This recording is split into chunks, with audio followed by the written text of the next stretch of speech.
Let's see what happened. Budget hearing, 3-day session meeting to order.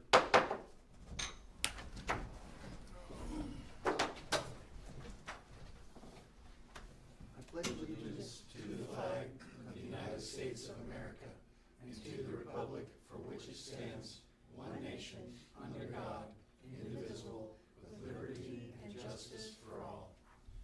All right, a couple things. We're gonna have three-day budget hearing.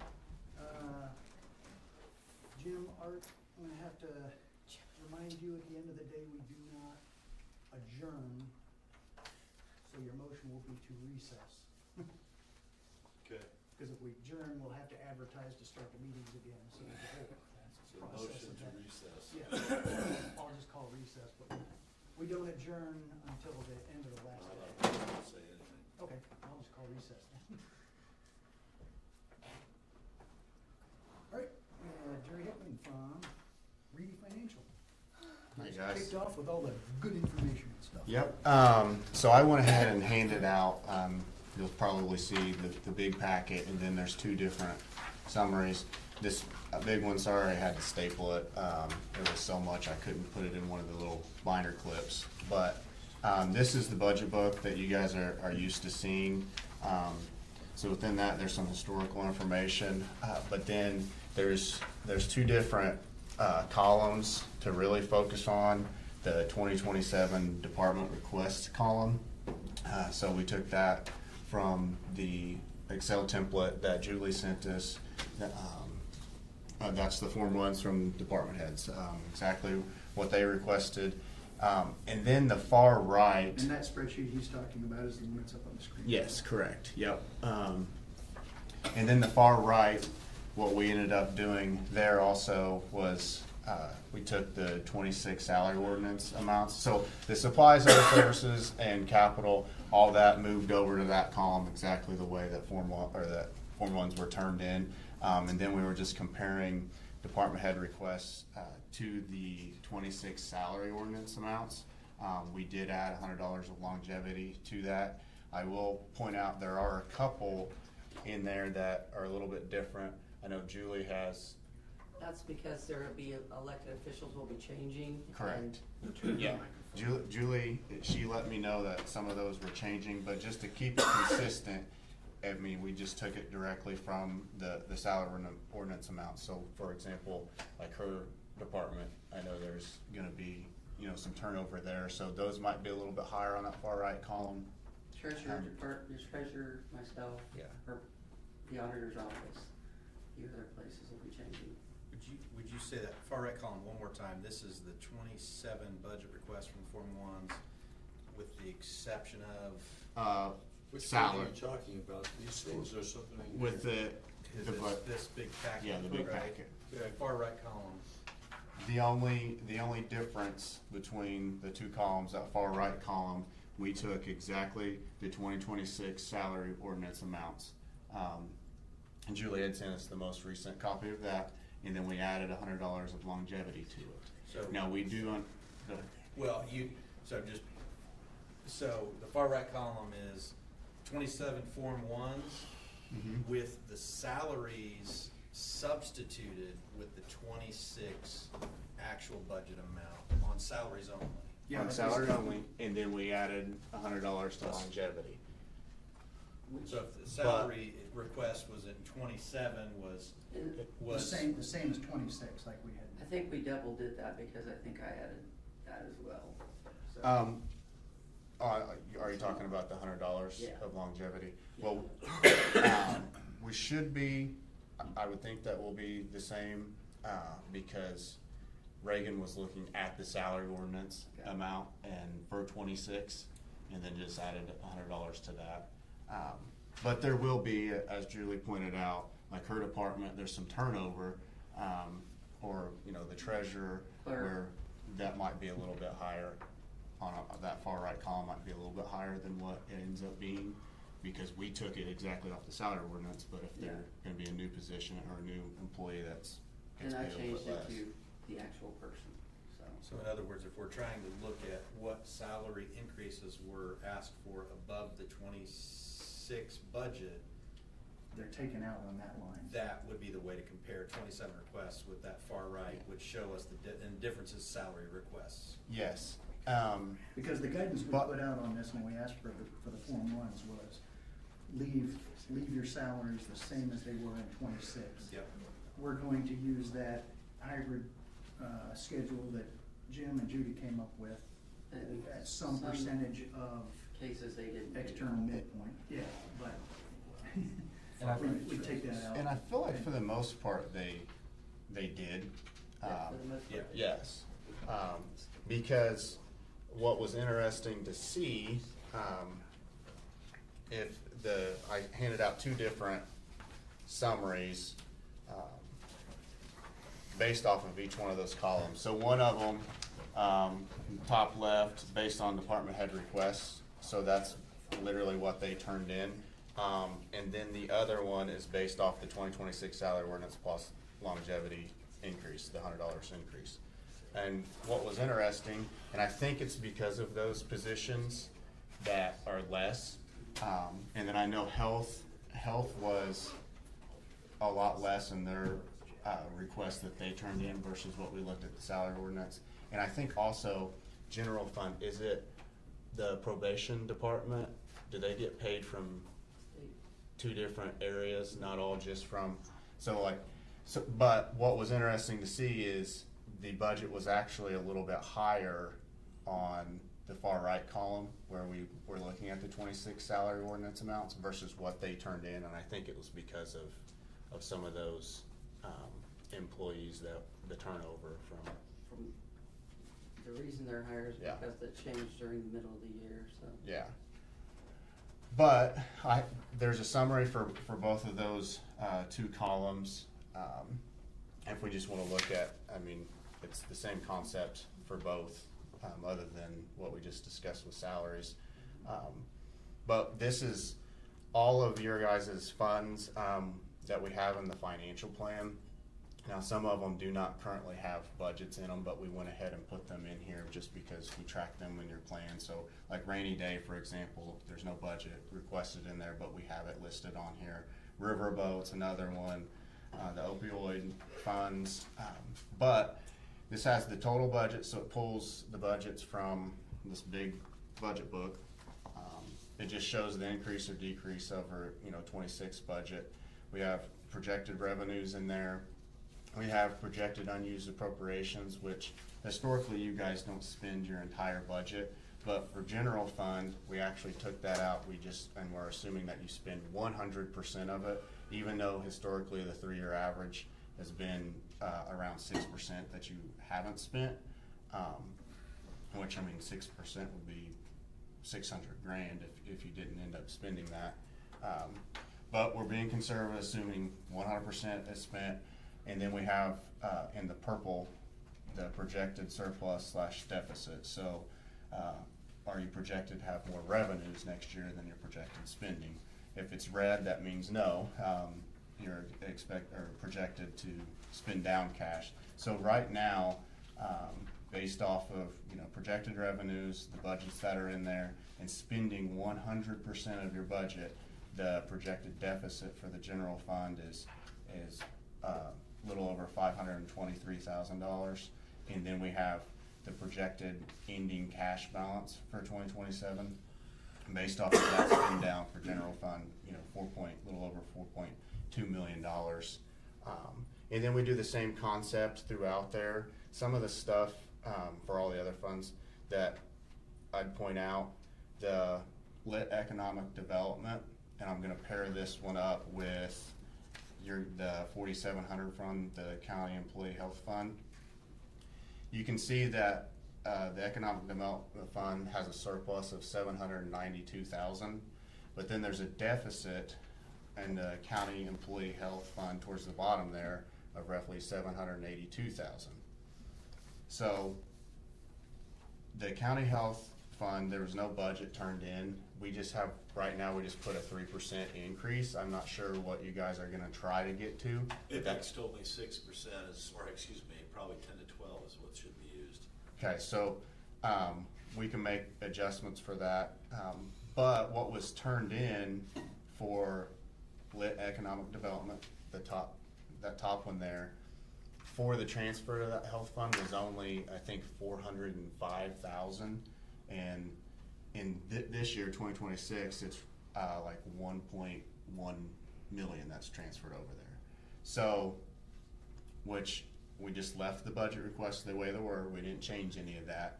But if you are gonna wanna fully fund the county health employee fund of that negative, 782,000, you're gonna have to transfer, you're gonna have to increase that $405,000 health amount that you guys typically transfer from lit ED.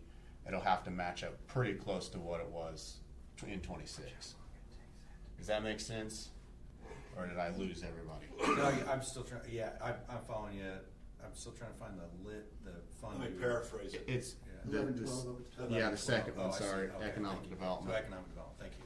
Yeah, We funded it at 2.7 million last year, and the Economic Development Fund, if my memory serves me correct, I can look it up. We still if I have want money in to. it. If I wanna look it up, I've got it right Mhm. here. Cause I've got the November 17th, 2025 budget book that you guys, which Mhm. was the actual budget that we passed last fall. But we funded 2.7 million. And then, we got a bunch of blowback from the commissioner's office because of that. And then I don't believe, Julie, we've transferred all the funds out of that No, economic we have development not. fund. We have only been doing it like quarterly. Which, in my professional opinion, is a huge mistake. On Thursday, when the commissioners come in, they just redid the health insurance with Apex. They've got some numbers to bring in on Thursday. May I finish? I've got a copy of those numbers with me. Okay. Okay, so I have all the documented, because for 2027, in all the Form 1s, there's $1,625,000 that's funded for group medical, $1,001,000 in the general fund, 405 and 1112, 20 grand, 1138, 1170, 100 grand, out of the health department, 1159, 100 grand. There's a total of 192,000 coming out of the highway department, which is 112 out of 1176, 1135, 20 grand, 1169, 60 grand. So for a total for 2027, currently based on Form 1s, it's $1,917,000. Thank you for adding that up. Yes. I saw those split out. Yeah, I got it all broken down. I got Yeah, everything yeah. broken down. I went through all the Form 1s. And then, in addition to that, and I'll add, based on conversation, without mentioning any names, I had, 2-hour conversation with Apex. Based off their projected 2026 cost, 2027 midpoint, that now this number I'm about ready to give you, which is $2,388,320. So if you were just rounded up, say 2.4 million, that includes the clinic cost of $154,000 and HSA cost of $106,000. So currently, based off the number that Apex gave me, which is the 2027 midpoint number, then, we are, if you take $1,009,000 from 2.4, you're approximately $500,000 short. So I think, if we keep the 2027 funded at $1,009,000, then it's gonna be extremely important that we wash out this economic development fund and we put that entire 2.7 million into that 4,700 fund in 2026. Okay, because that will hopefully shore up the surplus. Because keep in mind, gentlemen, ladies and gentlemen, that it only takes 1 or 2 covered employees to cause all sorts of havoc and could wipe out any surplus that we might have. Because the other thing I want to remind you of, every one of you, is that in 2017, based off of Gateway, the 4,700 account finished that year with 34,631. 2018, 34,983.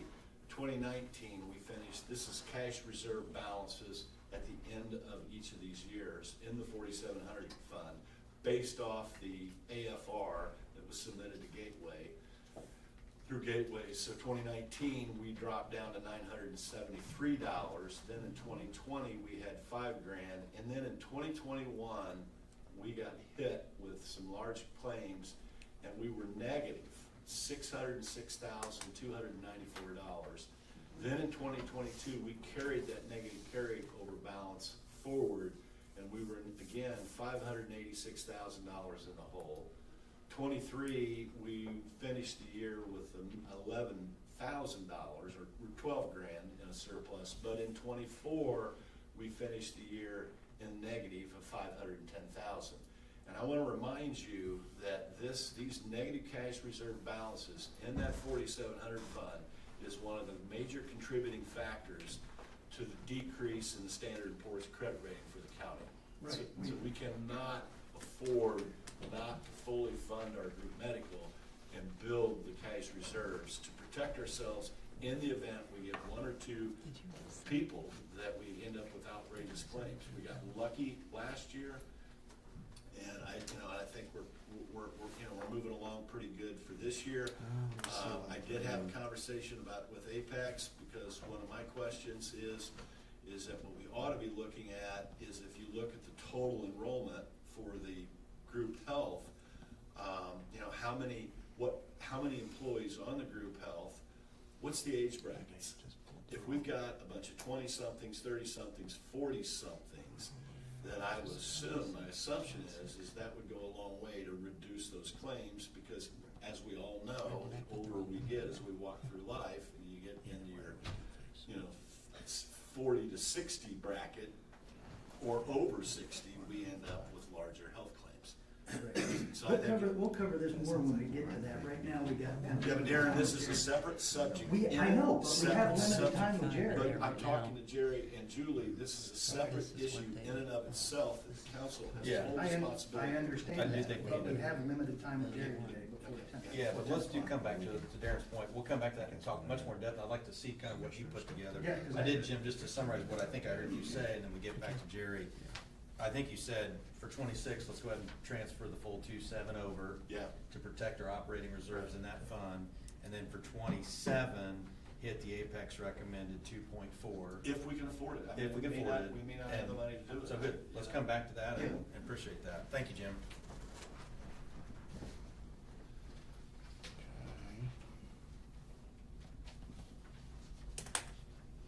Yeah, you'll just have to keep tracking as far as, this year.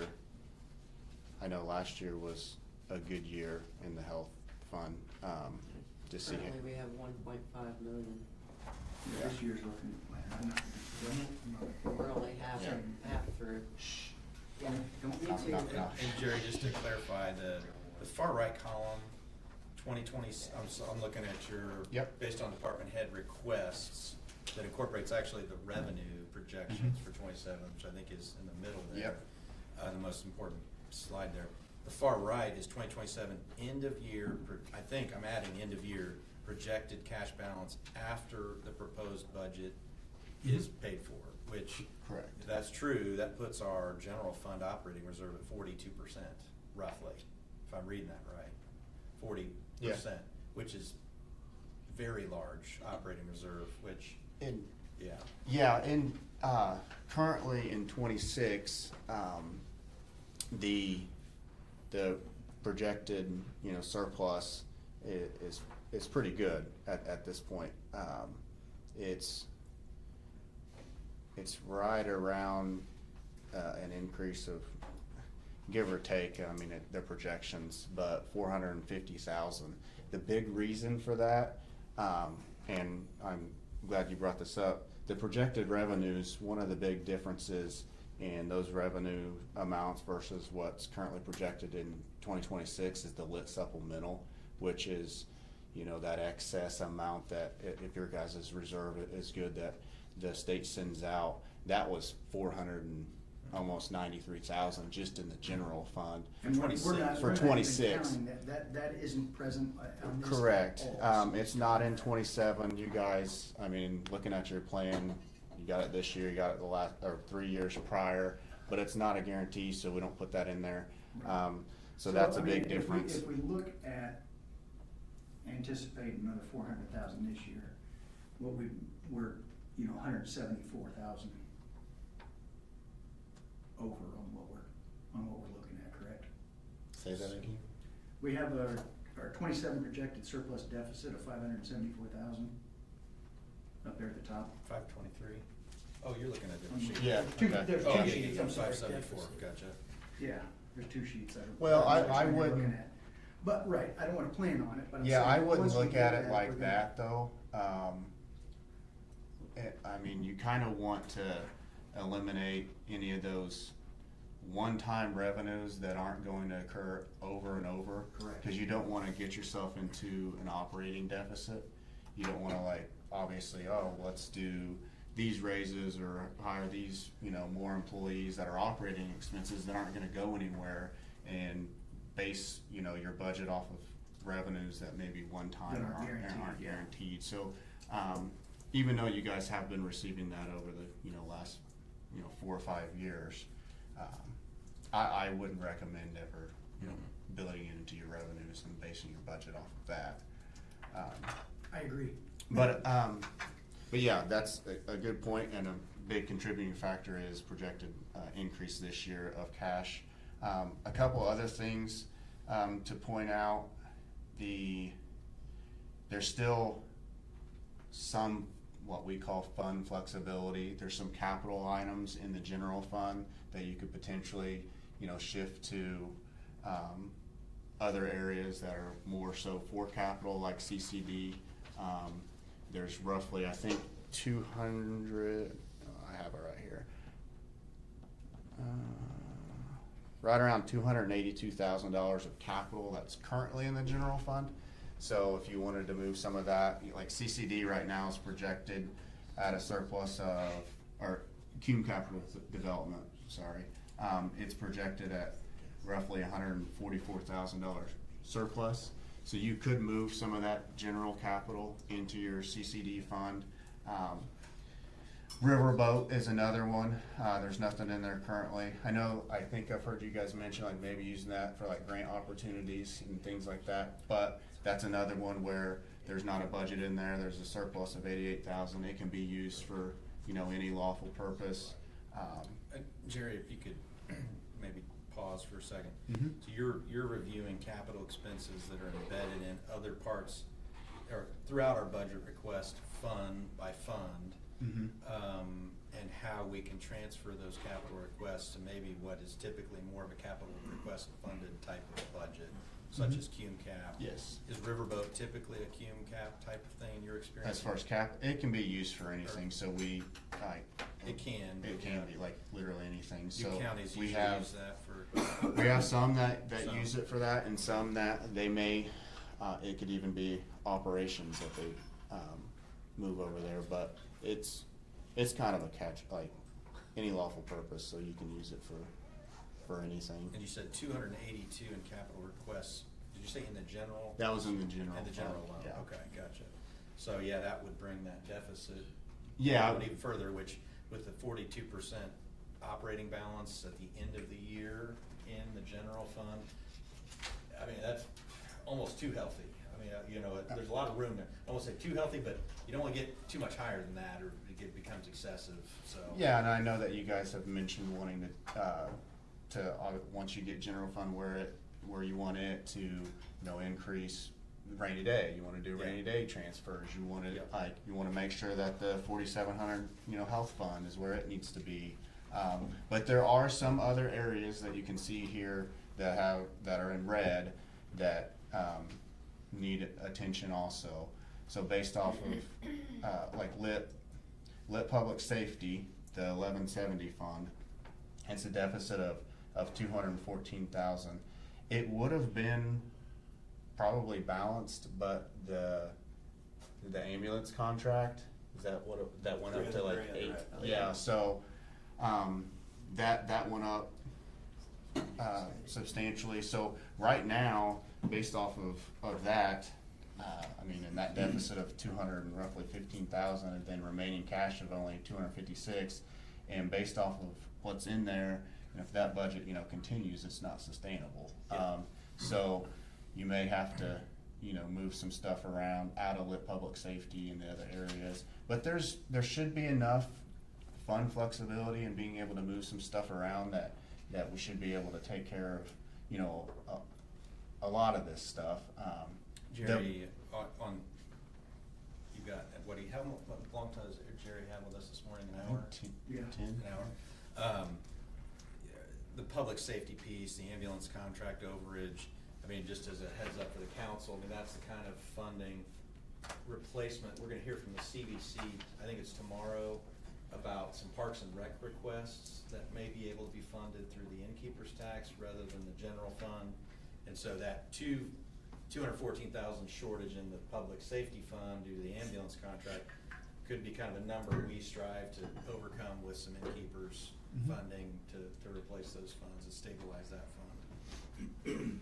Jerry, just on recapture what you just said, make sure I understood it. I'm looking at last year and the fund projection, revenue projection for the general fund was $10,032,701. This year you got it at $10,084,332. And the disclosure that you made was the lit, what's the name of the surplus? The lit supplemental. Lit supplemental could potentially receive an additional $400,000 to $500,000. Was it 26 or 27? This year. So we could receive an additional $400,000 to $500,000 this year at Already 26. did. We already did in 26, yeah. We did receive. It's that. new, that's Yeah. new information. So when you're comparing. I just want to feed this back to make Yeah. sure I understand what you said, which is what I'm trying to accomplish here. Yeah, so we may receive some lit supplemental in 27. Could bump that revenue number up.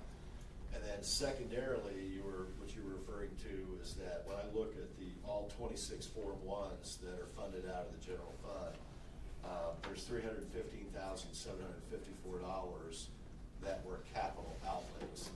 And so what you were talking about is taking some of those requests in those Form 1s, capital outlays, and trying to fund that through a different funding source. Because of that $315,000, Parks and Rec requested $161,504 for a total budget of $378,448 for 2027. So the issue is that the innkeeper's tax may be able to use, because they put that on their Form 1 to offset, I believe, some of those capital outlays, correct? Yeah, the council encouraged me to talk to them, encouraged them to Yeah, okay. kind of do All right, that. so I think I understand everything correctly, okay. Thank you. Yeah, just kind of looking through some of the other ones, I know it's listed as Brown County 911 grant. I'm not sure if it's Yeah, that was really a I grant. didn't understand what that one was. I don't think it's a grant. I don't think it's a grant either. But I think that's just what was in the software system. Okay. But that's one where, there's been an ongoing, I'm trying to get to it, ongoing deficit in it with cash also, being an issue as far as negative cash. So that one definitely has to be, What's the fund number? 1222. Yeah, okay, right. That was part of the grant stuff that we had that we were looking at, correct? 1222. 1222, Yeah. 911. 911 grant. I wonder if think that that's was- been, That was on that list, wasn't it? 911 grant. Remember that list of corrective? yeah, that's we what I'm had for- wondering. Yeah, maybe it's being allocated from the wrong source fund? Is It's why a- that deficit's It's a there? reimbursable grant. Yeah, so you got, Okay. you spend it down and then get reimbursed for it. But we're still Yeah. getting that negative. Yeah. So Yeah, Jerry, and you're that probably fund assuming. is funding dispatch. Yes. 911 services. Jerry, you're probably assuming no reimbursement in that operating. We, reserve. just historically, in the last, in 23, 24, and 25, its receipts are roughly $300,000 each year. But the expenditures have been, $376,000, $423,000, $436,000. So just historically, what's been receipted, I mean, it just keeps going down. So I didn't know if it is a grant, is it only, 75% funded and you guys have to fund the other 25%? And then just over the years, I think that may be the same fund. Jerry, are you familiar with E911 fund? Is that the same fund? Let me do some checking on that, Jerry. okay. Well, and regardless if we're getting that, you are seeing that 300K reimbursement per year, we're probably overspending that each year. And we may have previously had a little bit of a surplus there, and we've carried over that expense at an elevated rate and may need to adjust that one to accommodate for that, to balance that one, basically. Yeah, that's just one that, I would, Julie, if you can check in on that one. Because if things keep trending like they have the Yeah. last few years, Yeah, it's just gonna continue to, dig a bigger hole. So that's something else that if you do need to shift some of those expenditures elsewhere, something to consider moving forward also. Some of the other deficit, we talked about the 4,700 health fund, and then the school resource officer. Jerry, sorry, before you jump over, so for the 911 grant, 1222, our overage, well, let's look at revenue versus, what should we how do we balance that? What's the amount we're looking to balance, to cut in order to Well, balance on that? an ongoing, this is just based off of like historical information. Yeah. On an ongoing basis, it looks like it would be the 27, the purple column, the 158,000.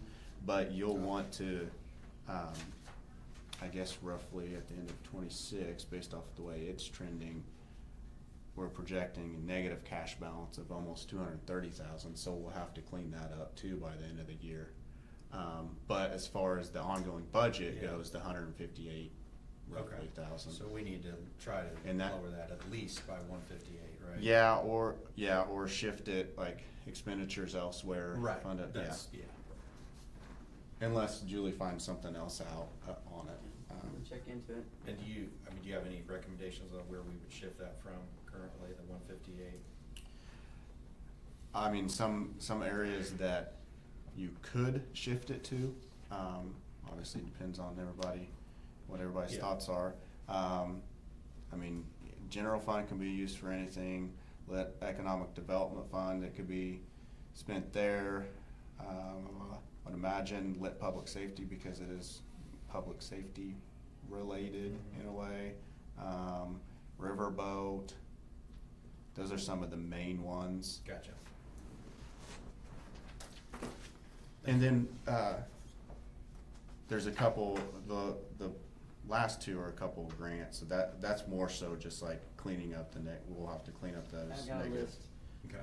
And then, school resource officer, there's, I think, historically there was one in there requested, now there's two. Now, it may not be a deficit of the 60,000. I didn't know, Julie, if you know off the top of your head. He's Sin- requesting a second one, he's talking to the school about it, because basically it is grant funded. Yeah. So, and they reimburse us, so it's Okay. gonna have to be really up to the school whether they're gonna be willing to reimburse us for two. Yeah. Well, I So- think it's partially reimbursed in my No, I discussions. think No, it's it's fully fully reimbursed, it's reimbursed. covered Well, by the school. We'll hear from Brad next, but I think there is a county portion. I No. thought it was 20,000. No, there is not. No. Is there no? No, Okay, no, well, let's confirm there that is with not. Brad, just to make sure Yeah. he'll be here next. Now, I know. There shouldn't be, because that's not the way We it's send set up. them a School, bill but- for what it's cost. Yes, 100%. They The send us school the was whole covering amount. the entire cost of the school's Okay, resource officer. let's confirm that with Brad. Which it was in 2025, the revenues entirely paid for the 25 expenditures. Okay. Now, some of the prior years, it did not, which is why there's, a negative cash balance in that fund. But this negative 60,000 on this sheet in the purple column, that very well might not be negative if they're gonna fully fund two of them. That's why it's negative, so just keep that in mind. So it's negative because of the second one.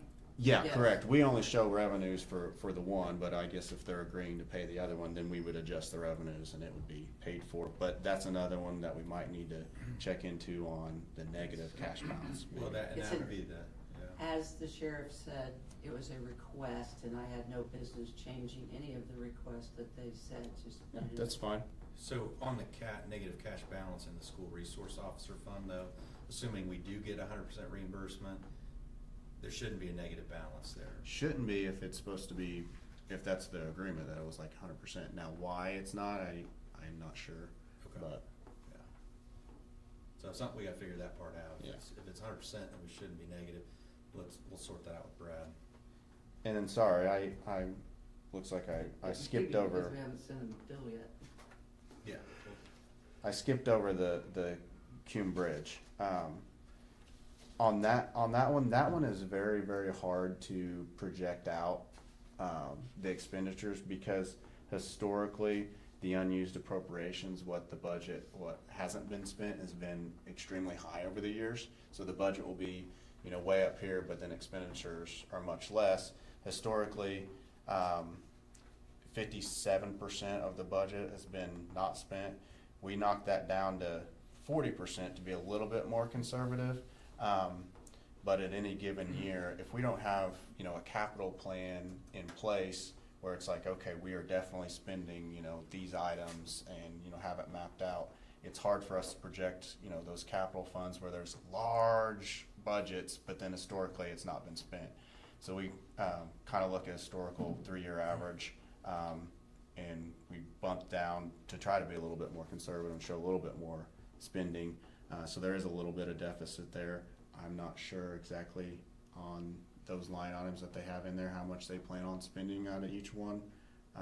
But that Cume Bridge is the one where it's a little bit more difficult to iron out like what's gonna actually be And spent. that's all gonna be included in the commissioner's budget on Okay. Thursday, so they'll present numbers on that. And then also if there's any where it's like, okay, 80-20 match, we're getting reimbursed, and knowing that information too, so that we can put it in the financial plan, any kind of reimbursements outside of, because it gets property taxes, but another one can be reimbursements through any of those.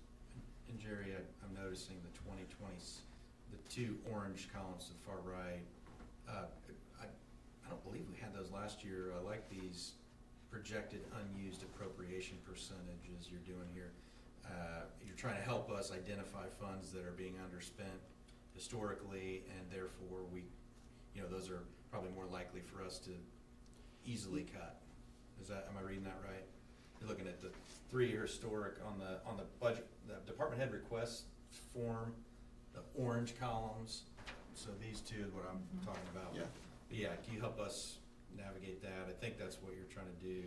Yeah, I mean, so as far as we discussed the general fund earlier, but looking at it since it's at the top, historically, your last 3 years, so 23, 24, and 25, you've underspent your budget by 6%. So you've only spent 94% of your budget.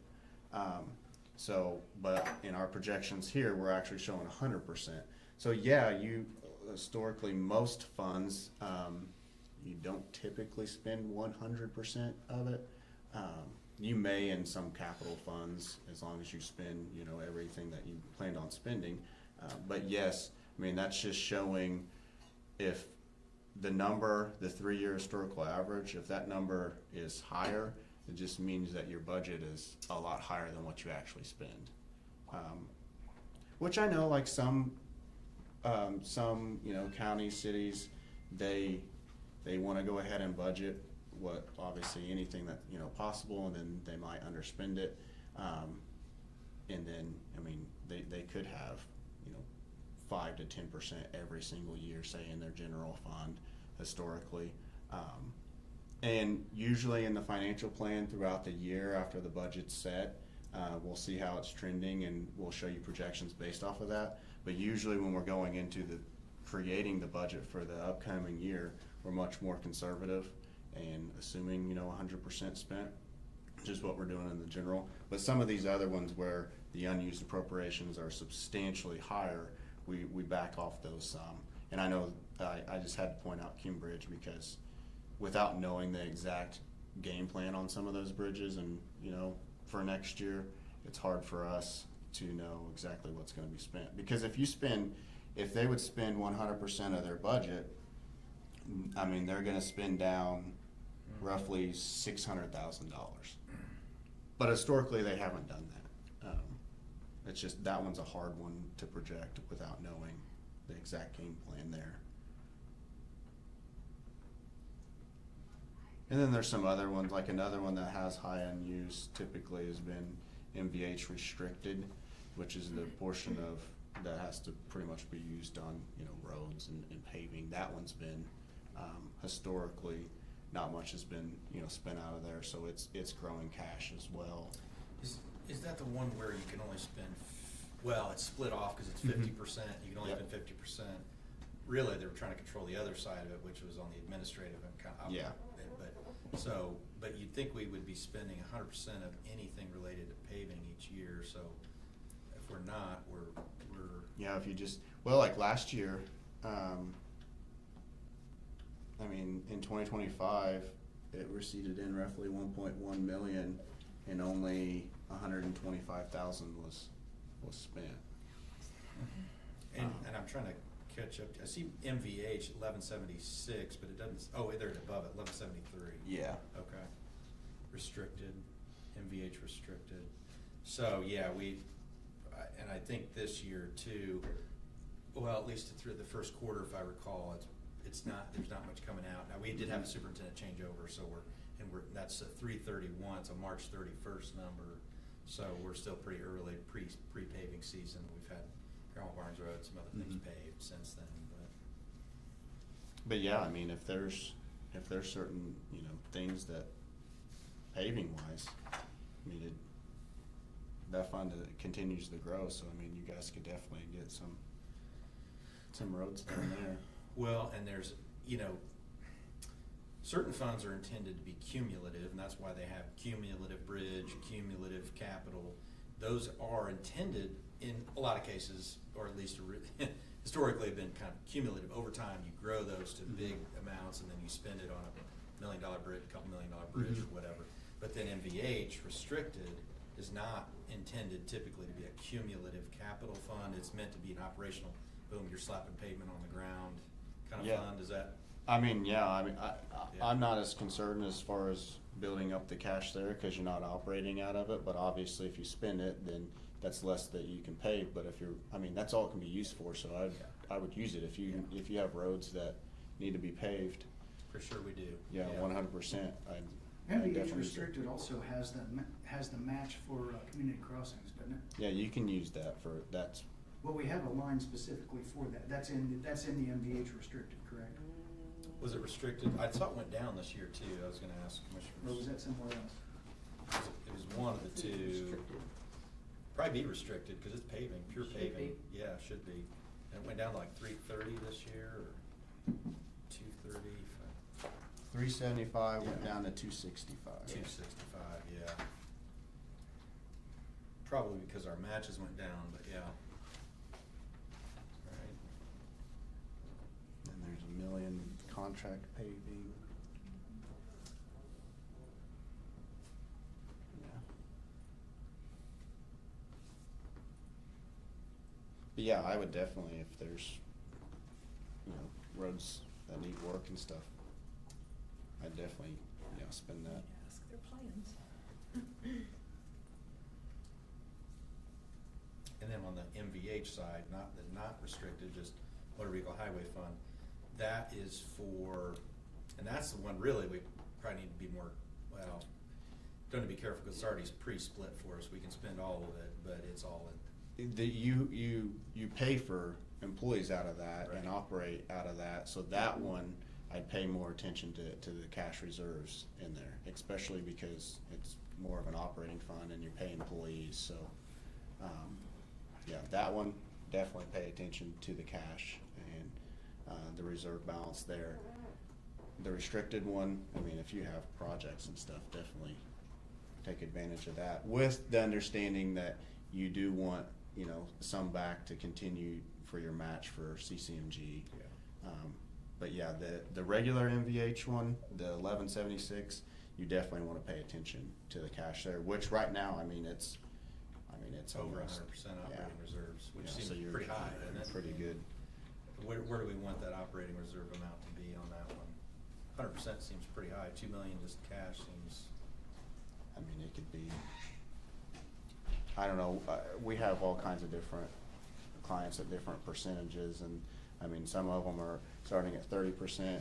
We always were like, oh, 50%. Now, just because you have 100% in there, like, unless you have more capital items or more paving that pops up, like, I mean, I wouldn't necessarily just try to spend it down just Right. because you have, Right. $2 million or 100% reserve in there, but, I mean, 50%'s always a good number to look at. You're getting MVH distributions and like that stuff monthly, so cash flow really isn't much of an issue, but, compared to, some of the property tax funds that might come in every 6 months, I mean, you're having revenues coming in monthly, so cash flow, won't become too much of an issue, even at 50%. But yeah, a lot of these funds, they do have some good starting cash in it. And then bottom line, if you look at the total budget for the entire county on the bottom left corner, that's 25 million, total budget requests, right? Mm-hmm. And then you look at the far right bottom corner, which is what cash you project the county has on hand at the end of next year, after all that budget is spent. Mm-hmm. The $25 million budget in 27 is spent. The remaining cash balance is 20 million, which is, in your opinion, is that healthy, unhealthy? That's pretty healthy. Pretty healthy. Yeah. Yeah. It just, then you just have to start paying attention to where they're at and what you can spend, because, 4.2 million's in, convention visitors and tourism, like, okay, how restricted is that? So you kinda get into those areas, but, I mean, overall, it's definitely, trending in the right direction over the last few years. Now it's just a matter of keeping that trend going. Yeah.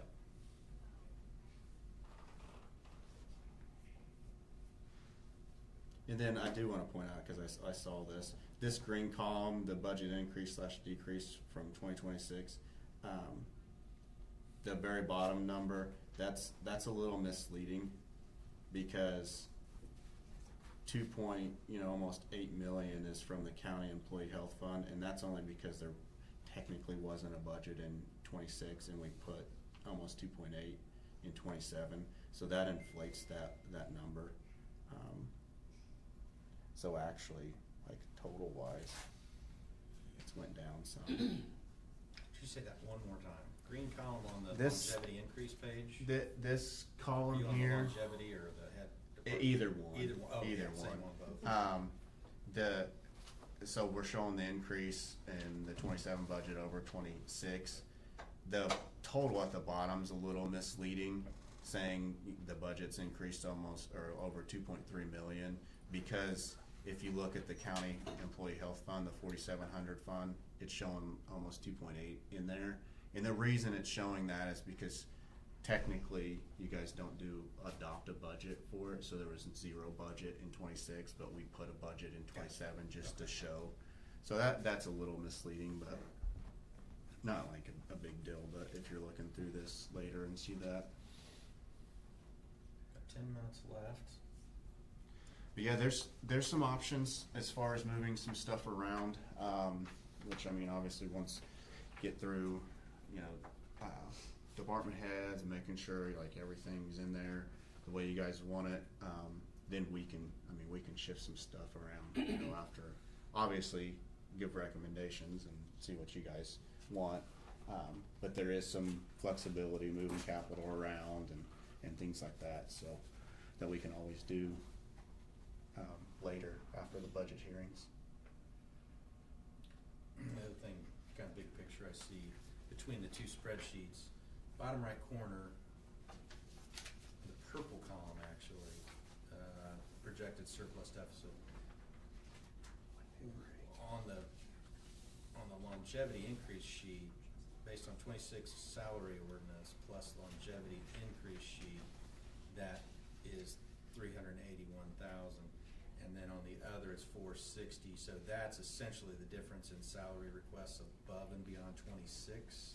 in Well, longevity, or yeah, that is the difference that, yes, ends up being what was requested from department heads versus the 26 salary ordinance plus longevity. But the interesting thing is that what department heads requested in there actually was a little bit less than whenever we went through the 26 salary ordinance. And I think that's because, as Julie pointed out, she, her not being, that turnover in any of the departments and them, it being less. And then I think probation department and the general fund, Reagan pulled exactly was on the salary ordinance, but I think they get paid from a different area also. And then health was another one where, based off the salary ordinance, so I don't know, they might get paid from different areas, and he just pulled it straight there. So I think that's the main difference, but yeah, the interesting thing was that the requests from on the Form 1s were actually a little bit less than the 26 salary ordinance. And I think it's because of what Julie mentioned. So benefits, as I look through the budget, that's a common challenge. You've got all these different departments, all these different employees, and every one of them obviously draws full benefits, or, benefits, health, and, taxes and all that stuff, unemployment. And so spreading those benefit expenses, ideally equally across the consuming department would be great, but it's also challenging for Julie, because you got like 47, and so I'm looking through our budget, and as usually, it's typical that, it's not entirely reflective of the fluctuations in the employees in those departments, and so, and we do have benefits spread kind of throughout some departments, others not, and You mean what they're contributing? what they're contributing out of those funds to their employees' benefits, and it doesn't have to be that way, because it's all essentially tax money, but any advice for us as we go through there? I think previously last year, or maybe Reagan at some point had suggested, gosh, sometimes it's just easier to compile that in one number. It can't just be one number, but can you help us as we go through this? It's just one of my questions. So There's no perfect answer. So for example, like how you guys allocate from different funds to help contribute to the health 4700 fund, like how you take from different areas. Is that what you're mentioning? Well, Or- it's Can not. I intervene here Yeah. for a moment? Because I took the time to go through all the Form 1s that were submitted. And what I looked at is I looked at health insurance, HSA, FICA taxes, PERF, the sheriff's defined benefit, wellness, unemployment, and AUL life. And what I was solving for, one, is I wanted to understand the total dollar amount sitting in the Form 1s. That amount is $3,638,331.98. Of that $3.6 million, in the commissioner's budget, $2,156,340 is coming out of the general fund. $405,000 is coming out of the 1112 fund, $20,000 out of 1138, 1170, $100,000. So basically, of the $3.6 million in the commissioner's budget, there's almost $2.7 million of that $3.6. The health department, they kick in a little bit of help at $194,000, of which, as we all know, that's the 1159, and a little bit comes out of the 1160. From there, the rest of it is there's $360,000 coming out of the highway department, which is 1176, 1135, and 1169, and then the sheriff's department kicks in 402, 469, of which that's coming out of the general fund. So if you look at just the general fund, of that 3.6 million, 2.56 is funded out of the general fund of the total, and that's all in employee benefits. Because the pension benefit, for example, we're spending a little over $1 million a year just on pension benefits. So that's PERF in the sheriff's defined benefit plan. I mean, if it's, you know, commissioners versus, you know, sheriff or any departments that are all within the general fund, it doesn't really matter, cause it's coming out of the general fund. And then if you look at the general fund versus the health fund, and I'm not saying this is the case, this is just an example. If you feel like health isn't contributing as much as what they should and they need to increase it, well, then you're just gonna have to turn around and shift property taxes from general fund over to health fund to help pay for it. So then it's like, what's the point? Now, some of them that you may look at too in a little bit more detail could be some that you can't do that don't fall in the max levy. So like NVH, if it, like, since it's, you know, funded through NVH distributions, wheel tax, surtax, and you want it to be fund what it should, like maybe you could look at that one a little bit more. Some of these other ones, as far as funding it doesn't really change that much as far as if you would increase, if you're like, oh, sheriff's department needs to fund more, well, it's still coming out of the general fund, so. Well, Jim, on your point, you know, the other thing I wanted to kind of solve for on that is, are we estimating the right amount based on our employee requests and salaries? And that's where it gets fuzzy sometimes when we have a number that doesn't change in a department for 5 years, yet the employment changes dramatically, and are we funding it accurately? And it gets complicated because it's split between so many places. Well, I mean, to me, it's, you know, from my perspective, it's you know, it's really not all that complicated. You know, the key question is that we're spending $3.6 million on employee benefits. So the first question is why? All right, and does that number, you know, are we doing, is it appropriate? The second issue, and I just want, and this is more of a disclosure statement on my end. A year ago, a little over a year ago, first of all, in 24, 25, we approved $50 grand for Wagner, Irwin, and Shealy to come in and look at implementation of the factory evaluation system, number one. Number two, late last fall, we passed an ordinance implementing the factory evaluation system. And so, based on my knowledge of the factory evaluation system, the primary issue with the factory evaluation system is making sure that of the 150 positions within the county, that each job description is accurately classified, step one. Because it's the position that has to be classified first. And then secondly, the council's full responsibility is to establish a compensation schedule within that factor evaluation system. So for example, there are 6 categories, 19 subcategories that we have to make a decision of what those hourly wages are going to be. Once we make the decision what those hourly wages are going to be, and we have to make a decision on what the compensation is going to be for special occupations, because you have 19 classifications plus the special occupations, then there is absolutely, in my mind, no reason to engage in any conversation with any department head about compensation, because the compensation is based specifically off of the factor evaluation schedule. Which is why we said no. If we don't adhere to that, okay, and what we do is find ourselves in negotiations with department heads, okay, over compensation, and we take a job classification and we go out here and say, well, yeah, I know we have 10 other people on this job classification and they're at $22 an hour, but we're going to carve out these 3 people and pay them $25 an hour.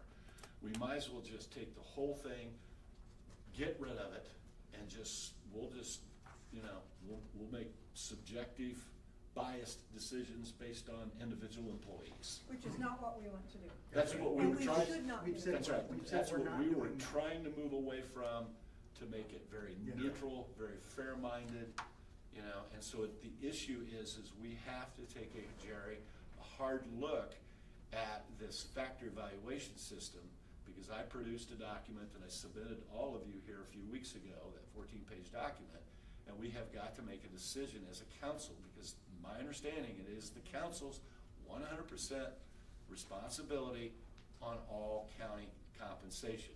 So what we've got to look at is we've got to look and say, how much can we afford to try to get those 19 classifications all at the same percentage? And we have to factor in COLA. So that's my disclosure. Yep, I understand. And when we do, we gotta make sure the benefits accurately reflect that pay. And that's where it gets, they all have to be Right, accommodated. because if you look at the big picture, top down, you know, it is labor cost and it is this 3.6 million in employee benefits. That's, I mean, you know, and the other thing I will just, listening to Jerry, that, and especially when the highway department gets in here, and the commissioners for that matter, but we really ought to be looking when it comes to the highway department. Because Jerry, when I look at the highway department, I look at the highway department as its own separate business because it has its own funding sources, if you will, right?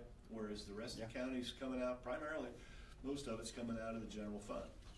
So to me, what we've got to look at on the highway department is we really need to go to 12/31 of 2030 and look at these capital projects they've got, because we had the commissioner, Kevin Patrick, testified here several weeks ago. They're trying to play catch up because there's a lot of work that hasn't been done over the last several years, and we've got bridges in disrepair. They've got some major issues they've got to address. So we've got to look to see, okay, in the next, you know, starting in 27, ending in 2030, that 4-year period, how do we cash flow some of these capital projects that the highway department's having to deal with? Yeah, if we can get that information and like we'll definitely input it in. I mean, the financial plan already goes out 5+ years, so any of that stuff will help us planning wise. And then also each budget year knowing exactly, okay, this is what, you know, you might not spend it, but this is what we plan on spending, and there's no guessing on the unused appropriations and things like that. Yeah, because Scott, I don't know if, you know, they've cut the community crossings grant, and I don't know how much that's gonna affect, because I think historically we've used that for paving, specifically for paving. They're transferring it to a different grant. It's an offsetting grant. I can't remember the name. What's the name of it, Jerry? The new road funding program they have?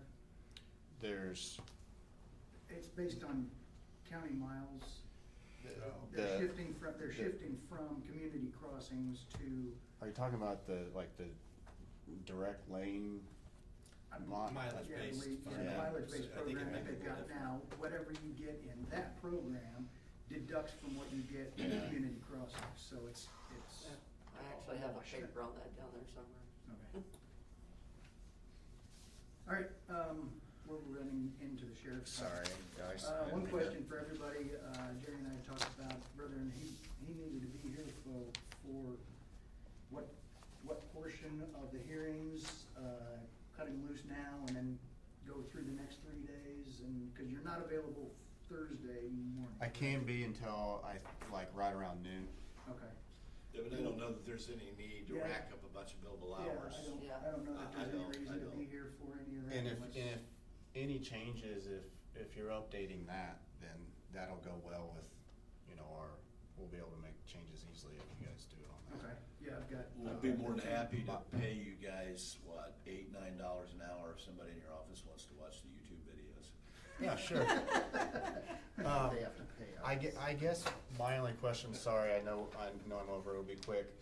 This factory evaluation system, do you guys need us to run any different scenarios, or do we just hold tight, or? Just, What we're solving for, you know, if I look at your numbers, you know, you get $523,000 in a deficit, okay, for one of these sheets in just the general fund, right? And then you got 574 in the other one. And you know as well as I, 76% of the labor costs come out of the general fund. So and that's the reason I put in that, what you've got, and I broke it down, I think it's a 3%, you increase the factor evaluation number on all the 19 job classifications, 3% for 26, and then 3% for 27. And then I think the target that we ought to use is that 90%. And if you look at the numbers at the bottom, I think it's 200 and some $1,000 just for the general fund, and then I map out the rest of the funds that it hits, okay? Yeah. So, I think what we could use is, once we go through this process and we've got a better understanding of where we are, really the question is, in my mind, to take the 19 job classifications, to increase it for COLA, so 3% for 26, 3% for 27, and then to have all these 19 job classifications at 90% of the external midpoint is gonna cost, at $323,675. So, and then I broke it down by fund. So the biggest issue, the other funds, 1138, 1159, 1176, 1222, that's not, those numbers aren't that high. We ought to be able to cash flow it. The big one is gonna be the 217 for the general fund. So I think, if you all could look at that, and that's, to me, we need to solve for that and make certain that we can, make the changes, vote, and make the changes to the FES system on these 19 classifications, and then clearly we've got to take a look at the special occupations as well. So the short answer is, we'll do that after we get through our budget process, Yeah. so we need to get Okay. the sheriff up here. Okay. Yep. I'm sorry. Right, but you can be working on that. No, it's not, Yeah. right, you're good. Thank you. Thank you very much. Thank you. Jerry.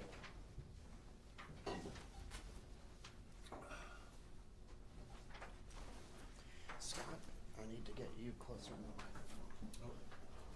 Mind if I move the Oh, I microphone? didn't even have it on. Slide that other chair Okay. over.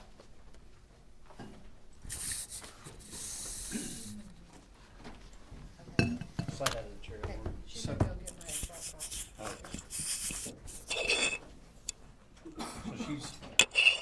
So Morgan Young's gonna be our new Tammy, our new matron, so, I think you gonna get it? She's gonna go grab her laptop real quick. Tammy, I'd like you all to just give Tammy thanks for, I wanna thank her for all the years. First and foremost, 37 years is a long time with the county, between the prosecutor's office and the sheriff's department. I think she served us well. Thank you very much. Yeah, She's thank you. definitely going to be missed. Yeah. What are we starting with?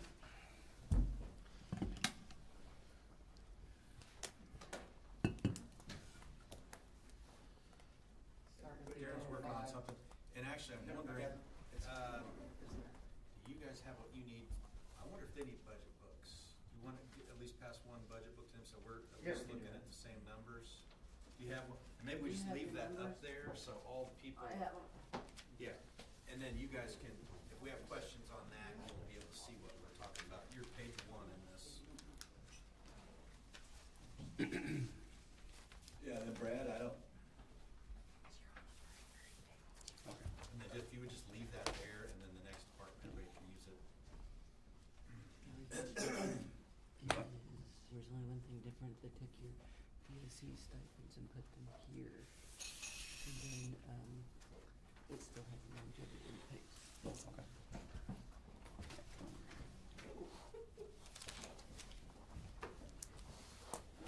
And then we have, hey Jerry, you have any more of these? Yep, I Oh. set them right here.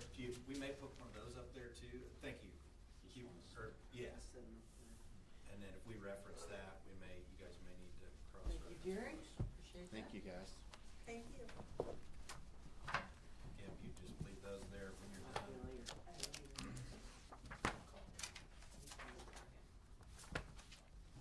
And you're on, well, page 5 on that document. And the jail's on page 20.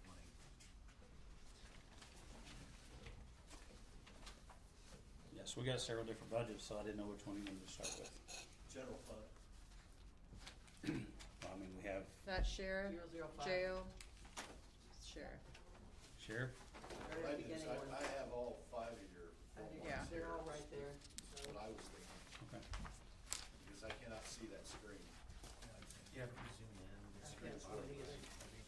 Yeah, yeah, then I can zoom in and. You want to see this? Is that just the same what we've spent so far and everything? I think that's what it is, what we've spent so far and what, Go after that. This is projected. yeah. Eric, we unfortunately may need to go mobile on the TV. If we can't see that one, we may. Well, I mean, are we displaying what we're even No. talking about on the Excel spreadsheet? Yeah, I can't read that if you're wanting us to see it. I mean, I can kinda read it, but. There's a little slider in the lower right, you can increase the Yeah. size of it. I Can just you get rid don't of the wanna, I bar? just don't wanna zoom any information out of it. So Brad, if you wanna, where do you wanna start, general on sheriff's side? 5005. And then what document do you wanna use? You have something you wanna work through there, or? Well, we just have like our budget What we lines. turned in. What we turned Form in. one. Yeah. Is that visible to everybody with I all thought the that's what we would do. information we need? Well, Julie, we. I thought that's what we usually do. Yeah, it's easiest. It's the Form 1. I can walk through You it. have them right there in that Oh, book. is this the form? Well, Yeah. you converted this. Okay, so Yeah. this is the conversion. Yeah. Like, we don't have our form, what we're turning in for our budget, we don't have what we've spent so far this year, like what's is in this book. Right, but right, yeah. We're She's saying it's just, the we're same. putting in what we're requesting for next year. Yeah, that's what you should. Right. Yeah, I think that gets everything we need, I think. Which is what's in the book. What's in the book I gave you has the, I'm on full screen 27 here, is it's west, because it's because and of then the teams. last year or the year before, but that's all goes down. I can see that. You started at deputy. What's the other Go story? through the lines, make sure you're right.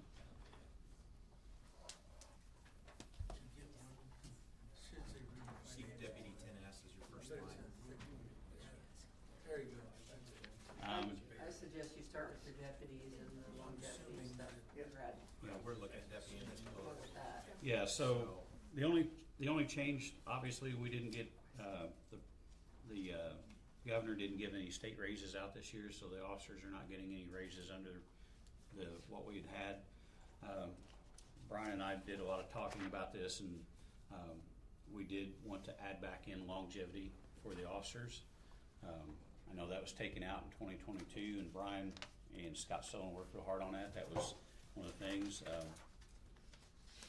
What we're asking for next year with the short time people that we have that's not been here, we're asking for $5,900 be added in on the longevity and bring that back so we can start using that to be a factor to try to help retain people.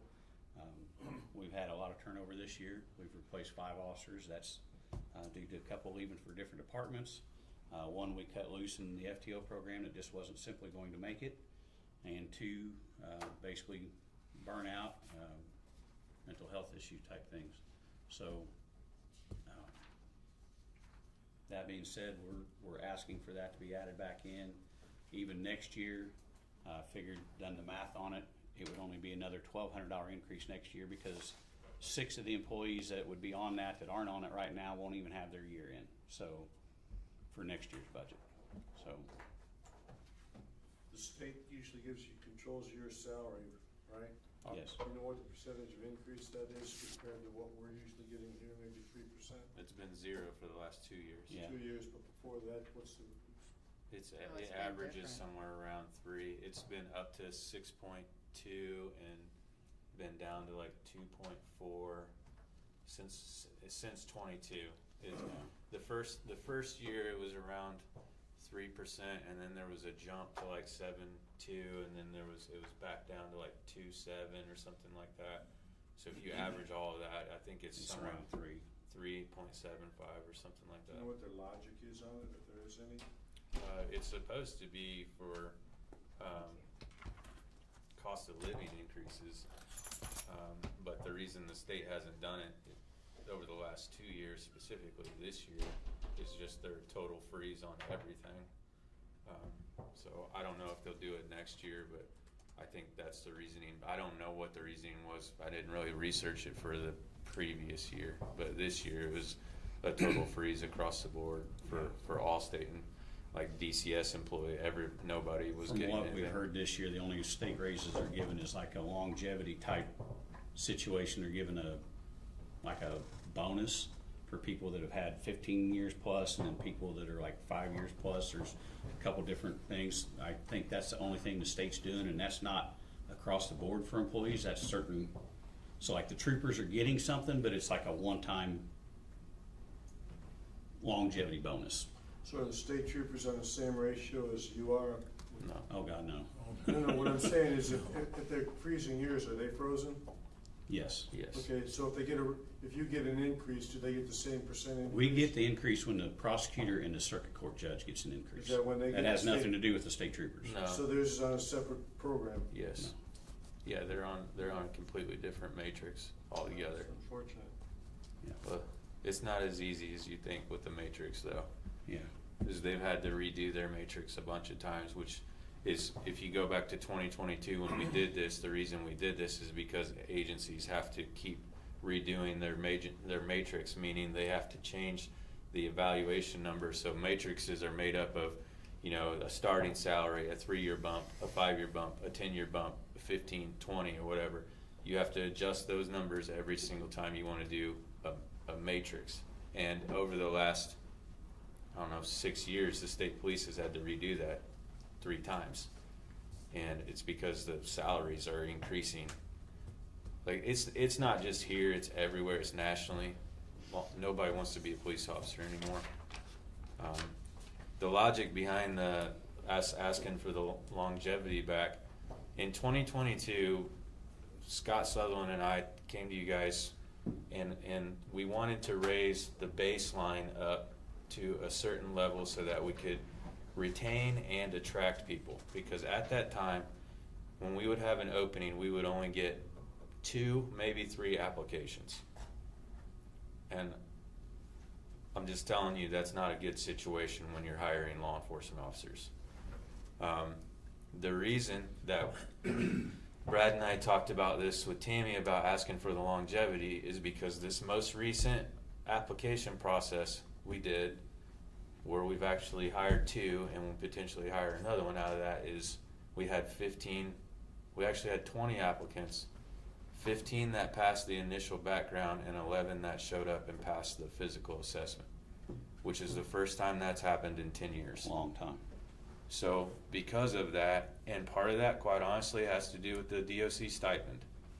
You know, it's that We advertised that money on our salary. and we had 5 people tell us, we asked them, what's your interest in applying here? Well, you guys have raised the salary to where it's affordable now. That is a direct comment. One of them who's now an employee here. So we felt like, you know, the goal in 2022 was to raise the baseline. We felt like we've done that. That goal's now been accomplished. We've attracted 15. Quite honestly, we're the most qualified applicants that We've had in a I've long seen in time. my tenure at the Sheriff's Department. They're so close. Usually there's always one stand out and some down here. We had some top-notch people, and we've hired 2 of them. And the longevity, first of all, there's not very much longevity at the Sheriff's Department. There's just not. I mean, $5,900, 3,000 of it is him. Because of his 30 years. It's not, it's not even, So if you put that into, you know, the evaluation, there's not that much longevity there. And, you know, my concern is not, it's like, I feel like we're at the point right now where we do have a group of people who probably Hopefully will stay. will stay. Several of them live here. One of our new hires is moving here. So that's not always been the case. And I feel like if you're gonna strike, you strike when you can to try and keep those people. I mean, if you look at you know, the people we've lost, and we'll exclude the one we got rid of out of FTO. But if you remember back in 2022, the evaluation we put on the cost that we're losing per person, the minimum amount was $125,000, the minimum for the basic officer. So That's what, $500,000 that we've lost just this year. Oh,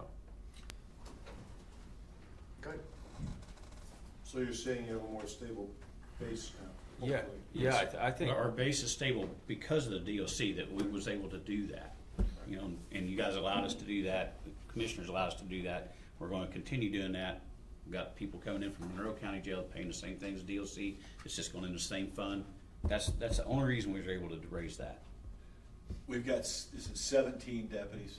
16, and then the matron is on the deputy's type salary, so that would Total be, of 17 people.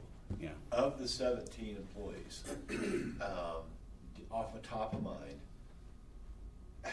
how many of those individuals have less than 5 years with the Brown County Sheriff's Department? I can tell you right now. It's at least Um, 10. 1, And 5 of our 2, newest 3, are 4, 5, 6, 7, 8, 9. 9 people have less than 5 years? Yes. Maybe I should. One of those is probably hitting 5 years right now. Yeah, so, and I'm gonna assume then, do we have anybody with 10 years or more of an experience, void of you, Brad? me. Him, Is that it? I have Josh Stargell, 17 years. Josh has 15. Colton has 9.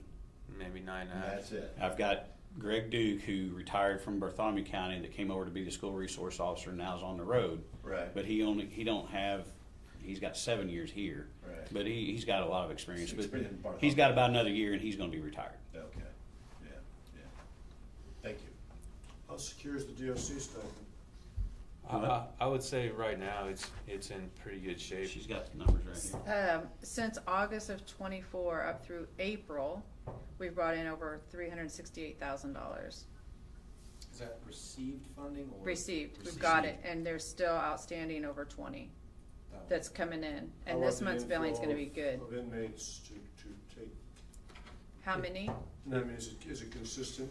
So there, It's been a little up and down on the flow of that. Like I said though, Monroe County you reached out to me on it, and I'd already been working on it. They're wanting to offload some inmates.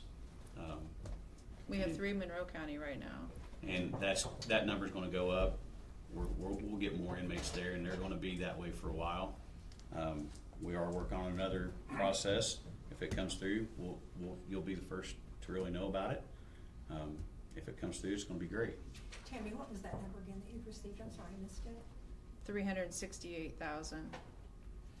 so when Governor Braun took over, there was a lot of meetings with DOC, and a lot of the sheriff's departments were complaining that they were holding DOC inmates for so long. So there was an influx of DOC coming and getting all these people and taking them to prison finally. The problem is now the prison's filled back up and they can't take anymore. So it's where we had low numbers for, I don't know, 3 or 4 months.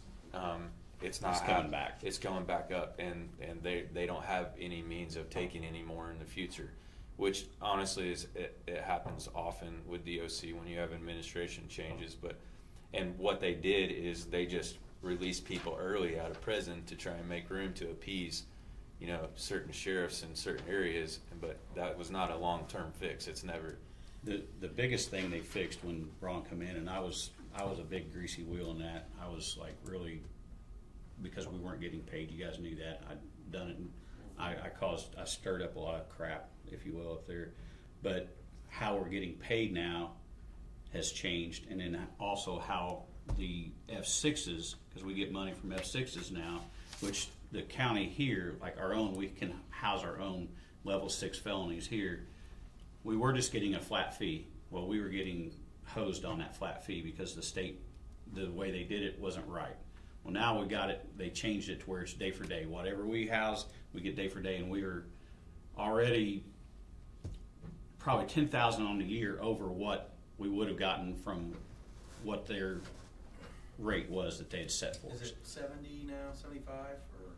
No, it It had been giving us like 10,000 a year. That's all they were giving, a flat rate once a year. We got a check, Right. misdemeanor fund. So far in the last 12 months, we brought in over 20. and that goes into our misdemeanor funds, which we use for the jail stuff. So like our jail van that we have, we bought that out of that. If a stove goes out of the kitchen, we can replace it with that. If an ice machine goes out, we can use that misdemeanor fund to replace that stuff. So that money goes in there that we can use for the jail stuff. So, which helps we don't have to deplete other lines. How much is in there now? In the misdemeanor fund? Yeah. It was around 58 the last time we looked. 5,800? 58,000. Thousand. Okay. And the DOC stipend fund, how much are we spending out of that each year? We're just spending out what they've actually allocated out of it for their Which stipends. is, well, they've collected 368.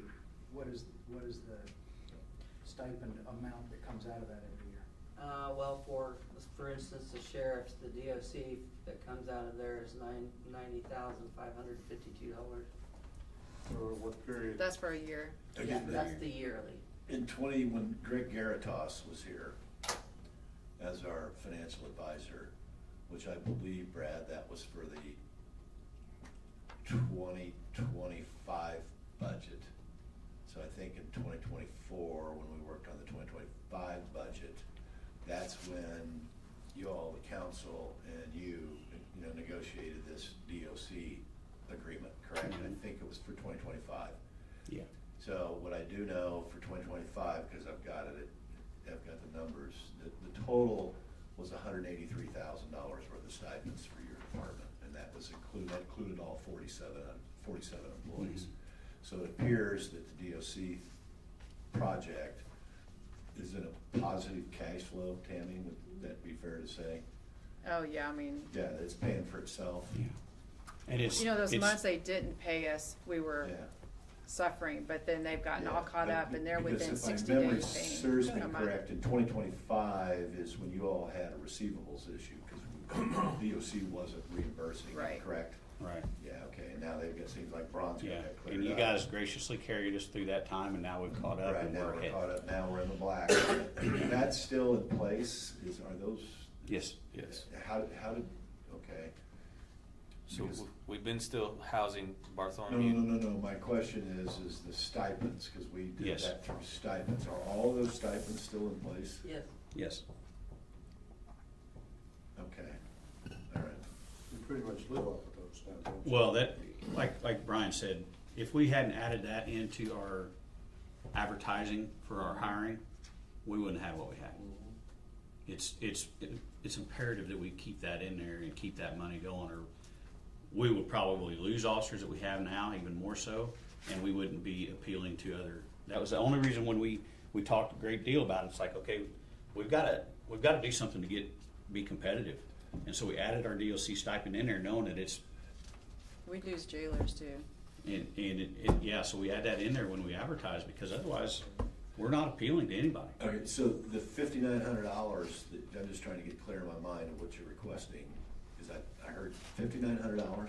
It's Yes. longevity, for next year, it would be Okay, for 5,900 all in the 47 employees? No, No, that's just for They- merit. The rest of our department get Already gets longevity. it, already gets it. Okay, this is just for. Just for the merit 17 officers and the merit matron. And the matron, okay, thank you. What's that DOC stipend labeled as in the budget request? DOC stipend. Is it DOC? Okay, it's not in the, It's it's something in the like that. salary template thing, it's broke down Oh. Yeah. to what's DOC money and what's longevity. Is it under the jail budget? It's in the It's jail on- also. It's in the jail budget, it's in the Dispatch. air budget, Dispatch. it's in the, Animal control, I'm just trying to Yeah. put my. and it's hands all on it. broken out, the stipends are on everybody's line yes. in our So department. Like, On what I've got up on the screen there, where you see the third line down, deputy, that's 66,587 request, that includes the stipend? Yeah, it, So it's not. on this cited form here that we did, separately. it's broke down and added up to that number. So Julie, on the Form 1, is it on there as a line or no? It's, Total income? in the it's on book I gave stipends you, right here on that. Look, it says DOC stipend. so there is a total Yeah, sum this right of here. $90-some thousand. In On page one, the sheriff, On DOC the sheriff. stipend. Okay, gotcha. But in the book, you have that as a separate line of 90,000. Yes. But it also That's all right. We're going through it. shows. Nope, yeah, it comes out. The 'Cause sheriff's if you see that, 90, I see, yeah. It comes out of each of them. 55 So to- this number. then you have 55,391 and another, 25,456 and another, 3,182 and another, $12,056 and another. So my question is, we're spending 90,000 a year on the stipends? Is that the total of it? In the That's sheriff not the total, budget. That's In the total sheriff. in the sheriff's department. That's just the sheriff. It also goes to the jail. How much? She is just read total? them off. She just read them, I That's what thought. I'm going to tell Oh, you in okay. about 2 minutes.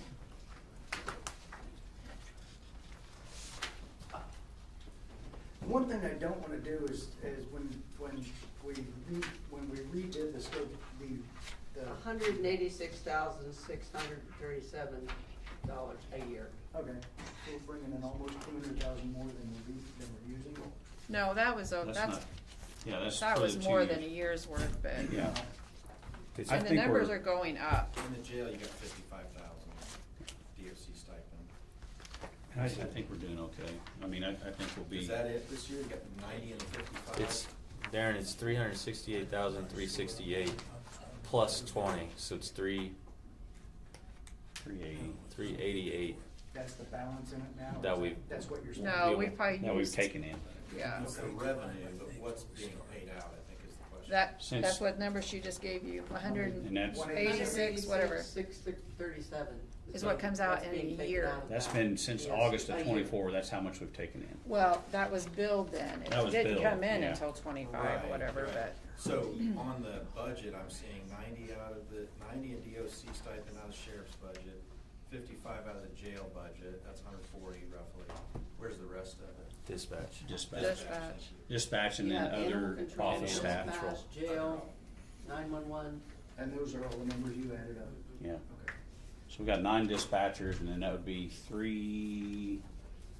4 other office, well, 2 cooks and, you know, so Well, that's in the jail. that's in the jail, but in the jail budget, but. But I guess my point is, when we reconfigured everything and then pulled the longevity out, we redid the structure to give a better structure for the sheriff's department.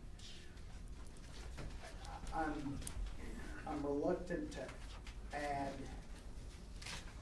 longevity back in just because then we're reconfiguring the reconfigured structure. And what we're looking at in the future is as part of the FES system, a time in service that's going to replace longevity.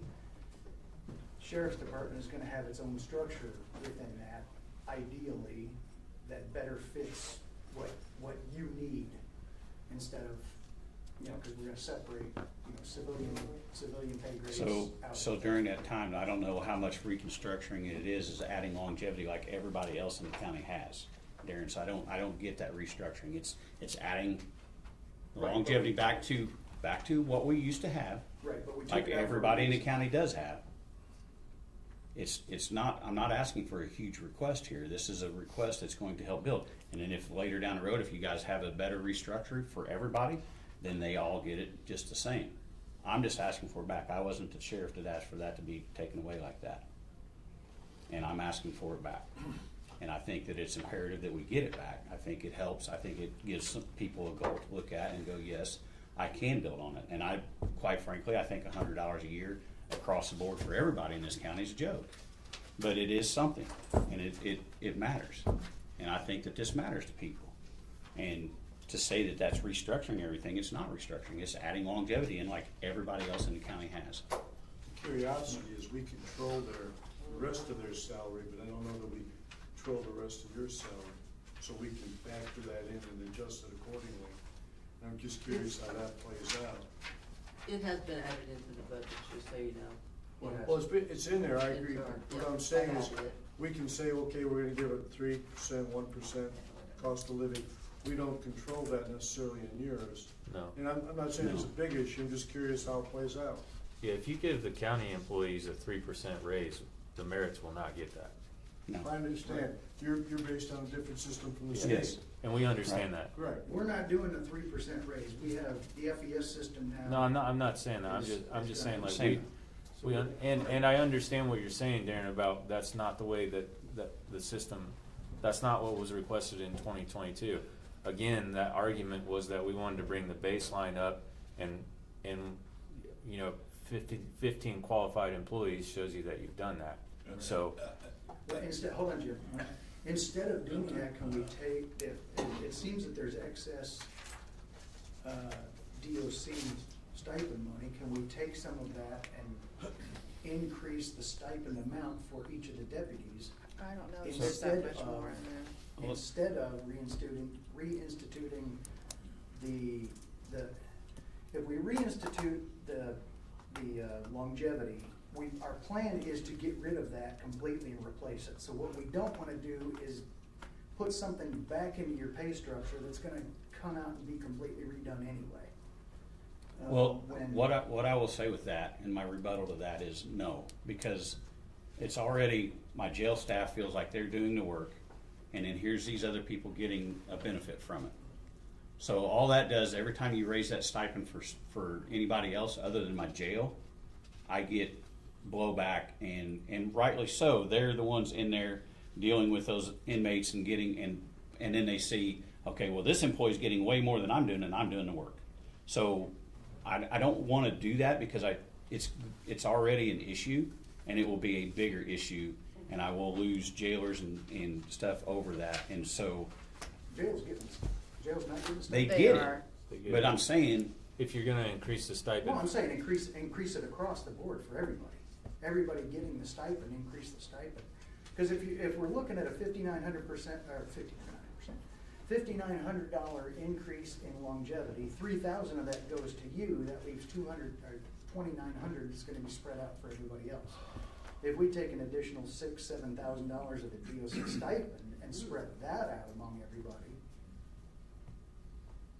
does that accomplish what you're looking to do? Because that then increases across the board what you can advertise to hire and retain people.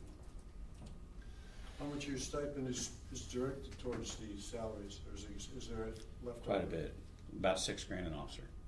Right, but so is there leftover money for I don't- more what I mean, Darren's talking It would about? be really close. and I It'd be think- really close to do that. I think if you start doing stuff, you can dink and doink the stipend, the DSC money, all you have, but then you have no idea what's left in the cash flow eventually, and And then if that tanks, if we have low I think numbers, Judy- then we're, Judy, you got something?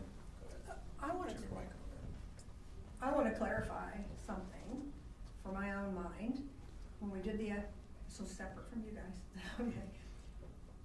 The FES system, I thought we built in the stipends already in, that FES built that stipend in already. We included that was included in the FES. Did I dream that? No, we still pay the stipends. Right, that's what I thought. Okay, I just wanted to clarify that. It's not built Because in. I think there are people who think that we are taking that stipend away. We did, but it's built into the FES system already, that's what I'm trying to get clarified. I believe that's what we did. I don't think it's built in. Jim? We just we retained it on top of the FES system. I wanna That's shift. what I'm saying. We're saying essentially the same thing. Yeah, It's included in the FES Yes, pay rate. yes, yes. yeah, Okay. but not included in the Bundled FES system itself. We just Right. retained the We did. stipends on top of that to Yes, okay. work in some kind of years of service compensation of some kind. Okay. we Which got is a lot to go longevity, over. which I think is what they're asking for. Right. Current. I don't know if you all will know the answer to this question off the top of mind. First of all, we're talking about 17 employees, correct? Yes. All right. What I want to ask is this, is of those 17 employees, how are those positions currently classified within the FES system? I don't even know. I don't know. Okay, because, what we need to address, what I'm looking here is you have merit pool A, merit pool B, merit pool C, merit pool D. I'm assuming, and maybe this is wrong, but of these 17 positions, would those fall under merit pool? Because it says protective occupation, Yeah, law I think so. enforcement. Yeah. I think so. Okay, so at the core of this issue, what needs to be addressed is the compensation for each one of these job classifications on an hourly basis, because that's really what needs to be bumped.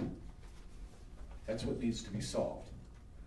Because once we solve these classifications, okay, then it's Yep, plug it and was play. explained.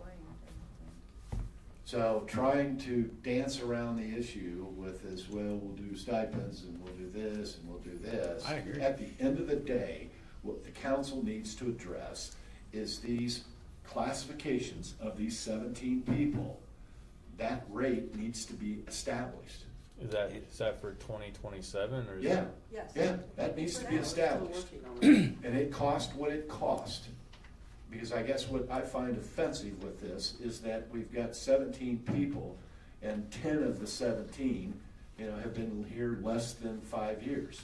Mhm. And if it wasn't for 3 or 4 people, we would literally have no experience within Brown County. No, that's why I'm trying And to that's have scary. longevity I find to try to that- build some things up. I mean, Yeah, it's, we cannot continue to do this. We need No. to fund law enforcement. Law enforcement needs to be, it's either a priority or it isn't. It's real simple.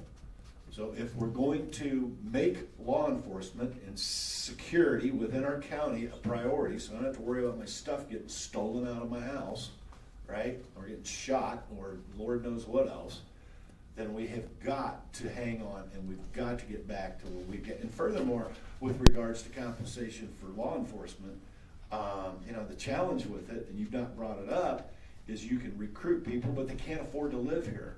yeah.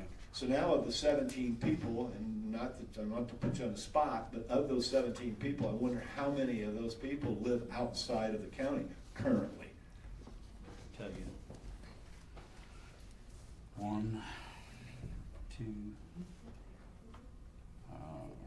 3, 4.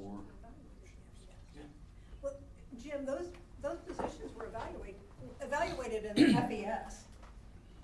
Right, but they're not at the 50% midpoint. Right, and that's what we have That's to the do. issue, That's right. what we have to And do. we haven't done it. And we need to do That's it. the reason I've been harping on this, going all the way back to February and March. And we'll have I've to been do it at harping the end. and harping and harping, We'll and it have to continues do to it. fall on deaf ears. How many people did you come up with? 5. Okay, so a third of the employees live outside of the county, basically. Thank you. So the question is, how do you do it, and what do you do with the DOC income? And why do we have a jail that's got over 100 cells that we don't have a need for this county? Unless the DOC income is integral to that model. It wasn't always that way though. We used to house 60-some, but I can tell you, I think there's a lot of things that factor into that. One, our community is aging very rapidly, so therefore we don't have a whole lot of people that are out committing. We are a very senior citizen community. One, also, I want to think that we're doing a good job. 2, we've done a good job with reducing recidivism with all the programs that we have in our community-wide, when we had a lot of crisis with the drug issues and people dying and things like that. This county stepped up, and I think we've done a good job at reducing that recidivism and keeping people out of our jails. And that includes these gals back here and everything. I think system-wide, we've done a really good job, and our community is aging out. We are old. This community's old. And they're not, old people don't go out and commit crimes. I still grow We're in fast. bed for 10. I mean, I'm serious. It's true. You look at all those factors, and I'll be honest with you, we're doing a damn good job. No problem. I'm just asking, so then, part of the stipend is the DOC model, which helps fund the, Currently, their DOC is holding $444,527.62 in that fund. correct, it's a budget, and you've got another program that may even contribute more. Yes. So it's like, okay, I'm just saying, that contributes to our budget. It does. If that weren't there, we're strapped. So it's helpful. I'm just Yeah. saying, when we put it in the FES, somehow it's gotta go into the FES. Right now, it's a stipend. How do we put it into our budget if we wanna do it differently? We're gonna have to work on it at the end. I think when Brad first talked about the DOC stipend, I was involved in that conversation. We were even talking about another program. I do think it's important to help fund and offset it so that it's not all on the taxpayers. I'm totally fine with that. You know, if I'll even say that if that happens for years down the road, I would totally commit to continuing programs like that because I think it's being responsible, especially as a taxpayer myself. I think it's excellent. You become a profit center of Yeah. sorts to And handle if some we of get your this own other expenses. program in, you guys are gonna be ecstatic And about that's it. what we asked you to do, and you did Yes. it, Yes. so. I asked for money, there was no money, so I found a way and a means. And you Brad. guys And said, we appreciate it. okay. Would it be possible, this is just, I'm thinking off the top of mine, in your budget, all right, there was $401,469 sitting in the general fund for the pension benefit, sheriff's defined benefit plan.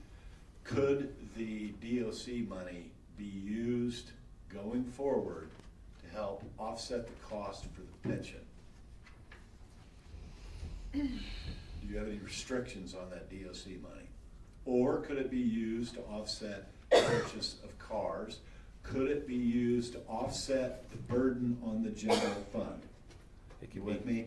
If we could use, in other words, if we could, what we've gotta look at is we gotta look at the FES system, 50% midpoint. We gotta look at where you need to be competitively. Instead of using the DOC money to do the stipends, could we roll that all in, up those job classifications to where they exceed to where they, you know, where you are today, to make them competitive? And we use the DOC revenue to offset another line item expense within that general I mean, fund. however you use it, as long as my salaries get up to where they need to be. That's what I'm talking about. I'm trying to figure out I how don't- to, the challenge, Brad, is. Yeah, there's no regulation on the DOC stipend. You can use that Can however. we, Right. you guys can use that however It you could go see straight fit. into county general. What we're trying to do is to keep the count, I don't say want that that to again. happen. The DOC money currently gets deposited into the general fund? No, No. no. Okay, I But didn't you think it can did. do what you can. There's no Right, no so you have restriction. your own- Does the DOC money, Julie, go into its own fund? Yes. Cool, all right, perfect. And So, so- but like What the I don't wanna misdemeanor- do, when we originally created the DOC fund, when you initially started that program, we specifically stated that you did the work on that as a way to get money to pay your deputies better. Yeah. I do not wanna start splitting up the DOC fund that we collected. This isn't Hold on, about let you. me finish. It's not about you, though. You get upset when people interrupt you and then you interrupt. Yeah, but This is money that was collected strictly I for understand. increasing the salaries. of I was here deputies. when we did it. I know. I don't wanna start saying, okay, we can use that DOC fund for other stuff, because the intended purpose of it was to increase, deputy wages, to make us competitive. I would like to continue to keep using that for that, and not use it for other purposes. So you're not even open to any other discussion at all? You're just gonna sit there and come from your frame of reference or your perspective, and you're closed-minded, locked down, and not open to any other ideas? That's No, understood. what I We've said got was to we be could- Let me clarify. I think gave what- my opinion, We're trying Jim. to, we have to solve We have, this. We Let's can't. add a little bit of I gave reason my here. opinion, Jim, I didn't lay down a law. Okay, Have boys. 10 minutes, we got 4 more budgets Boys, to go let's through. go on a thing. Yeah. I think what Jim wants to do is to make it more secure coming out of our budget rather than variable there and use that money as it comes in accordingly. Can we do that? We don't know. Right, and we need to solve the issue. We need to solve this. I'm all about shifting money to free up money, but still, if we're freeing up money and it's salary money, we're still freeing up money somewhere else, is the way I look at it. That's just my opinion. But then what we do is we put the expense of a constant into revenue that could be variable. No, I'm saying, if we're using the DOC money as DOC to help pay their salaries, we're still freeing up money somewhere else. Yeah, and let me add this. You know, it's because we had a meeting here several months ago at the sheriff's office. Hypothetical situation, the DOC money dries up, and there is no more DOC money. So are you all, the other 6 of you, gonna sit here and tell me that if that DOC money dries up, that you're gonna come back and tell these 17 people, oh, you know, that stipend deal you had, it's gone, and now all your compensation is gonna 47 go people, back. not 17. Is it 47 people? You're gonna tell 47 people, sorry, the DOC money dried up, we're not gonna pay you anymore. You're Well- gonna tell them that? It may not be in the minutes, but it was in the discussions that if it dried up, it dried up. Yeah, but are you really gonna do that? Yeah, heck, I'm willing to say it, I'm one person. I believe I was even the person that said if it dries So- up, it dries up. All right, so Brad, now all of a sudden you guys are faced, you don't have the DOC money, and now all of a sudden you're faced to have to tell your 47 employees, your pay's gonna go down dramatically from what you've been used to getting. That's why I'm working on more programs. How's that gonna impact your staffing? Well, it would suck. I mean, Yes. but It would And suck. talking Right. hypotheticals, Yeah. and And the Jim, fact is, okay, if that happens, we as a county has to say, we still have to try and protect the county. What are we gonna do? He does have We more, don't have a policy in but that. we need to go through, and he has very few minutes I know, left. I know. the only thing I would say to you, Darren, about, starting to pay other stuff out of the DOC money, for that example right there, if you build that fund up to where it has a savings amount, and God forbid DOC stops, then you buy yourself time for us and you to figure out what you're gonna do. What we're gonna do. And that, which is why I wanna keep it dedicated to salary. but Yeah, that's let's why, do that. that's why we have not asked to increase our stipend amounts, knowing that that fund can build a savings, so that if that happens, you have I time. have a cushion, at least to figure it out. We call it operating reserves, and I think we should shoot for 30 to 50% operating reserve in that misdemeanor fund, is that what it's called? No, it's Or- the DOC DOC stipend. It's the DOC stipend fund, and so let's shoot for that, and I think we intended for go to, it's not just for deputies, because the No, jailers it's are for the my whole ones picking staff. up the heavy It's load. across the so- board for my whole staff. So, yeah, it's a whole I have staff. a point here to ask, and this is just, I'm trying to get some information here. Do you know what percentage of your people that come in, that are incarcerated, actually have to go to the hospital or injured overall? And I know that's a dynamic that was changed. And the reason I ask it is this, that when I was working in Marion County, and there is a law for this now, used to, Marion County got stuck with everybody that was injured drunk driving prior, this occurred prior, obviously, to them being incarcerated. And we took that to the state legislature unless it's changed. And so one drunk driver could cost you hundreds of thousands or millions of dollars. And if this county gets stuck for that and that increases your contract, that could be a big variance on the amount of income. You might be able to stop that because a drunk driver or somebody commits a crime prior to being incarcerated that has to go to the hospital, that occurred prior to them being incarcerated, and that responsibility was on them. That might be one way of looking at some revenue. It might be an insignificant amount. I have no clue, but I have a feeling, I don't know how many people incarcerated a year here. Do you, just off your head? How many arrests would you guess? Do you take a lot of them to the hospital prior to being? Can I say something about that? If somebody's drunk and they wreck and they're gonna be in the hospital for 2 weeks, you're like, arrest them. we'll talk to you later. We'll get a warrant, we'll get them wait till later you're on. done, And I so we understand it don't long ever pay term. those. I understand it long term, but a lot of people, they go to the emergency room, big cost incurred. If you're just there 6 hours or a few hours, and then they're released back to you, do we pay for that? No. We don't, who pays? If they were Them. already in custody, No, I'm talking about if I went out here right now, crashed, It's and I on was you. drunk. Yeah, I can answer that. It's We on will- you we or will your not take insurance that. or whatever. Okay, so you're already doing that. We would Yes. file charges on you and get a warrant for you after the fact. Well, okay, so you wouldn't make the arrest then? No. That's all I'm asking. no way. Well, So you've a got- lot of counties do that, just to be, I Mm, mean, you not can so much scoff at that, anymore, but a lot of no. counties do that. So you've got a $130,000 inmate medical request, what's that go to? The contract Our contract with is, QCC. So that's just a yearly contract? Yeah. well, plus we pay for medications they don't cover. And if somebody would fall out of their top bunk and break their wrist, right, they're gonna go to the So ER. that's like an insurance contract of sorts? No, Of it's the- sorts. If they're incarcerated, Even they're their medical person responsibility, comes in. Gary. Yeah. We're We just have a talking nurse about- on staff, a doctor, that covers all of that. So do you have any clue what the cost that you don't pay, or the cost that you do pay? Does anybody keep track of what cost perhaps that you could defer back to that person that is incarcerated? If they're in jail and break their arm, I get it, you're gonna pay for that, I totally understand. So, a lot of it depends on how they come in the system and when they've been sentenced or how long they're there. their insurance goes for so long, but then If once they're they're, on- in- yeah. once they're incarcerated, we can't, then it occurs to us.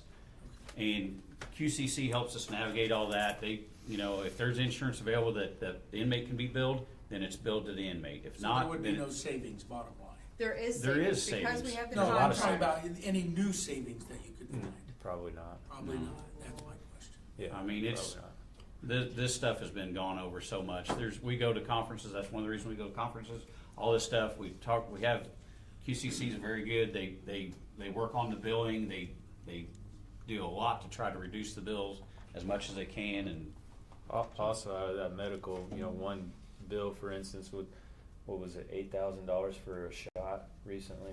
yeah, for mental health shop. For someone with schizophrenia, they have to have a shot every few months. It's $8,000. There's no way around it. We have to pay it. It's a court-ordered situation.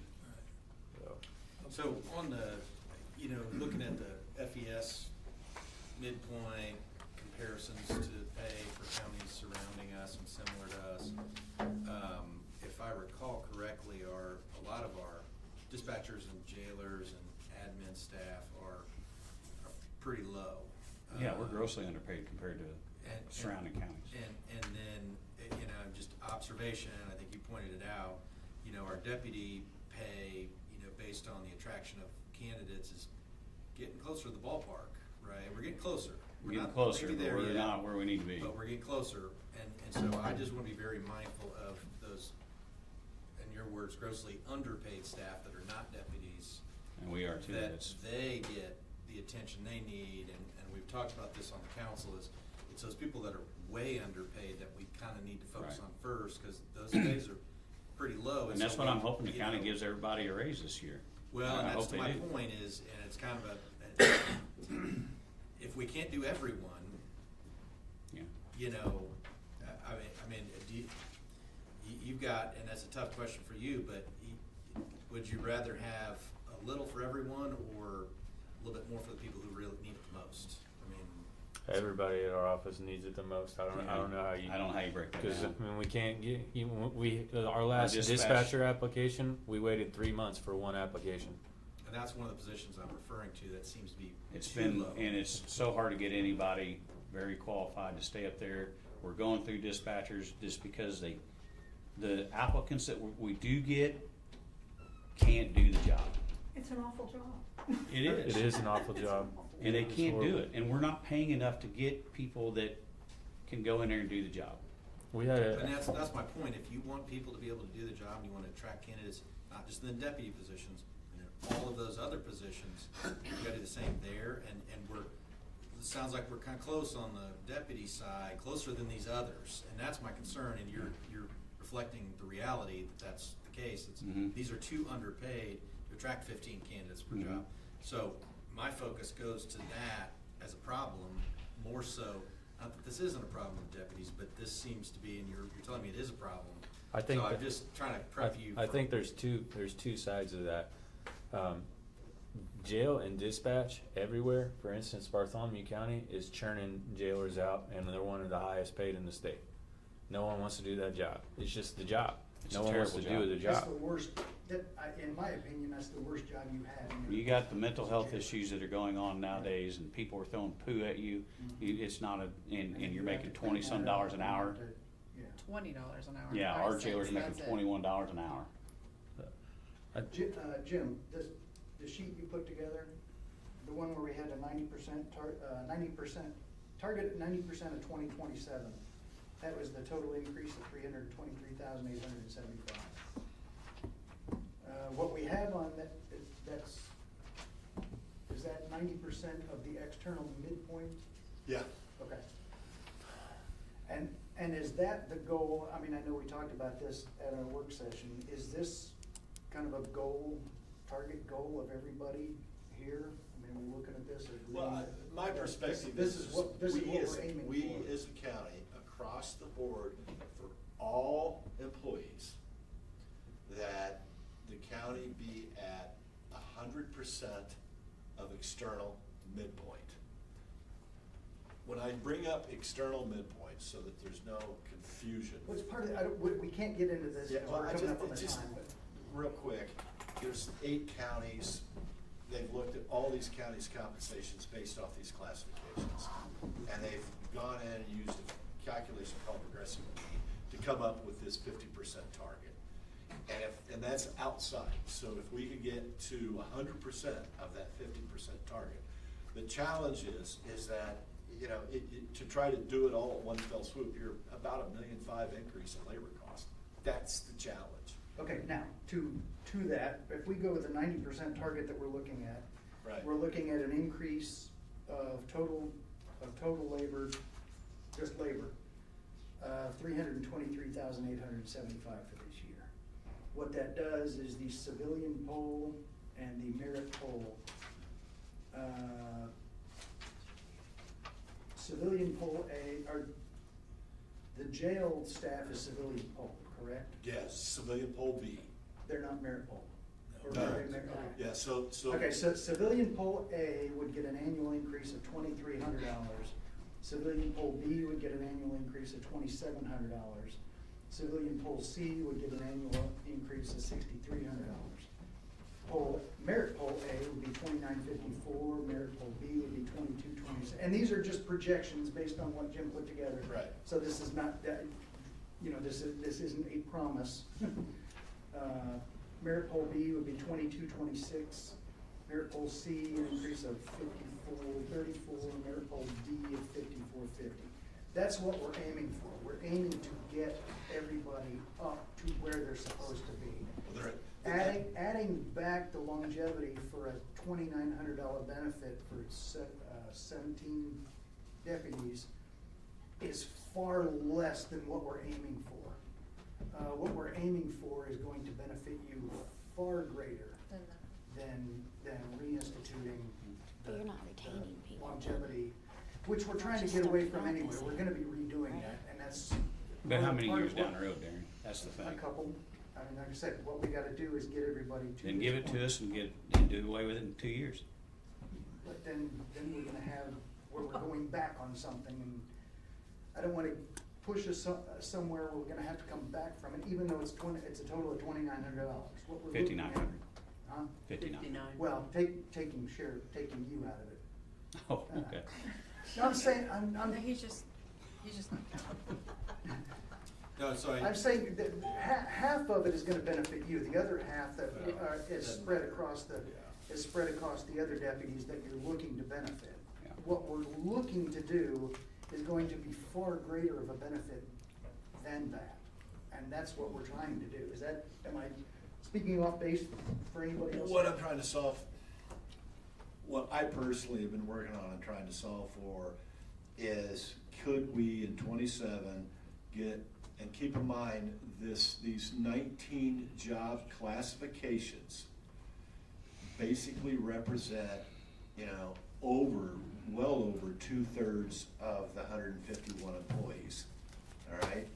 So if we could get these 19 job classifications, it's basically taking, it's the 80-20 rule, because the 20% would be what?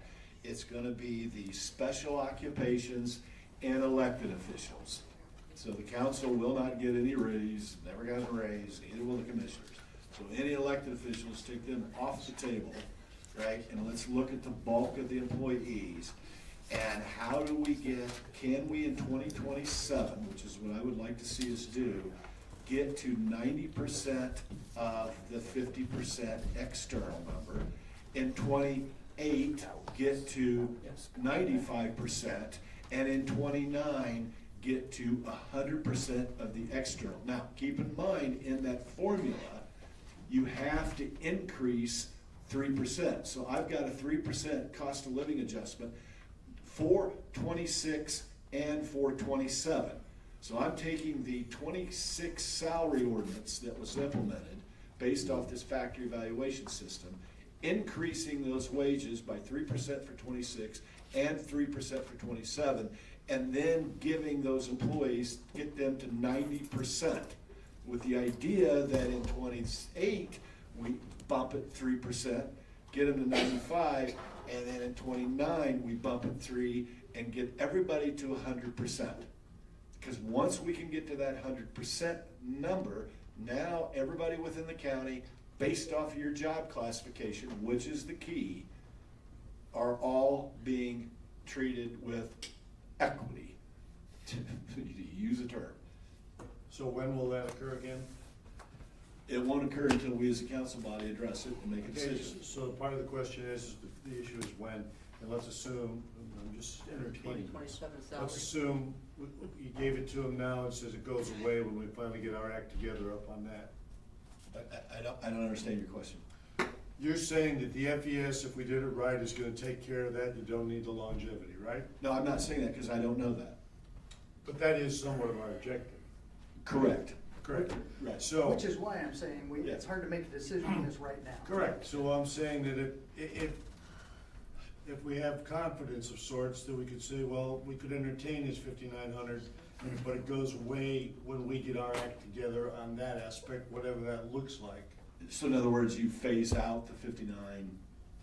It's an option. We're gonna have to Something to look at it. discuss. Yeah, we've gotta look at it and evaluate Well, it. if we're doing it, that's what I'm There saying. are no solutions, We're- only that- compromises. Those 17 people are the only people in the county that don't get the longevity right now. So if you're doing the longevity away from everybody, because if you fix that system, then rightly so. That's all I'm asking. Yeah, I wanna fix the system. Okay, so what do we do in the meantime? So here, just to set expectations, at the end of the day, all the budget requests based on what we have on hand in terms of revenue, there's about $380,000 countywide in surplus for the whole budget. It's not a lot, okay? So unless we see cuts, you're probably not gonna get everything everybody wants here.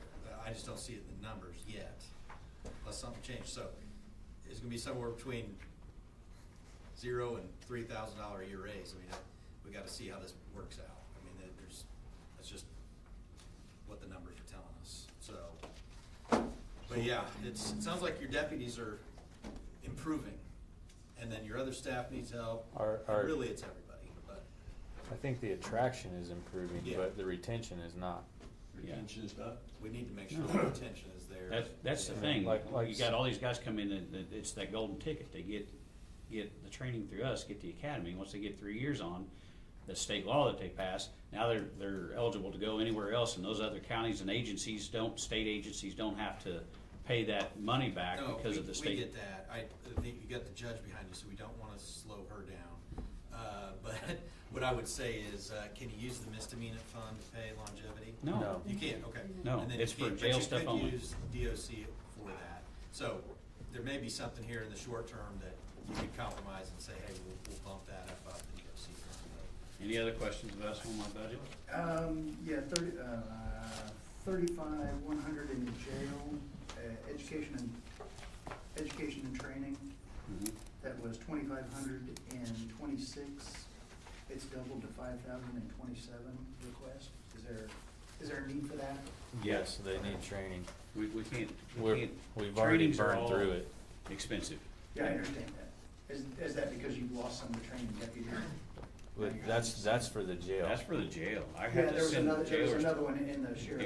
If I don't provide good training for my jail staff and everything, that could compute the lawsuits that this county can't pay. Oh, yeah, I understand. I'm The with you. sheriff's I'm not training arguing. also went up because it got cut a couple years ago, and $5,000 is nothing. That's nothing. And A then one- murder training is gonna cost you half of that for one person. Plus expenses of being there. Right. And we have a lot of change right now, so we have a lot of training requirements that are needed. And A that lot was of the training needed. increase for the training. I mean, So those are costs incurred to us. yes. Okay, so you've been short-staffed for once, you don't train as many people, no good. But also with the short staff is more overtime, is that any change in that going on? Right now, our guys honestly are adjusting comp time, but the biggest concern is our comp time is rising because they're not taking time off, and now you're having burnout. So, I mean, I would say personnel-wise, we're in a great position. The problem is they're all going to be burned out by the end of this year, and I really worry about that. And So yeah. I guess I would ask benefits beyond that $100 a year to address burnout. So benefit packages, I mean, you gotta be creative here, time off, comp time, vacation carrying over, The like, problem we is- gotta be, I think. But even that just more- adds more, You Some can't of take, that falls under the commissioners, not us. Well, it may, but I'm saying we gotta be committed, because I see the other departments doing those things. And so But when bringing we- out the when we- $100 a year is not gonna address burnout. when we So let gotta- people off, gotta figure we that have out. to fill the gap with someone else. Yeah, no, I get it. So that's not, $100 a year is not gonna solve that. And so we gotta do something else for that. And so I would encourage you to do that. If there's something we need to build in, please suggest it, because it sounds like an issue. So what's our status on the 5,900? I would prefer to not go backward in what we're trying to do with the FES system. Re-implementing the stipend right now is a step backward into what we're trying to go forward with and correct. So let's We're just not build there it yet. in pay. And we need to set a time when we're gonna look at this FES system, and I think we should do it at the end of our budget hearings. Correct. We need to work on it, is the answer.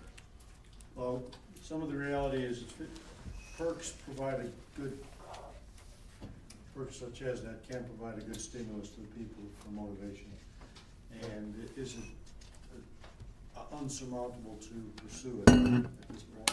Well, implementing is gonna be so negligible in their benefits. If we could, We if won't we have could, much time discussing it. when what how we much can money do, to if we discuss. can do this, the benefit is gonna be astronomical compared to, I'm just saying, in the meantime, if we come to an agreement that we change the system, it goes away. yeah. yeah, but my only last ditch comment would be is that it is important. I understand what you're saying, Scott, about that $100, but decisions you're making right now is going to affect those guys 5 and 10 years down the road, and look no farther than our past 5 years. The guys have not stayed. I mean, Right. I can name them. They're great officers. I can tell you that I have sat at conversation and tables with other sheriffs and chiefs who would love to have me, and I can make $115,000 a year. I have chosen to stay here because I love Brown County. I'm one of one. I'm one of one. So, and I promise you, they're all gonna watch this YouTube video.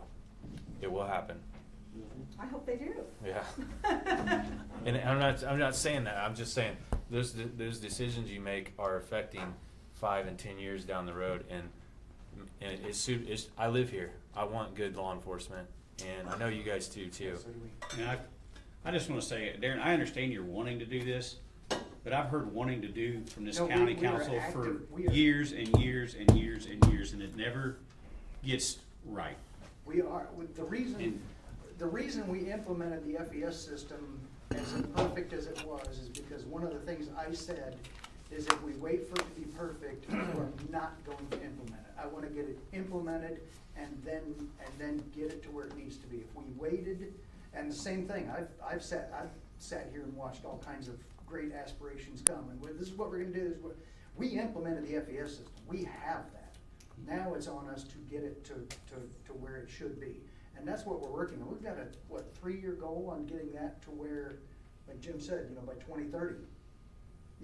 We're looking at having everybody funded to that external midpoint with incentives for experience. And that's part of what we're trying to build into, especially the sheriff's department is going to have their own tier of experience and pay for that. We are addressing it. We are looking at that. We absolutely do want to address what you're I appreciate that, but I'm gonna keep working hard on just taking care of it myself. Let's just say, but it's 3 years off, so that we will have it then, but we're not doing it. I'm not saying- No, we're working on it, we I know, are working on it at the end I'm of just saying, it's gotta this. need this burden now, so I don't If see it there's a takes big us problem. You just, I 2 mean, days. it's just promises and promises that never come true. I'll keep working my end to do what I can to make sure my people get paid.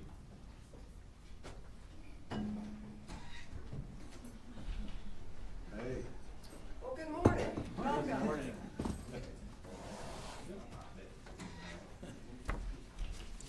I think I'm first. Thank you. Feel free to jump right in if you want. I can do that. Sorry, we're behind. That's all right. Gave me a chance to look at this again. Do you have a hard stop at 12? No, not this Okay. morning. 11:30. I had You've been a down this road before. week-long trial that came off, so I'm a little more flexible this week. So I didn't see that we submitted a T-chart this year, so I thought I'd just go through my proposed decreases and increases from last year. I can tell you that according to my calculations, with granted I'm a judge and a lawyer, not an accountant, I actually have a request to decrease the budget of the circuit court. The way that I propose to do that is my assistant has looked carefully through our postage, even accounting for all the postage increases that have been happening and will continue to happen. We propose to decrease our postage, which is in 21200, by 500. I think we have accomplished that by greater use of email notices. Magistrate and I have been working hard to try to talk people into receiving their court notices by email. We've also been very careful about our return mail and making sure we don't send subsequent mail to a bad address. And speaking with the director of our Guardian Ad Litem program, we're looking at line 36101. We're able to propose a decrease in Guardian Ad Litem expenses by 500. I also, in my law books, which have last year came out of cum cap, that's 42700. My contract on law books, if you want to call it, with West and I think it was West, was up for renewal. I decreased what I thought we needed, and so I'm requesting $2,000 less in that line. And then I also made a reduction of $50 in 3,700 for dues and subscriptions. My increases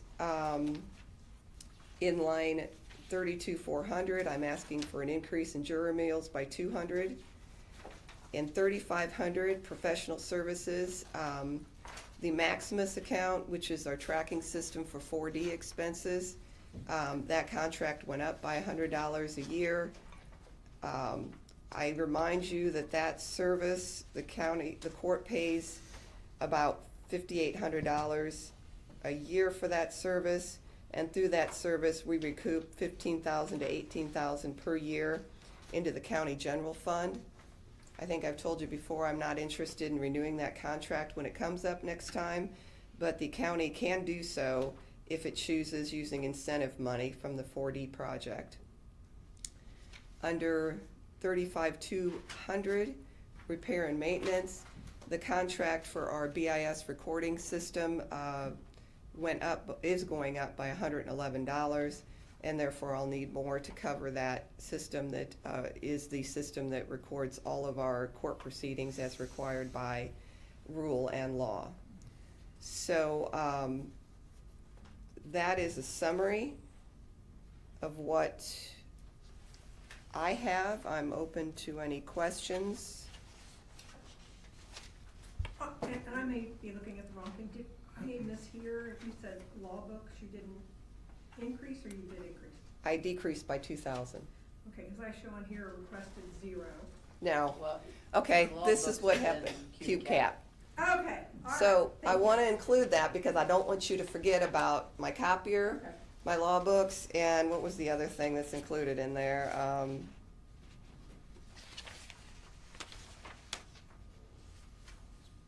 Equipment, and fixtures.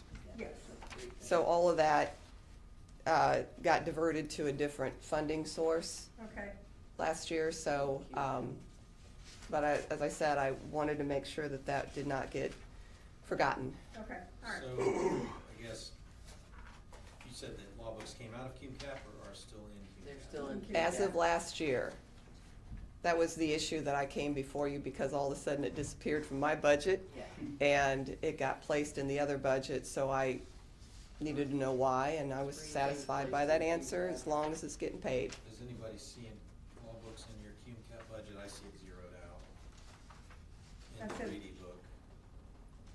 Okay, well, I'm glad I brought it up. There should be 3 things. They're there because I remember seeing. It's not in the Reedy book, but under cum cap at least, but.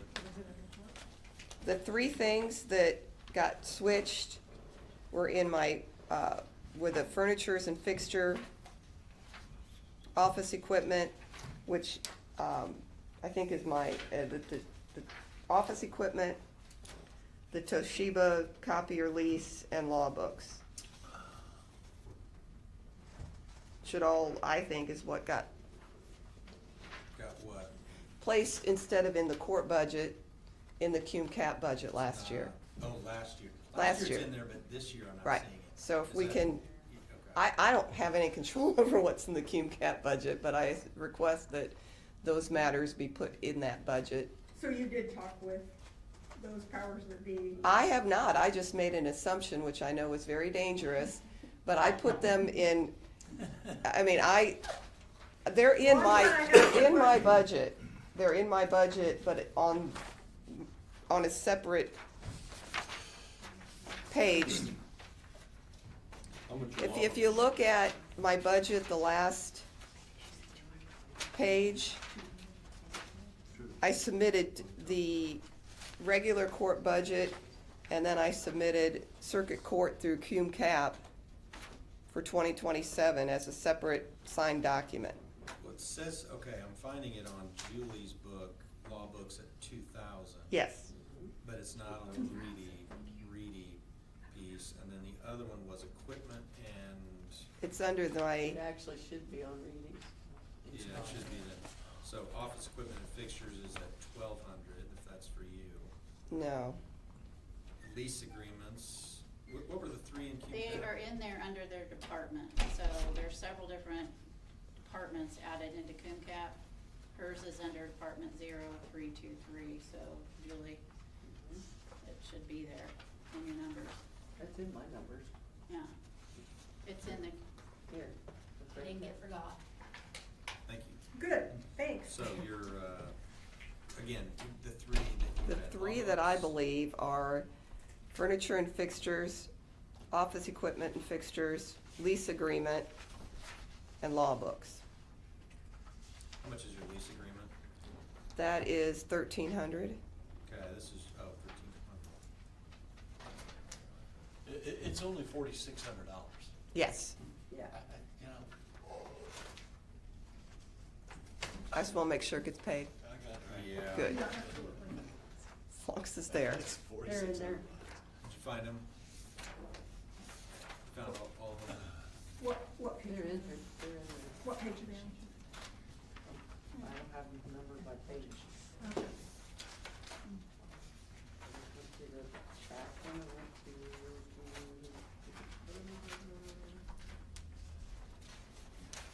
went to Commissioner's budget, go to 1138, Okay, which is cum the cap. general fund for the circuit court is, the total was 407,061. And of the 407,061, 371,361 is labor cost. The only other item in here is the cum cap, which is $4,600. That's it. She has It's it. pretty straightforward. Yeah. I try to be.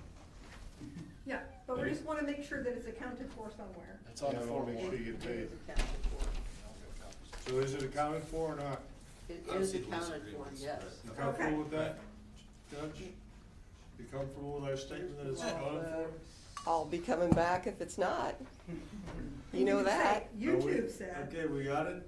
Between the Got it. auditor and the council, it's accounted for. Yeah. I'm glad I asked. Any other questions about the court's proposed budget? No. All right, Educational question, yes. because I don't ever get an opportunity The to. reason, and to Teresa said it's question actually in local their, circuit their court own judge. fund, it's not in their own fund because it wouldn't go into Gateway that way. So I had to actually combine them and put them under 000, so it would actually go into Gateway.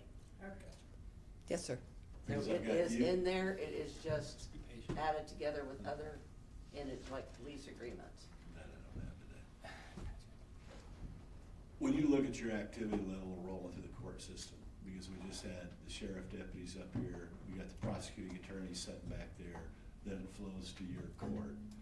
That, when you look at that activity, I mean, and you're just off the top of mind, I mean, and I know you, what type of cases do you have to deal with, on a 12-month period? I mean, is it a bunch of it substance abuse issues? Oh, well, Is it, So, or is it just a mishmash of everything? so I think a lot of times people focus a lot on the criminal docket. Right. And it is always substance abuse. I mean, there are some cases that are not substance abuse related.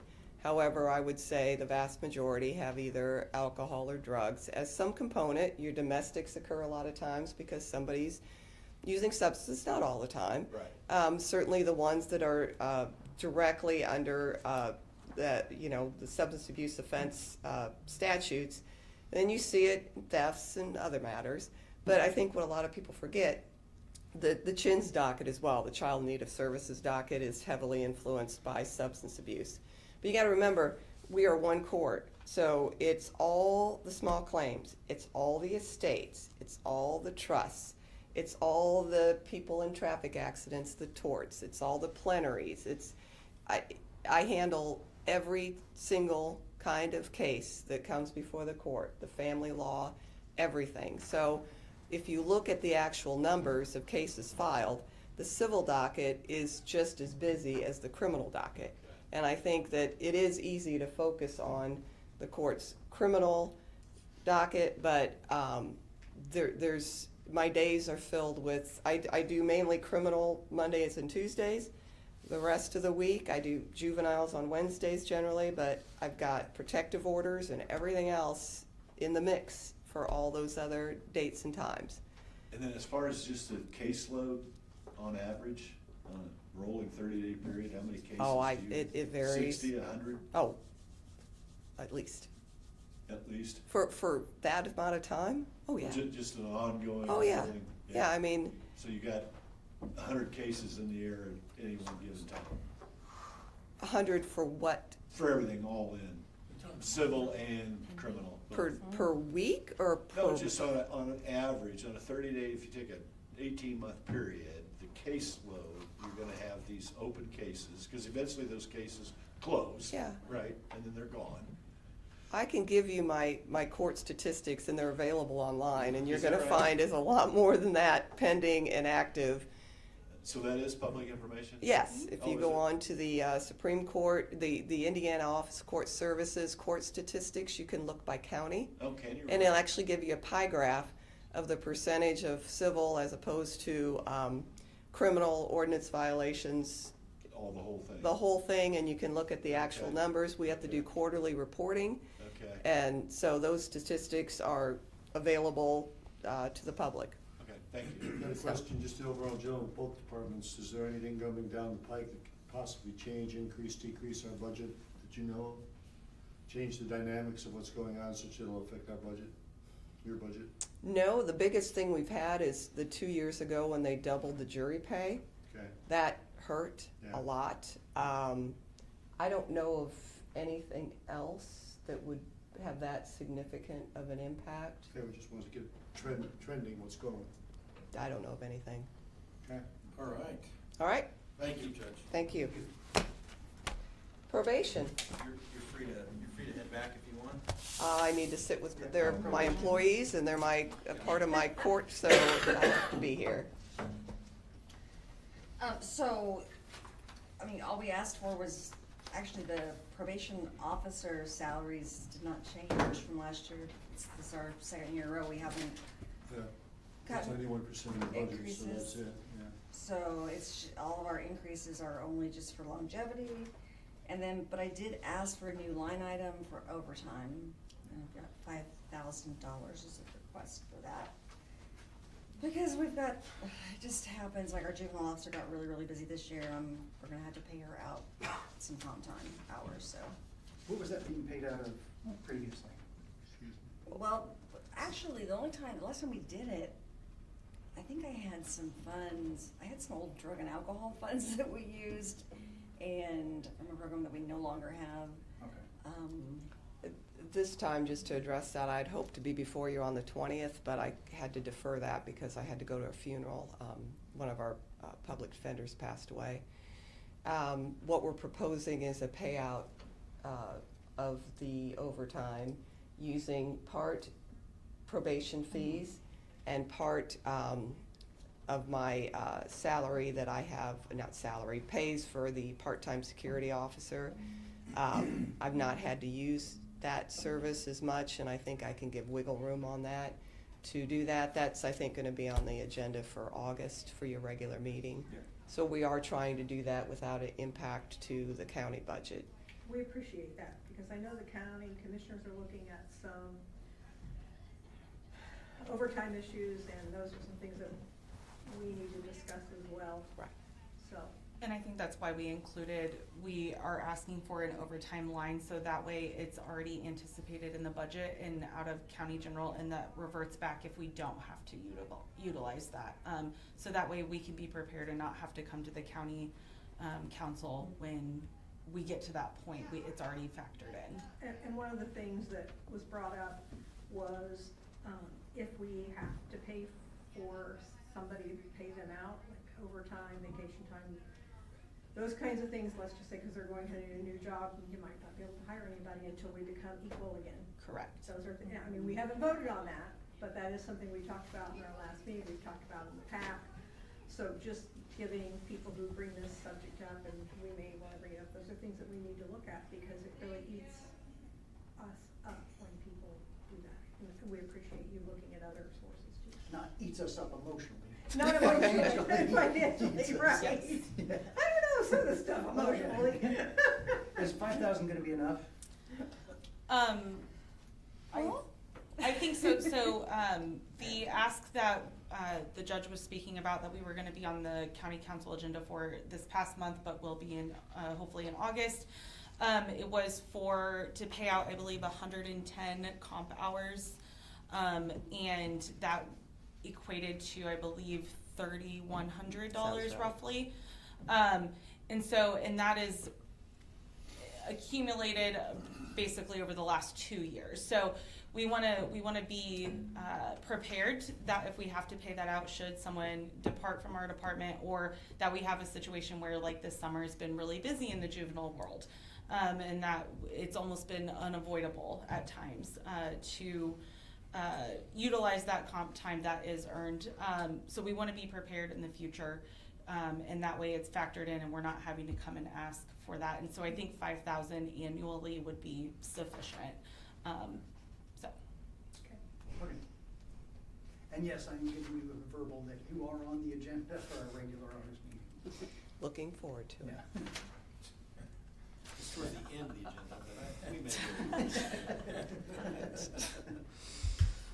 And I'm looking at this Reedy Financial Group, and with all of our numbers on here, I only see one error from what I asked for difference. Page 17. Yeah, is my pretrial officer. Should be 45,228. That's Okay, what I see. yeah, we have that in our book here, we have 45. It's in Reedy's too, if you Yeah, look I've at the got 27 45, department request 228. column. Okay. yeah. 45,228, is that what you want? Uh-huh. Yeah, it's That's in what I there have. for 27. In For Reedy's 20. also. Oh, okay, maybe I'm If looking I'm at looking the at wrong. pretrial officer, Is this 45,128 right there. well right here? under 27. Oh, under there we go. requested. Yeah. Okay. If you look at the far end, they took out, Uh-huh. they took out. The longevity. Yeah. Okay, Yes. that makes sense. $100 difference. Okay. Yep. So, yeah, we got, it's kind of difficult when we're working with our format and Reedy's format and trying to translate between the two for everybody, so. But yeah, everything else in my budget was the same. All right, anybody else have anything? Do you have Are anything? you okay with the 5,000? Motion I mean, to it- dismiss. I think, it's, everybody good with 5,000 for overtime? I mean, it's paid anyway, out of somewhere, so. And I hope that it doesn't, I mean, like, we paid Brenda DeWeese last time, and I thought it was 2016 or something. It was awful. Yeah. Yeah. I'm sorry it was awful. I mean, I just sat through that thing. But so it doesn't happen, like, it's not talking something that's happening every year, but like, these juveniles, I don't know, sometimes there's just a wave, and then everything calms down, and we're back to normal, and right now we're in a wave. And it's something you have to do, you can't just say, we're not gonna do that this week. No. And we encourage you. Same and thing I with think your detention if budget, they can Commissioner's use the detention ti- If they budget. can take the time off, if there's, We tried. We've attempted. They have. And we even tried, I mean, like this past, we detain a kid every week. It seems like. Last month, and, you know. Those kids. And I know, and, you know, we have been actually, because our juvenile officer actually had to be out of the office. It's like, okay, we have to do it now and do that work for So her. I just. So we try to assist as much as we can. Yeah, looking at the Reedy document under probation, 19,000 in reductions for staffing, 15,000 for each probation officer. Do you see that in the Reedy document? Page 17, scroll over to department budget request, over under 26, and then scroll down. Probation officers are dropping 15K for. No. That should not be right. No. Yeah, I didn't think that was right. No, so I think, And then 2,000 for. Looking at that, pretrial and. I something think like that 15,000, Oh, that's my, so what that is actually, yeah, that's my, the 15 comes from my adult user fees. Yeah.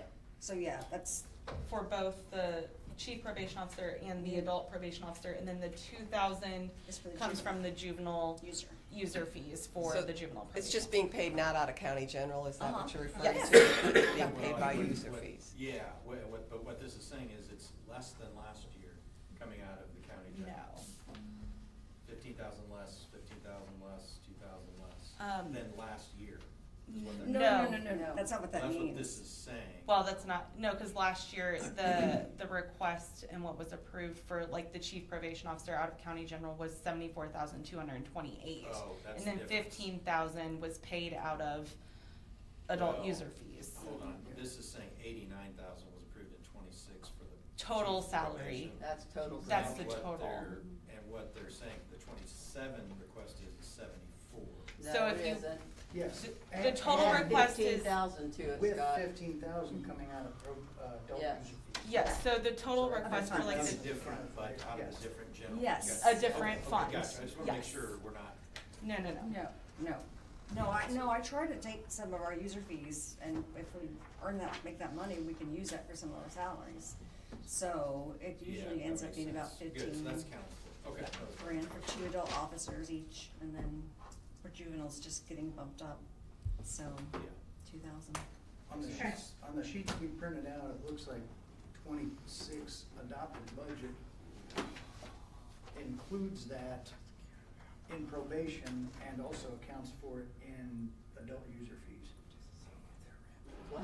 Yeah, we did the same thing last We year. can talk about that later. I didn't Yeah. want to take up. Yeah, we did the That's- exact That's a same thing. paperwork thing that we. Several years in a row now, we've been doing that, Okay, yeah, because yeah. to try to Yeah, alleviate. But we've got it adequately funded. The 15,000 in adult user fees goes back beyond, at least to 2024. I'm at the adult user fees. I don't see it in any other thing. Okay, Okay, yep. that's it. Thank you very much. Thank you. Thanks. Have a great rest of your day. Thank you, too. Good luck. Yeah.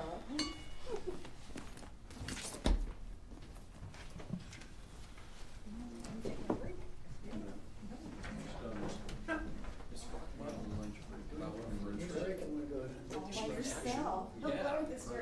How are you? I'm good. Great pictures, by the way, of your vacation. Oh, thanks. It was a Pretty awesome. fun vacation. Busy vacation. It looks good. Good morning. Good morning. Still morning, It's yes. always morning somewhere. All right, what page am I on? We've been trying to figure that out for a long time. He's on the page. Anything new, exciting, and different? Trending? For my office, no. Good. I can summarize, I think, the budgets, there should be no significant changes, certainly no increases. The only change would be we're gonna pay her. Yeah, I'm gonna discuss that, thank you. We made some cuts, I think, like the Title 4D office cut parent locator for $1,200. Tried to cut where we could. if anything went up, it may have been postage by $200.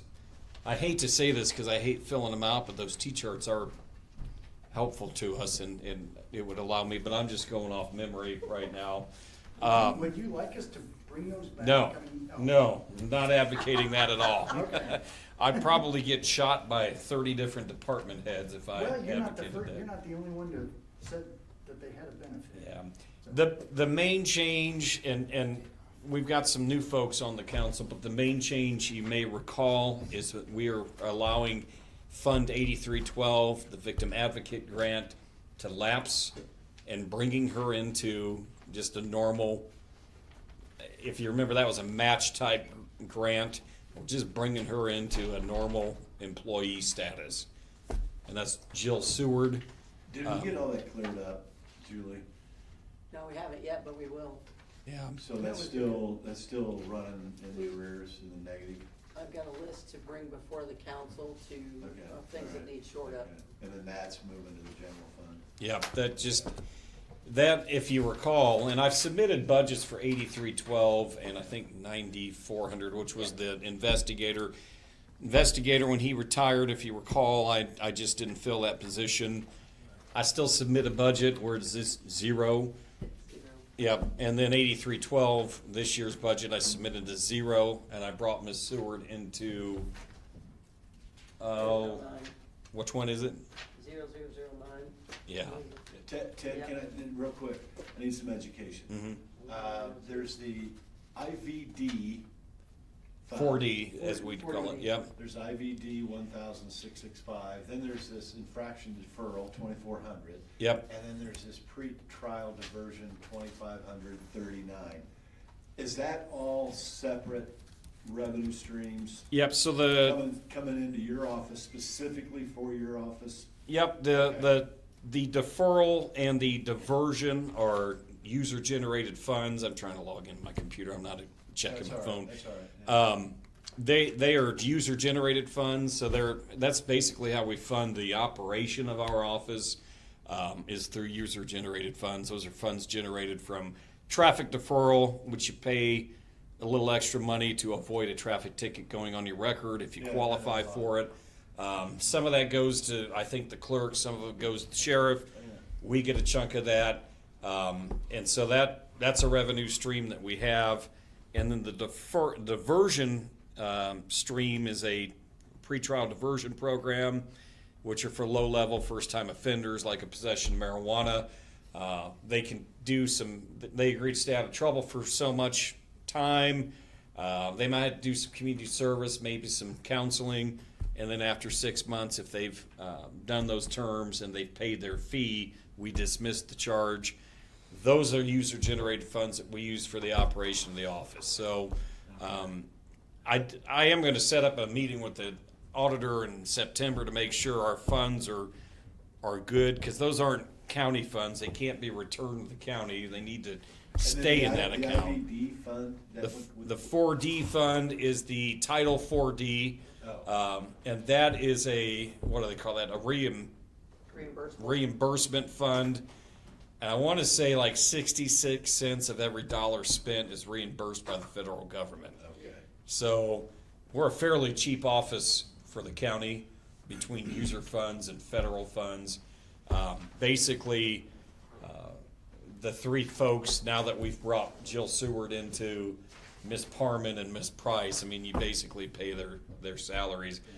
Beyond that, we're darn near self-funded through funds or the federal government through 4D. Yeah, so the only thing you got coming out that really matters to me personally would be the 132,779.63 out of the general fund, which is basically all labor costs for positions. That's it. Yeah. So that and then I have one last question. We stayed pretty static. I mean, it's rare unless I have a murder case that I think is going to cost a lot of money for experts. We stay fairly static on our costs. I have one question. It's for you as a prosecuting attorney.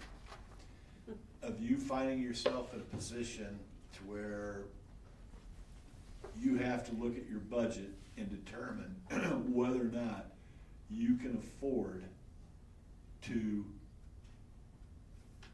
take action against the individual, right? And because if you don't, for example, let's say a prosecuting attorney is confronted with a situation in which that they, by law, could go after this individual. However, in order to do that, they have to hire an interpreter because the individual doesn't speak English. So you've got to have money in your budget to cover an interpreter to go through the whole court system, which could last Lord knows how long, right? You're asking, have I ever not prosecuted somebody but for the cost, like a cost No, I'm not asking concern? you personally. This is just in general, a prosecuting attorney, that's in a county that lacks the funding in order to be able to bring charges against someone, decides to just not even do it because they don't have the money to do it. And I don't know how, is that prevalent in your industry? Prevalent, no. Where we see it come up is if, Lord forbid, we ever have a death penalty type case, Right. a capital case, I would be coming to the council about that. Those generally cost hundreds of thousands of dollars to prosecute, and that is a factor, and I would have to factor that in if we ever had such a case. It's a factor when we have fugitives of the law that we have active warrants out of Brown County, and for perhaps we had one recently that was located, an individual was found in Delaware County. It cost money to go get that person. I know the sheriff has some money set aside for such things, transportation and such, but I also volunteer some of my trial fund money to help defray those costs. So if we ever had a fugitive that we really wanted to bring to justice, for instance, in California, it'd have to be the right type of charge. But yes, I mean, that's where budget constraints would cause me concerns. And if we ever have a case like the Daniel Messel case that was a high-profile case, if you recall, some of you were on the council at the time, I had to come and ask for additional trial funds to fund that. That would never prevent me from filing a murder case. But budgetary concerns would cause me pause from ever pursuing a capital case. So that's a concern for any prosecutor doing their job properly, especially in a smaller county. Okay, so I bring this up every year a little bit. So, and maybe in what I've been reading, not locally, isn't true at all, I don't know. But we have the animal control stipend in there, and that's for the attorney to do those animal control. So I have been reading, and again, I don't know if this is true, you're the law person, not me, that some of these animal cases now, again, not necessarily locally, are becoming federal, which would fall under your jurisdiction and not the special prosecutor that we've had in the past. Is that correct? Not that I know of. And I don't. You only do like criminal cases, right? Yep, I'm only criminal. The reason we have a stipend, I think it's easier to explain that, and then maybe that'll help answer the question in a roundabout way. Mr. Seat and I are state-paid prosecutors. Right. So we are state-paid prosecutors, and we are only allowed to prosecute state crimes. Our animal control ordinances are ordinances, which means that they are county ordinances. Right. We are insured by the state. That's another reason why we're cheap, because the state pays our salaries, and they pay our insurance. Our insurance doesn't cover us prosecuting county ordinances, and I've talked to them dozens of times, including health code violations and things. Those are county ordinances, and we lose our malpractice insurance, which means we can be sued privately. We've been advised, do not take county ordinance cases. IPAC, which is the Indiana Prosecuting Attorneys Council, has advised if you do want to assist in the enforcement of county ordinances, you need to have somebody that's paid by, and then I wanted to talk to you all about this. Because we did for a while, a portion. Yep, well, it's a $2,000 stipend just to file them. Mm-hmm. They need to be paid by a stipend. That's why my 4D attorney is the one that prosecutes them. She gets paid a stipend to file those infractions. I'm sorry, ordinances. and she's covered by her insurance to do so, and that's why it has to be an ordinance. Because if you recall, the Title 4D are reimbursed. There's a reimbursement schedule through the federal government, and they can't pay for her to prosecute county ordinances. So that's why it has to be a stipend. That's why she gets that $2,000. There's no federal enforcement there, because I don't enforce the federal law either. That's a federal prosecutor. Okay. Because,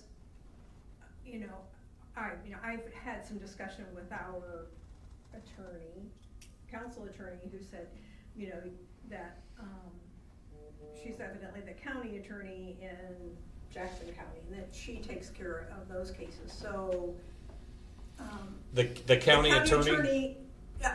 If our county attorney, we want to pay the county attorney to do that or whatever, then they would take on those ordinance filings, is what I'm hearing, or could. I believe that's what should happen.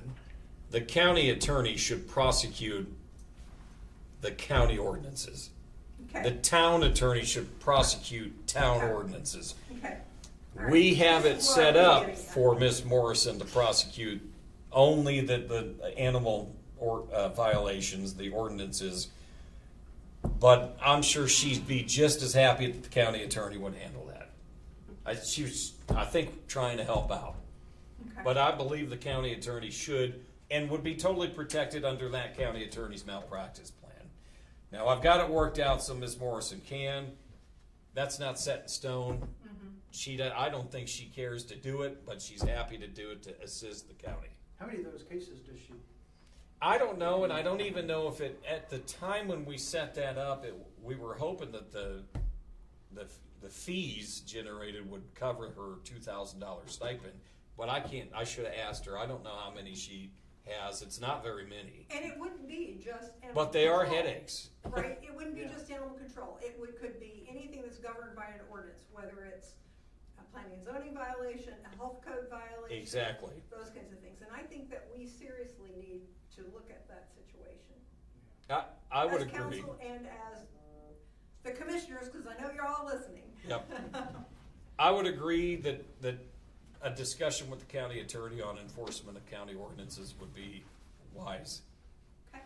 And then that would get rid of another stipend, which is another headache for everyone here in this room. But then we just have to decide, is the council attorney or the commissioner's attorney the Brown County attorney? Yeah. But yeah, it would have to be decided on who's going to handle those, and that's an administrative thing, not necessarily be decided today. But I do think it's something that we do need to be looking at, because there are a lot of ordinance issues out there.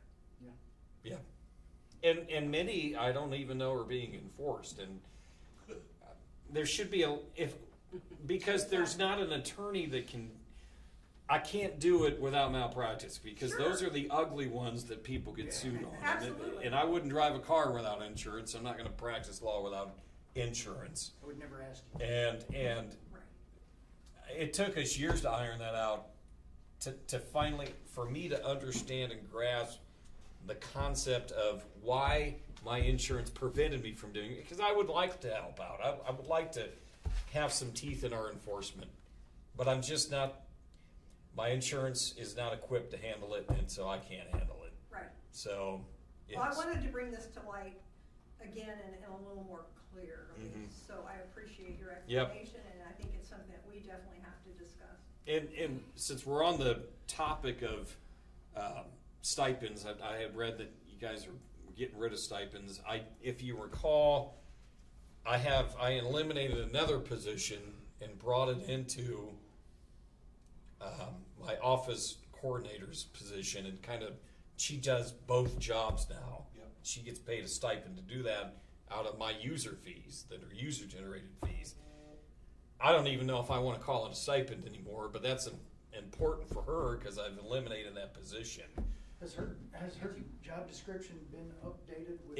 It has, and I've asked for a meeting to sit down. I don't know if we're still going to have those meetings where I'm trying to, if we bump her to, I don't remember your ADP, if we bumped her up we could get rid of the stipend and just, Yeah, that's what we're hoping to do. well, I'm hoping to sit If- down if- with yeah, you If and, the job description covers all of that, then that can be got in, because that was the whole purpose of this, was With the FES to system. incorporate that into the job and actually pay. Her job description does say that she's It doing does. this, then Yeah. it technically should be put within her salary.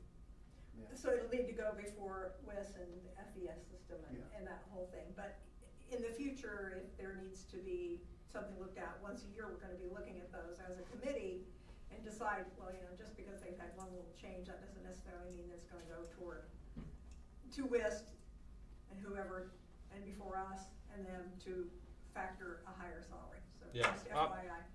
I'm hoping to get, to sit down and explain all that. Cause I know you were at a meeting that we had, Mr. Bird, if you recall that, and then that would eliminate a stipend by just making the salary commiserate with two positions essentially.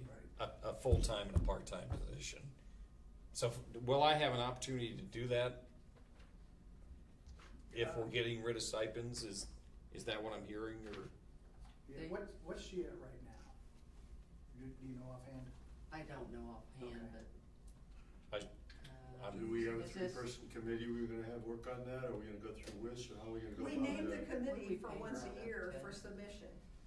Right. And I had The $6,000? volunteered, Scott volunteered, I don't remember who the other volunteer was. I think it's, yes. Okay, and so we were What's gonna the rest of it, where's her rest have of those it submissions, they coming have to be from? to us by March, because we're not gonna look at them every month and drive. Just the Christmas normal, crazy. my normal fund, what is that, So he's comfortable with stipend until March and the next year. 009? She's at a, Yeah, you're right, she's getting it out of there, 2,400. I think I was gonna advocate that should be commiserate to a Pat B, using those standards. Those decisions all fall on WIS, because we wanna take that away from Us. because, Mhm. Becomes we more need a objective. third-party objective set of eyes Right. looking at that. That's Corey, right? Ted, a Pat B for 2026 is at $26.11 per hour, is what a Pat B is. Yeah, So if you take her stipend and her current pay and divide it by 2,080, where's she at per hour currently? let me see. Math quiz. As the judge said, I'm not an accountant, lawyer. They don't let me play with the numbers. Let me see here. I don't see her in your regular.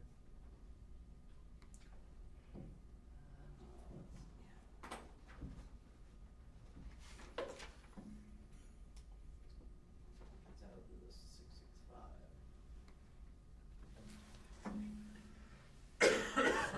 She's at,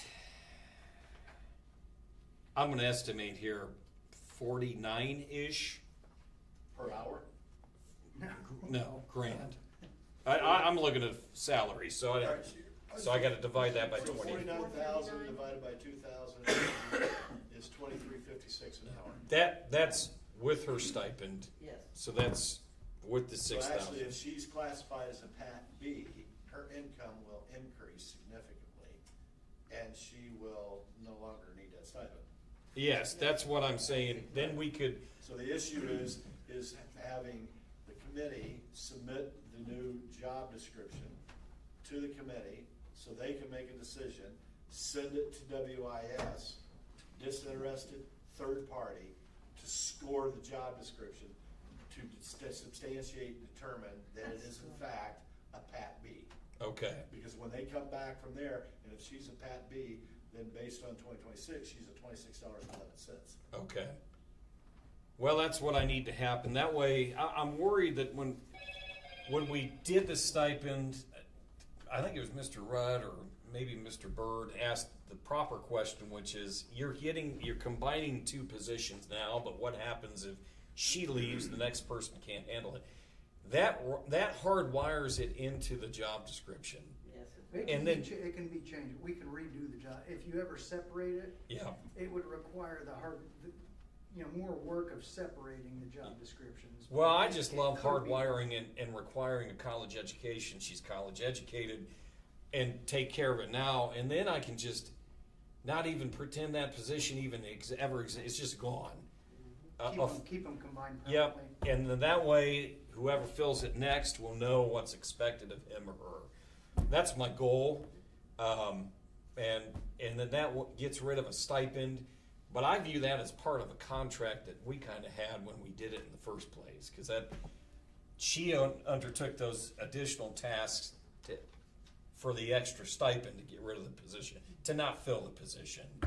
So I'm worried that if that gets cut, If they reevaluate it Yeah. and find out that it's not an increase grade, that the stipend would go away. okay, Basically, we just That's have a your- form that you need to fill out, so we can send it into, okay. to WISC. I'm happy to fill that form. I'll get with you I sometime can soon. send it to you, I'll make myself a note just to send you the. But Make sure. if worst case, that stipend ever does go away, it's not gonna be subtracted. It's gonna stay there, and that'll be the ceiling that, Okay. it's not gonna be pulled out, but that may prevent that job position from getting a raise until that salary catches up. Understood. Up to Okay. the line that we're working on. That would be worst case, cause like I said, when we implemented the FES, we all determined and agreed that nobody was gonna be cut in pay. Okay. And that stipend is part of pay, so we don't want that to be pulled back. Right. All right, and then the only other thing on my list was, do y'all want me to keep submitting zeroed out budgets for the investigator and the victim advocate?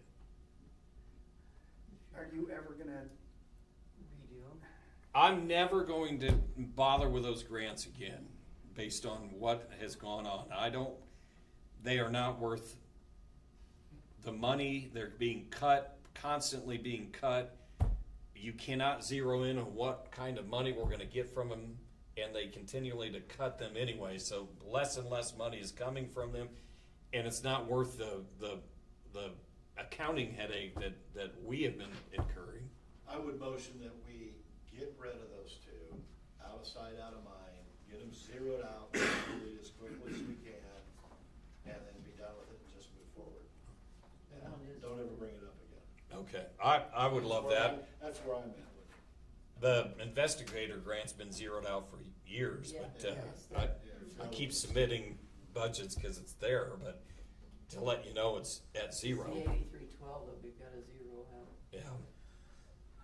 But that is a very long way to say the only major change in my budget is zeroing out that grant and bringing Jill into my normal, with Miss Parman and Miss Price and the 009. and that's because so much of the work that she does is actually keeping up with the grant that pays for it. Yeah, It takes away from everything else. Yeah. I'm not It's often saying about incredibly 40% of her day was keeping up with her grant, Yeah. grant reporting, grant writing, writing constant reports for the grant to report on what she's doing, budgeting for her grant. It took away from the job she was supposed to be doing, which is a lot of our victim rights are enshrined in our Indiana Constitution and in our state code. So it was bizarre. Then they cut the budget by 40% this year, which means we're going to get less, and it just isn't worth it anymore. So I agree. One question, unemployment, 2026 budget was 89,000. This year it's 132,000. That's what I was asking. I didn't know if that was I don't think you're paying that much. if that was a typo, No, I or think it's total. did something get added from somewhere else? what budget line are you in there? Okay, never mind. It's zeroed out. There's no zero there. This was, it's just the way this, you're right. It is the total of all three of those ones. Okay, one point of clarity on your 4D spreadsheet, you've got 0 capital outlays, but somebody ended up putting in the total capital outlays are 144,000. That's the total budget. So- Total budget. Yeah, I presume that filtered through and didn't cause any problems, Julie? Okay, good. No, we're not doing anything crazy on the 4D side. Just paying people and, yeah. Thank you. All right, anything else? Well, thank you all. Thank you. Thanks. Yeah, appreciate it. All right. Lunch? Yep, break for lunch? Back at 1?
All right, we're back. Buildings, housing, you know. Back on.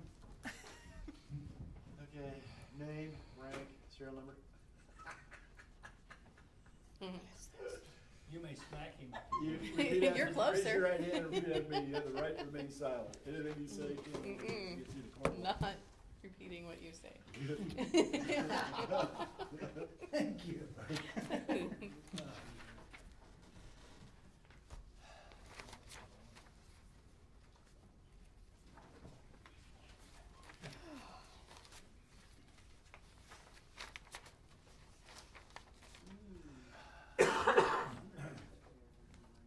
I thought the public defender was up next. No. He's not available, his What page is the treasurer on? budget is the same as last year's budget, exactly. So we just cross him out. Can't tell. Yeah, Julie said that. You weren't paying attention. That's okay. I got it. Talking ADD. about There's a shocker. Attention I found her. deficit disorder. Kind of toward the end. strange Well, names. not really. They used to give strange names. Middle. $520 for postage. Oh my gosh. It's on page 1. It's on page 1, in the middle of everything. Her Form 1. Page 4. It's on page 1. Page 1 in the middle, sort of. No, in the book, page 1. $175,000 labor costs, $203,000 budget. Next. Any Cash questions for me? $364. Didn't take 5 minutes. I know. I mean, I asked for more money. I really expected somebody to ask why. All right, explain. We haven't gotten there Yeah, yet. right. It wasn't a lot of money. So it looks like you went up $100 in travel. That's because of gasoline, I'm Yeah. assuming. Mm-hmm. And everything else. And everything else has gone up. Dues and subscriptions. Mm-hmm. They've gone up. Okay. Does the 550 cover everything exactly, or does that give you some cushion? No, I don't know, cause I don't know what it's going to be next year. Okay. What was it this last year, or this year? Or do you I know? don't remember. Okay. Yeah, I don't remember. It's like you're not through the year yet. I mean, Right, just for conference and things like that. I don't remember because I do it all at the beginning of the year, so. And a total request of $550. Did you pick that too much? No.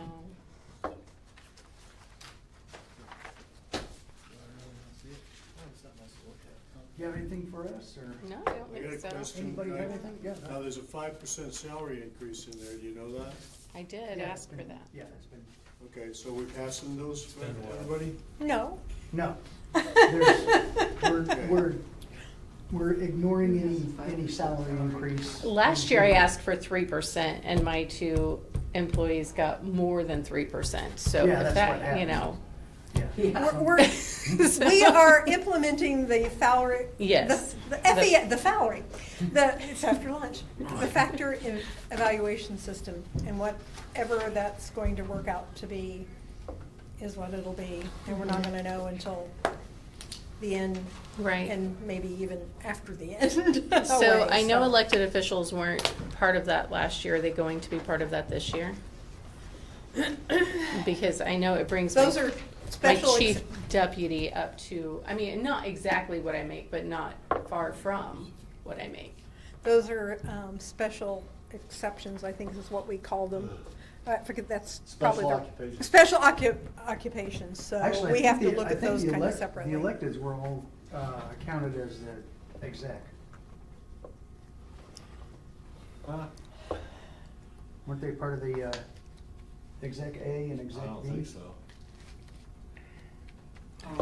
I think they were, aren't they? Elected Special officials? occupations, I think. They actually have their own page, you should keep going. So, Uh-huh. anyway. Oh, I don't know what Jim did. Oh, yeah. I don't have his paper with me. I got a question, we got 3 people, do we need 3 people? We used to have 2.5, I believe, and I know we went from doing a bunch of envelopes to turning it into a digital process.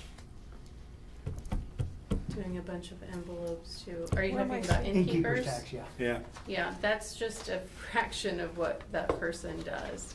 So just for a little bit of insight on my office, so we'll just use this year as example, and it's been this way multiple years of losing people, complete and total turnover time after time again. So then you're starting over on training everyone. It's just, it's hard to have, yeah. And I know I'm not the only office that has this issue. But right now, so I know that when I was off for recovery from my surgery, I had someone come up and ask in a meeting for me to get more money to be able to keep somebody on, hire somebody else in. I have decided not to replace my chief deputy since I'm so close to the end of the year and someone else will be coming in and bringing their own. So what I'm doing, one of the temporary employees, I'll say that because she's not really, she is an employee. I did hire her as full-time, but she is not working 40 hours a week. So she is just going to come in, she has another job, she's going to come in after that and she'll have to leave a little early. So I will come in under budget in my budget lines for salaries. So had I filled it with a chief deputy, I would be okay, but it's just, there is a lot of turnover. It's hard to keep people.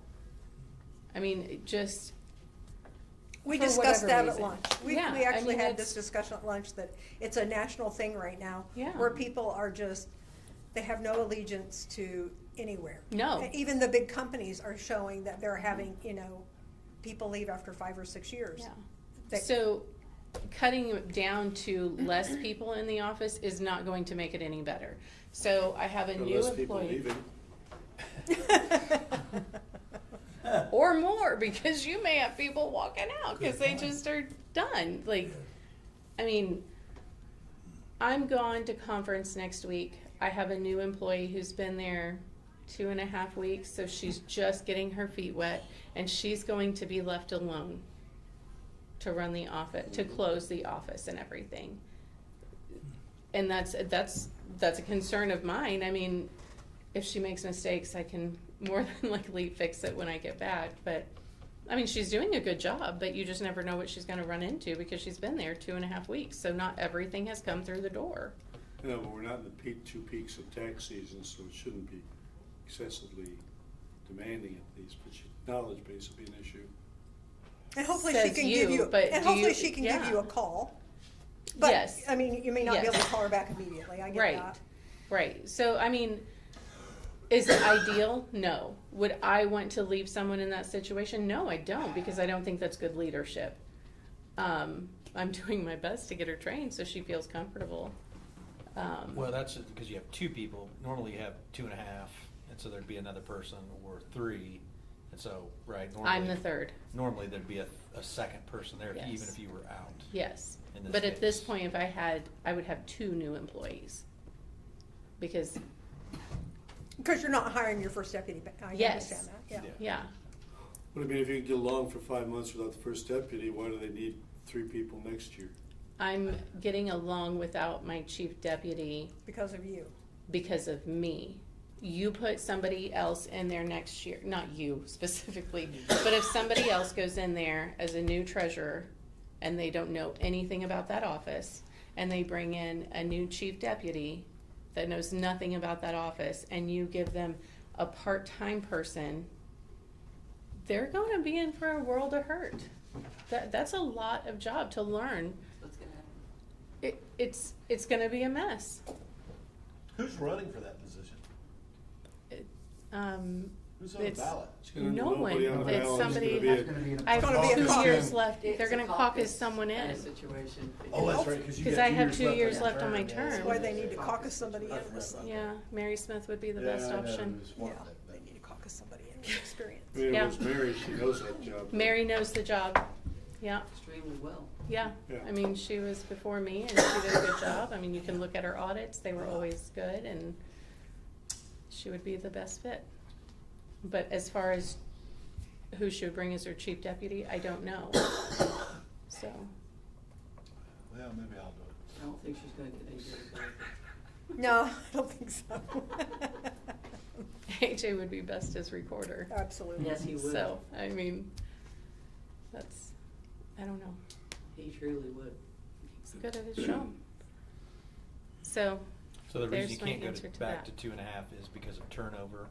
Turnover, yes, and the amount of time that it takes to train somebody to do the whole job and not just the minimum of the job. I don't think I have had a chief deputy that could do the whole job on their own yet in my 6 years because of turnover and this and that. I mean, are our audits good? Yeah, usually. I mean, we're not perfect, but we usually are a pretty good functioning office.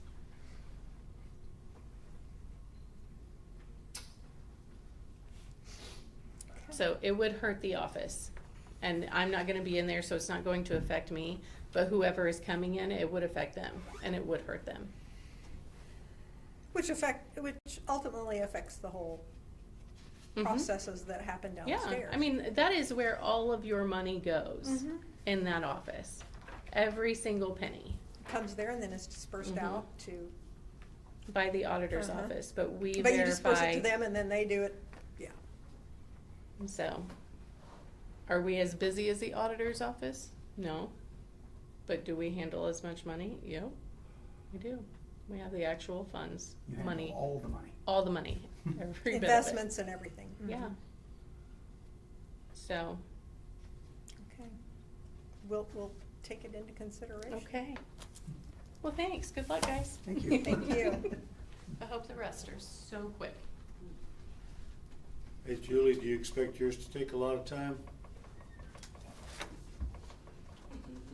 Do you? Are you gonna sit in on that, Andy? Well, she's on two from now. We gotta do the assessor next. Assessor. So that shouldn't take very long. No, it won't take long to assess it. Do we wanna move the surveyor up or do we wanna leave him there? Yeah, Mary Miller's today. Let me see if she's ready to come up.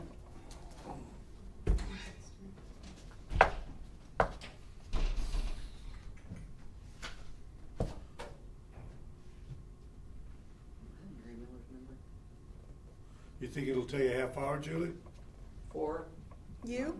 me, no, 10 minutes. Why don't we do you I now? haven't changed anything. Do we wanna tell the surveyor to show up earlier? Cause we're going pretty fast here. Well, we'll see if. Do you see want me if- to text see Are if- you up today too? Yeah. Okay. Is there See what? if, see if assessor will come up, and then if not, if she's busy, then we'll see if the surveyor wants to come in. And then if he can't, then we'll get. We'll do Julie. But either We'll way, get the Julie on the assessor hot and the seat. auditor aren't gonna take very long. No, So if he came in by Surveyor two and assessor. 2:30, we'd be yeah, good. Okay, and then survey the auditor, right. who can audit the surveyor. And give us a good report. Good assessment.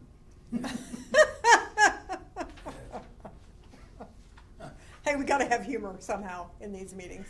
It may be terrible humor, but, you know. Oh, who's this? I'm the new assessor. I don't need anything from you guys. We can So just what's skip your- the what's your section if you assessment? want. We're Are gonna you gonna s- reorganize the assessment process effective immediately. Have you been asked to sit in on anything? Anything what? You know, like commissioner stuff? No. No? So what's the, No. good, I guess if they, Preliminary for that, probably. yeah. We don't have much. That didn't seem like it. Yeah, we don't have much left. I was gonna worm the dog today, but. Oh, that would've been fine. At least it's to the dog. Yeah. Don't want him getting heartworm. The other person, their Amber's theirs. I got it. Oh, there's Mary. On those medications. 12 months out of the year. Really? Hello. We're ready for you whenever. Awesome.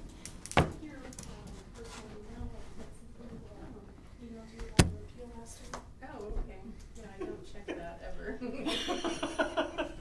I'll do that right now. Welcome to the hot seat. Thank you. It doesn't feel that hot. Shall I locate my? Please, yes. We can't tell you what page. If you can. Well, It's if probably it's page in one. order, I should be able to find it. Oh, it's Is it page in one. order of office? It's number, page like one. They're all 000? page I one. guarantee it's page one. It's page one. It's in order of who came first. Auditor You're or no? sheriff, you're after. We're giving giving you a hard time, Billy. Yeah, you're about, I'd say, You're almost to the It's end. not in order because this 85% one starts down. at 005. 85% to the first tab, first We're almost yellow at the end of tab. Today's. Yellow? Almost to the end. She's got yellow, not blue. Oh. Oh, I see, so you've got like law enforcement first aid. Yeah, you're almost at the end. About 8-10 pages from the end. I have the days separated by. Well, this is not in any logical order to me anyhow. Logic. Here. Page 1. That's very helpful. Thank you, Scott. Well, you'll see why when you get there. You're already on page, here, you're way above, way. He said 8 pages from the end. From the end of No, that, from before the end of tab, today. yeah. So it's just today's. Yeah, So you're like, almost to the end. there you go. You went right to it. Good job. You all know Bev Roberts? She's do. Oh, going to be the assessor next year, so No, Bev thought since you better come up here. 1909. At least. Jeez, Judy. And I said we babysat Andrea, so. Yeah, I used to babysit When she Andrea. was little. So page 9 on this thing, if you care, but yeah. I haven't found it Alright. yet. Yeah, it's almost to the end of the first section. Assessor, I found it. There we go. Page 1. They all say page 1. Yeah, how many page ones? That's what I said you'd figure it out, yeah. We waiting on Mr. Kemp? Didn't think He's of got that. blonde hair. Did you notice? Huh? Blonde hair? Yeah, look, when he comes in. Now we're all gonna. So this one's a strange one. If you look at this form, like, see, grab one of these files right here. See it right here? Yeah. And then go to page 9. Oh, there's only 1 9? Yeah. Yes, sir. The first page No, number. wait, no, No, strangely, this one's higher over here than the request, which is weird. So you must have asked for less salary no. than Blonde? Because I'm not the assessor next year. She is. 2026, okay. She has less Looks longevity. blonde. So you get the stipend or the state mandated stipend goes away? The or- certification. Certificate, okay, It doesn't go away forever. I will have Right. one and, yeah. right. Eventually. How long do you think it takes to get something like that? It'll be within the first year. Pretty complicated, though. Yeah. Oh, yes. Very hard tests you have to pass. Yeah. Yeah. 5 of them. Yeah, there are 5 week-long courses, and you have a test at the end of them. Okay. And that's for level 3? Mm-hmm, yep. Are the courses online? Some of them are, She yeah. has to go someplace to take them, or what? I did back in 2011 when I got mine, or 2013, whenever I did that. But they're offering more things Yeah, online now. I'm actually taking one in the first week of September in Fort Wayne Yeah, at conference. Really? Oh, at the conference. at conference. So you're starting from, I've got one under my belt. okay, you got one, okay. I've got my level 2. I've had it since 2009, Okay. But now you just have to get the level 3 to be. before the end of my first 4 years. She has plenty of time. Yeah. Jim, got a question for you. Oh, do you? A really tough question. Okay. Here, you have one, yeah, pull that Reedy thing out. Do you have the Reedy thing? What year? 2026, today's date? The one we just got, what page you want? Page 9. Yeah, give it to him. Yeah, Spoon feed him. I've got the Form 1 right here. Okay, so go to page 9 on Form 1. On the assessor? No, on the Reedy document. Yes, it's the assessors. Or, yeah. Yeah. You got it. Yeah, okay. So why is, go to the far right on the under personnel. It's higher than the 27 request and the 26 budget in this case, which is weird. It's got the You talking extra about on the there already. 156, Yeah. 3 number? Why is that higher? Because it's, I don't know, I didn't create the report.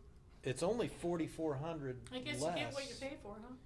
It's 4,400 less in budget request, but it's 10,000, it's 14,000 more. It says a negative 3% decrease over 26. But it's I hot. don't know. Yeah, I don't, I don't know. I haven't looked at it. First time Well, I've looked at it. Bev doesn't have quite, as many years longevity as I have. And then also the level 3 stipend, which actually it might be in the reassessment budget. It is. Yeah, that's 1,500. so the deputy assessor's down 3,300 and the first deputy's down 2,000. Yeah, because she's starting with all new staff. They don't have any certifications. Oh, so these They are won't. all certification related Yep. reductions. Mhm. Gotcha. Yep. Not just And the. stipends, I mean, nothing. Yeah. Yeah. But they will happen Or no. quickly. So you're Yeah. going up, so you are the No first deputy, longevity. right? No. Oh, No, you're she's not, okay, second. that's what you're second, okay, gotcha, Mhm. okay, Yep. okay.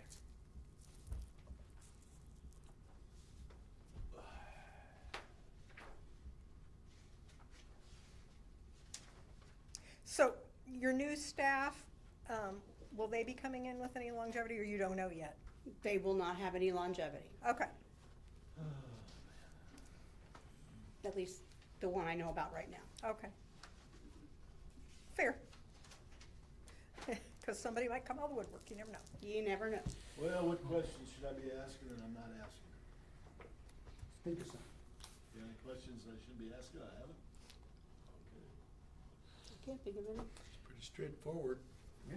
Where is, any major changes to tax assessments moving forward next year? Oh, if you pay attention to, housing prices, it's always up. Don't you have a lot of more people coming in complaining? Or they complain to the board? Oh, yeah, I have to deal with them first. They're very aggressive this year. Yeah, I bet don't they like are. the high prices. Yeah.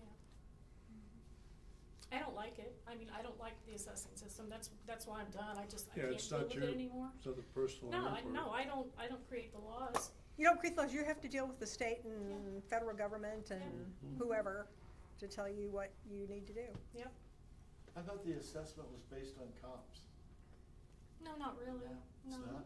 It's also based on, replacement cost news, so the state will, go with the vendor, and 2 years in a row now, and it'd been what, probably 10 years previous? least, yeah. They have updated our cost guides, which are related to construction costs.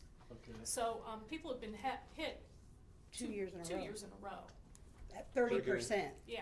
Whether you did any upgrades or Yeah, not. more than likely, So we is that changed nothing, because we only do reassessment in 1 or 2 townships a year. Yeah, but I'm confused, is we got a house right across the road from me that's for sale. Mhm. So I go into the GIS, look at their net assessed value, calculated what they got the house priced at. It hadn't sold yet, I know it hadn't sold yet, I hope they get what they're wanting for it, right? because that'll help you out. Well, I'm not, not the mind for sale. I don't think it's certain. But what I don't understand is that I like seeing my net assessed value to go up. Right? Me too. Me too, absolutely. I want it up I mean, there. yeah, it's gonna make my taxes go up, but it's also gonna make, So, nice. cause to me, I don't wanna buy a depreciating asset, Yeah. so I don't understand why people complain when they're valuing their property. It's the money they don't wanna pay. their taxes go up. I mean, they wanna get high dollar, when they sell it, but they don't wanna pay the taxes that Yeah, well. align with that. So, My mom used if to they say- sell it, nice one or two, so. If they sell it for that higher price, is that gonna change their assessed value? It'll change the buyer's assessed value. That's what I mean, it makes, when that happens, there's usually a jump, right? We have to adjust it according to the market, yeah, Okay. because, assessing is based on market value. But and his would use. get adjusted too. Or would it? Because so of his the comp trending goes up? factor. Yeah. Yeah, I figure my house is about, $160,000 more than what they're asking for theirs. And I always get, and I just have to say this statement, Make people a note of always that. say, they wanna see I'll be property looking. taxes go away, et cetera. Well, you're gonna pay it somewhere else. Oh, yeah, Because absolutely. government still has to function. Yeah. So it's Call it either a gonna be. service fee or it's- call it taxes. Exactly, because it's gonna be service fees or something. I mean, you're gonna pay it somewhere else, Yeah, Yeah. just don't take my house. but just don't take my house. Yeah, okay, here's a question I haven't asked yet. How many parcels are there It varies because of people combining parcels and Right. or splitting, but it's been hovering around 15,100, 15,200. Okay. All right, now that you're asking questions, Yeah, there's a better- tough one. Better move on so I can stop. I know, but Yeah. Well, it's educational if, for us. if the state park was assessed and paying taxes, you have any kind of feel for what that would be? Hardly anything, because it would probably be considered woodland. Classified forest. Yeah, Classified ANR forest. would Right. put it all in classified So we forest, wouldn't which is get- basically $1 an acre. Well, but I mean, like the existing, so like the lodge, the sewer plant, the Yeah.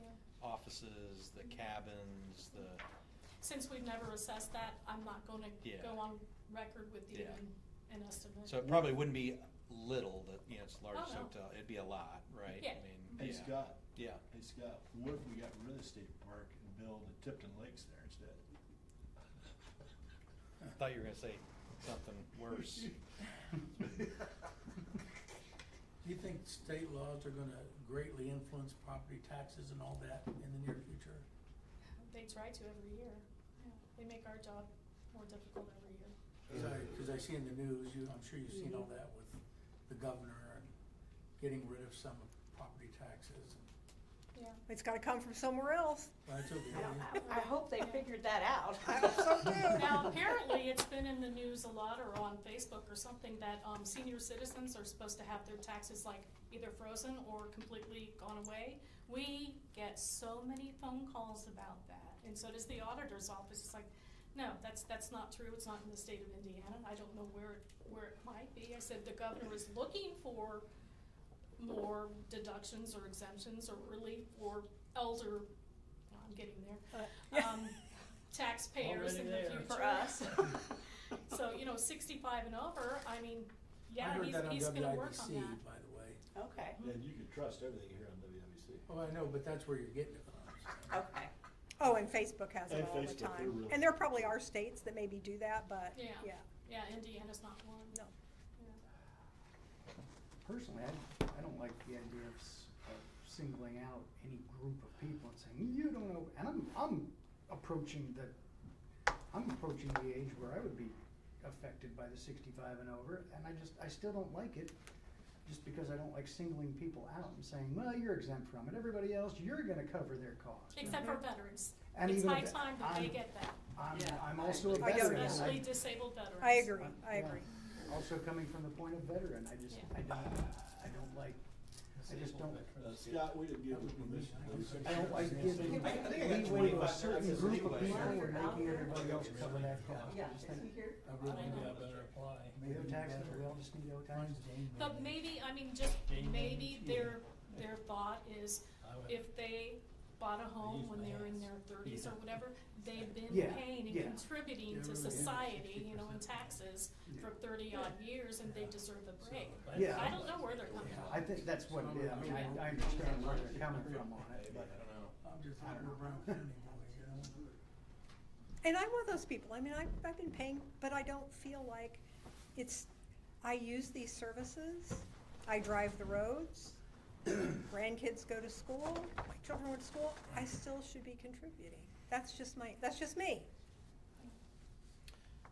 Yeah, well, I don't like coming to Nashville and having to go eat lunch and having to pay tourism pricing for my lunch. Well, you're coming in from out of town, tourist. I should get a 20% discount because I live in the county. No, you're out of Some town, places tourist. do get discounts. You're an out of town tourist. It used to be a lot more common. It's another country. I think we lost interest, Mary. I think we have. All right, well, We've gotten We're off good. subject. Thank we'd like to you. keep entertaining you forever, Did you look at the but, yeah. reassessment budget as well? Oh, I reassessment, haven't yeah, seen yeah, it. yeah. Reassessment. Sorry, we lost our train of thought.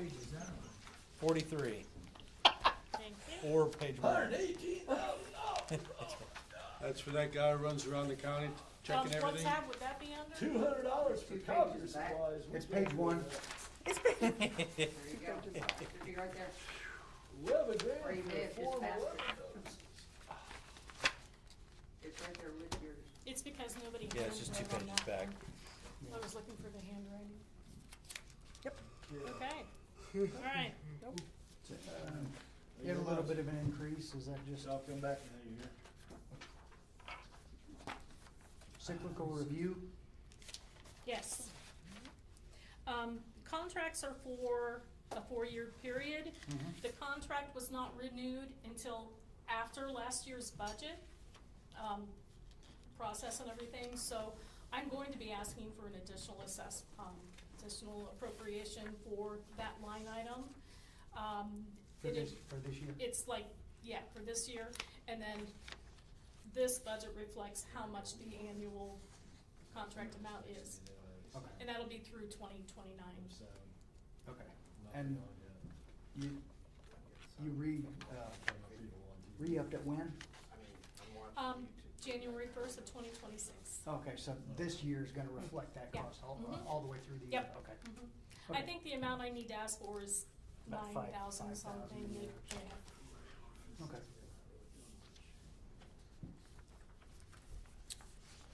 Okay. And I'm not sure about the appraisals. Did I put that in here? It stated, Yeah. appraisals for appeals. Yeah, That stated because 2,000. the legislators, I have to talk to my attorney, but the way I read the new law is that if I wanted to pay for an appraisal on somebody who's appealing, that we just will not agree, the taxpayer has the right to say, no, nobody's allowed in my house. So that might just roll back into the fund. And I can think of one at least that I'd like to get an appraisal on. You had one last year, I think, too, didn't you? Yeah, it was for a commercial property, Yeah. and that was a tax representative out of Columbus who always appeals a lot of things. Never heard a word from him this year. Okay. So it was worth the money. Okay, I was gonna ask how. Yeah. Okay. And your Form 11 notice went up? It always goes up 1,000 because of postage? postage, Okay. yeah. I know she'd like to get rid of my husband. He's in there all the time. Well. She said it. All right. I'm Yeah. still waiting on his information, by the way. Are you? Sorry, but I'm not pushing him. I get it. I'll email him. All right. Anything else? Anybody else? This was too easy. Thank you. Thank you. Thank you. You're welcome. Well, I checked the surveyor's luck. office. Surveyor was not in yet. Do you No, I feel it? texted, Enjoy your retirement and those babies. I Well, texted the it's not gonna surveyor, a he's full to be here at retirement. I'm 2:30. planning on working for a couple of years at least. I Instead of just 3. need to find a Let's job. do I just don't wanna auditor be now an then, assessor and- anymore. Yeah. Oh, That's hey, it. I understand. That's because I'm next. I don't like that hot seat. Yeah, that'd be good. I'm gonna be here at 2:30.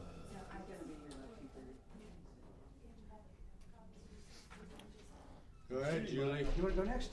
Sure. Okay. What page is she on? 1. Page 1. Jim's gonna really, The next page. I think the third page one, actually. Okay, so I have taken ARA out of the budget, so they are not, they were coming in and helping us with grants, but they're not helping us anymore with what we need for grants. Are you gonna come over here? That means we're not I gonna, plan to. Okay. that was what, 10,000? No. turn your mic on. Yeah, turn your mic on. Yeah, thank you. Was ARA 10,000? Yeah, I took the 10,000 for ARA now. So we're not gonna use them at all this year? No, I think the commissioners still have them, I do not. So were there separate fees for that? They pay separate fees, but they, she was told that she could not come into my office and do what she was doing with us, so there's no reason for us to even pay for Why it. couldn't she come into your office? I don't know, alls I know is that's what she told us, so. I mean, she got us that $500,000 grant for the home stuff. Yes, and the commissioners are actually, she's with the commissioners still for that type of thing. Okay. Also, I took Reedy out of my budget and put him in your budget. And it's basically Reedy is doing things that you guys would want him to do, or want them to do. So. That makes sense. And what was that on professional services? No, that was on my technical, Oh, technical agreements? yeah. My professional services is Jackie Clemens. Okay. And that was out, that'll be out next year because she will not be available, so until she finds someone that can help her, or that she chooses to help her,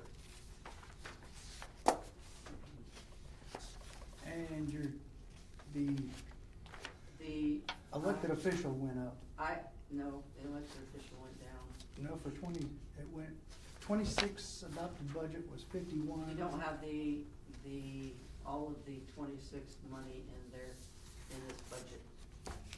Okay, so some of the 26 came out of somewhere else? No, it came out of this budget, but it wasn't there. I know that doesn't make sense. If you go to the ordinance, it's 55.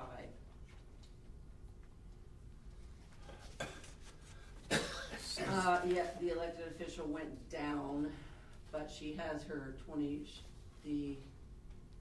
with her coming into office, she will have, I took the,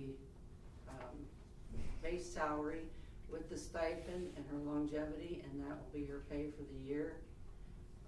So that's where the 53,196 came from? Yes. Okay. The first deputy is just the first deputy, geez, I can't even talk today. The first deputy is base salary. So is the land transfer deputy. Accounts payable. Basically because will no longer be there. Amber will still be there.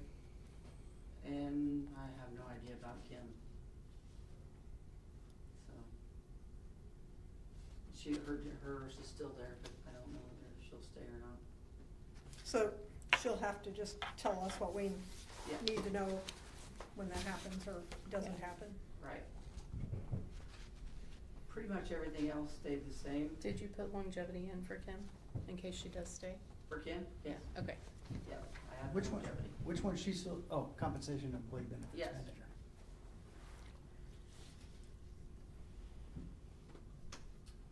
And bookkeeper, that's the position we do not have, but you left it in here.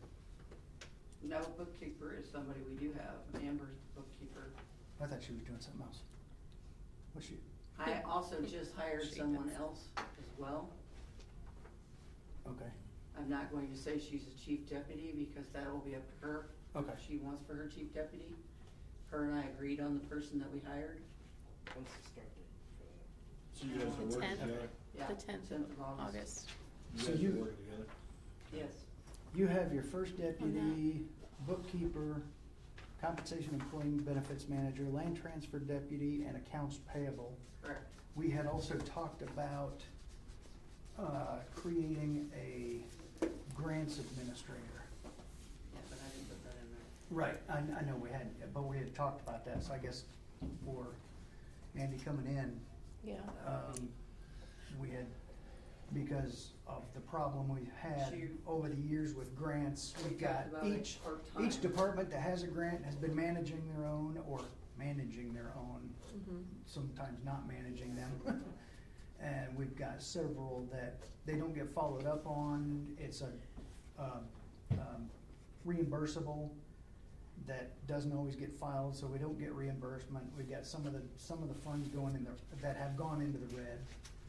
And we're looking at A part-time position somebody who until will after we get do the grants them administrator. straightened up, and then. What that about person will ARA? go into the book. Hello?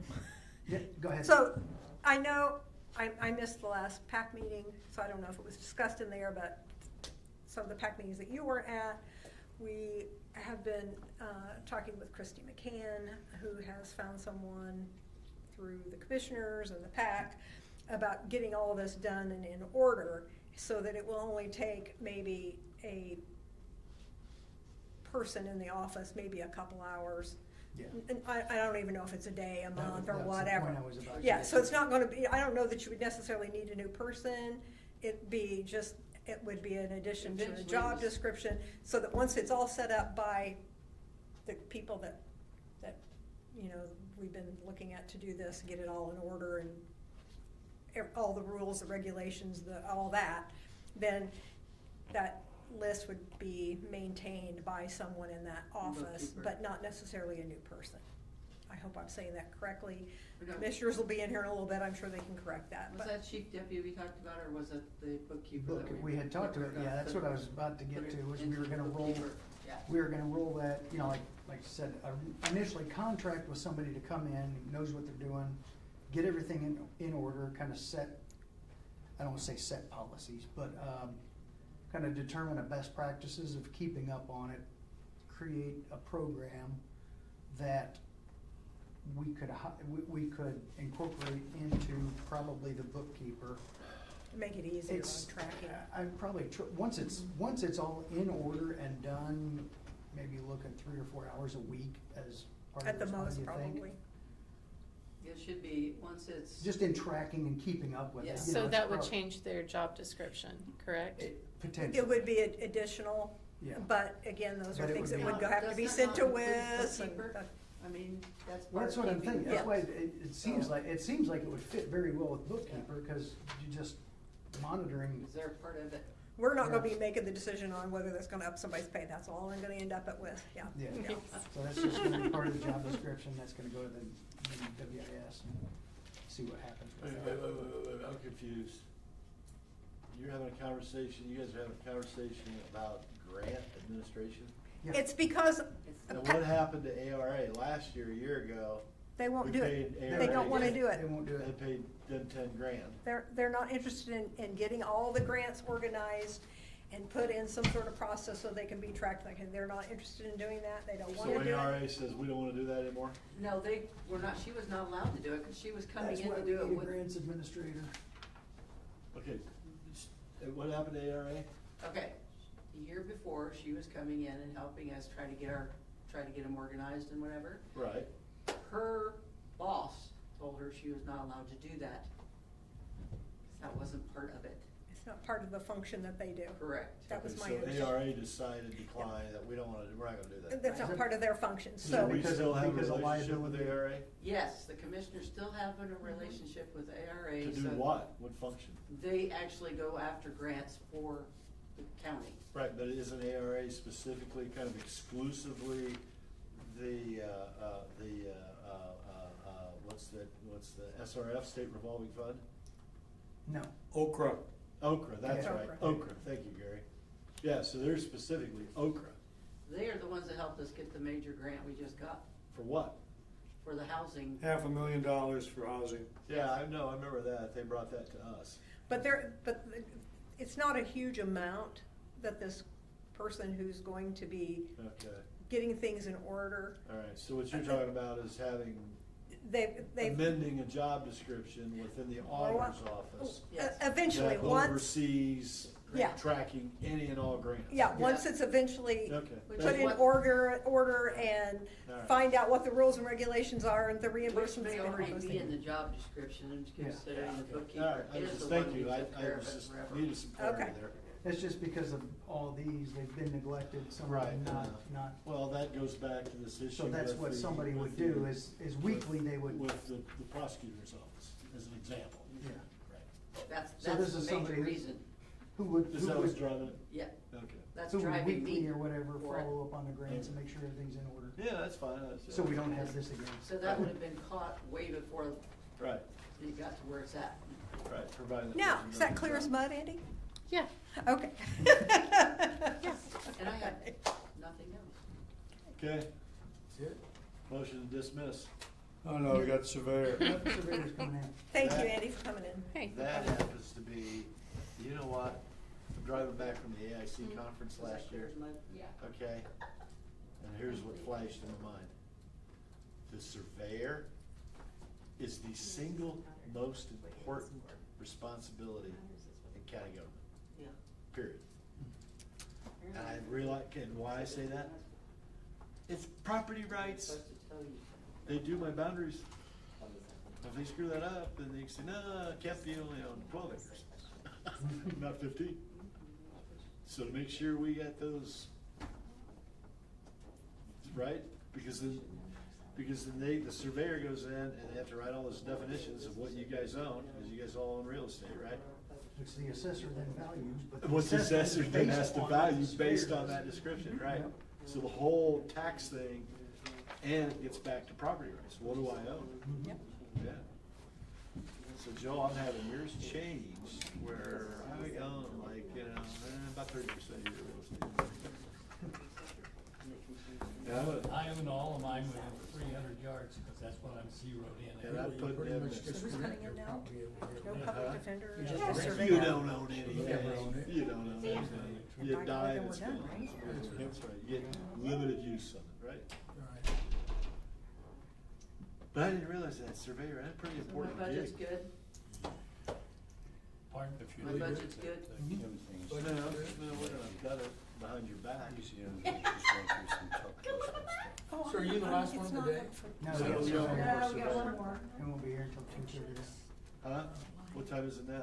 2:15. All right, so I'm You're in the wrong county. Talk to Mr. Potty Nader. break. Mr. Nader. Taking a break, Karen? Hey, Robbie. Yeah. What that? It's your afternoon break. Afternoon break. And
we're back. Yeah, you can have him in at 2 on Thursday. Probably earlier if those others go fast. Yeah. We just need to find out if he can come in. Yeah. All right, Mr. Surveyor. How are you guys doing today? All right, how are you? First time ever doing something like this, so. We'll be sure to, what do they call that, haze you or no? Initiate. There, I didn't say that haze is like one of those illegal things, I think. Yeah. Gotta have the right term. That's right. Same thing. All right, where are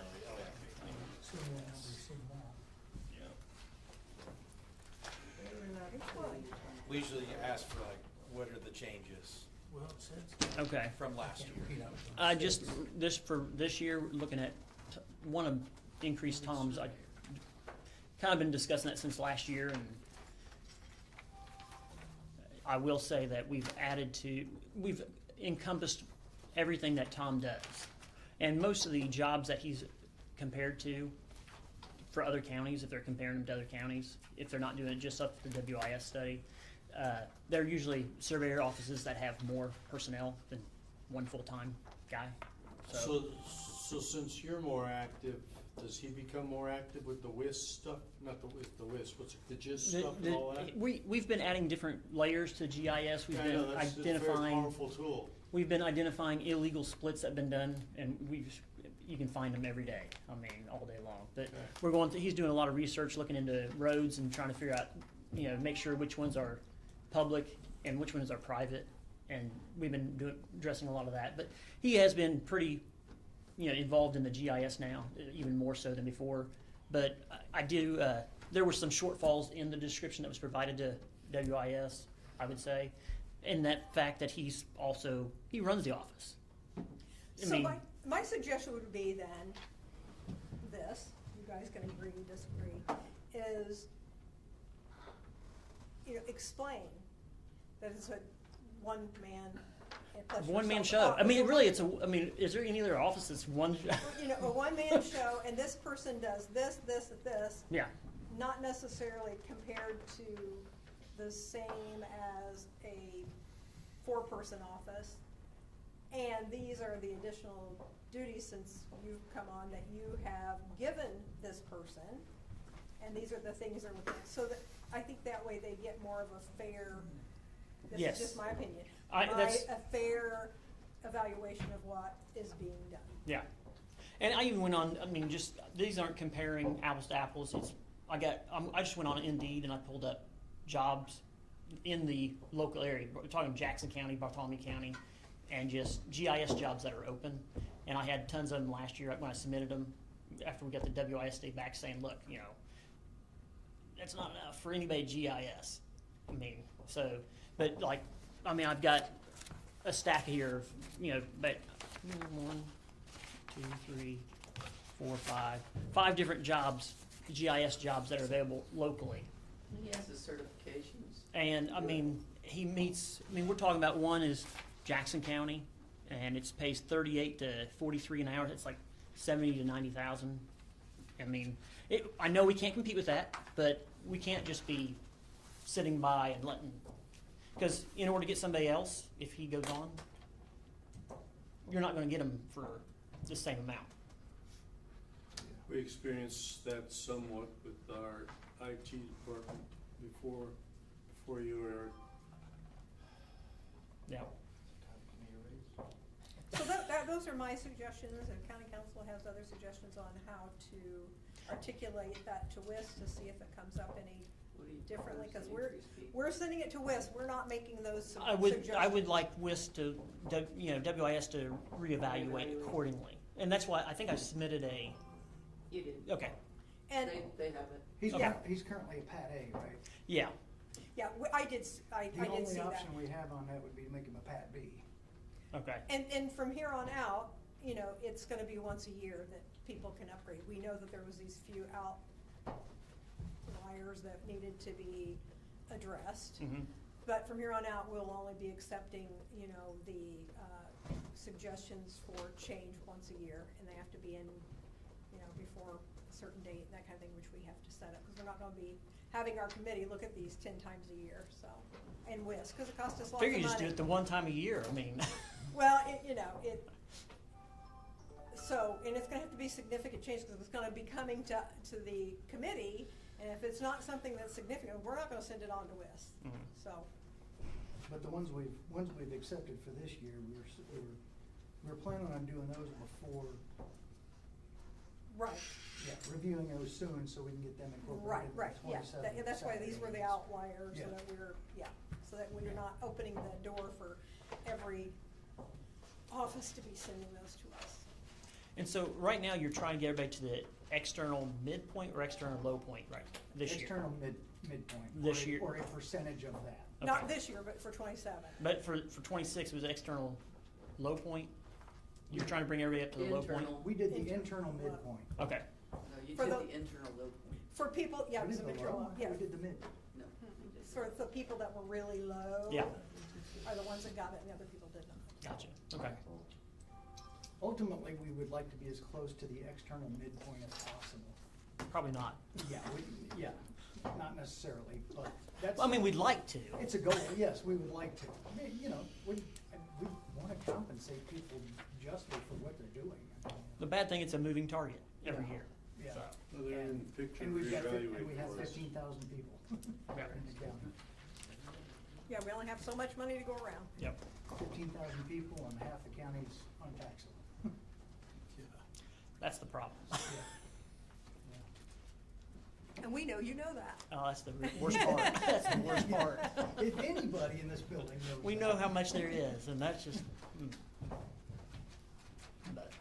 But that was really the only change that I want to discuss, is I put in here just exactly what we did last year as directed, but that's the one area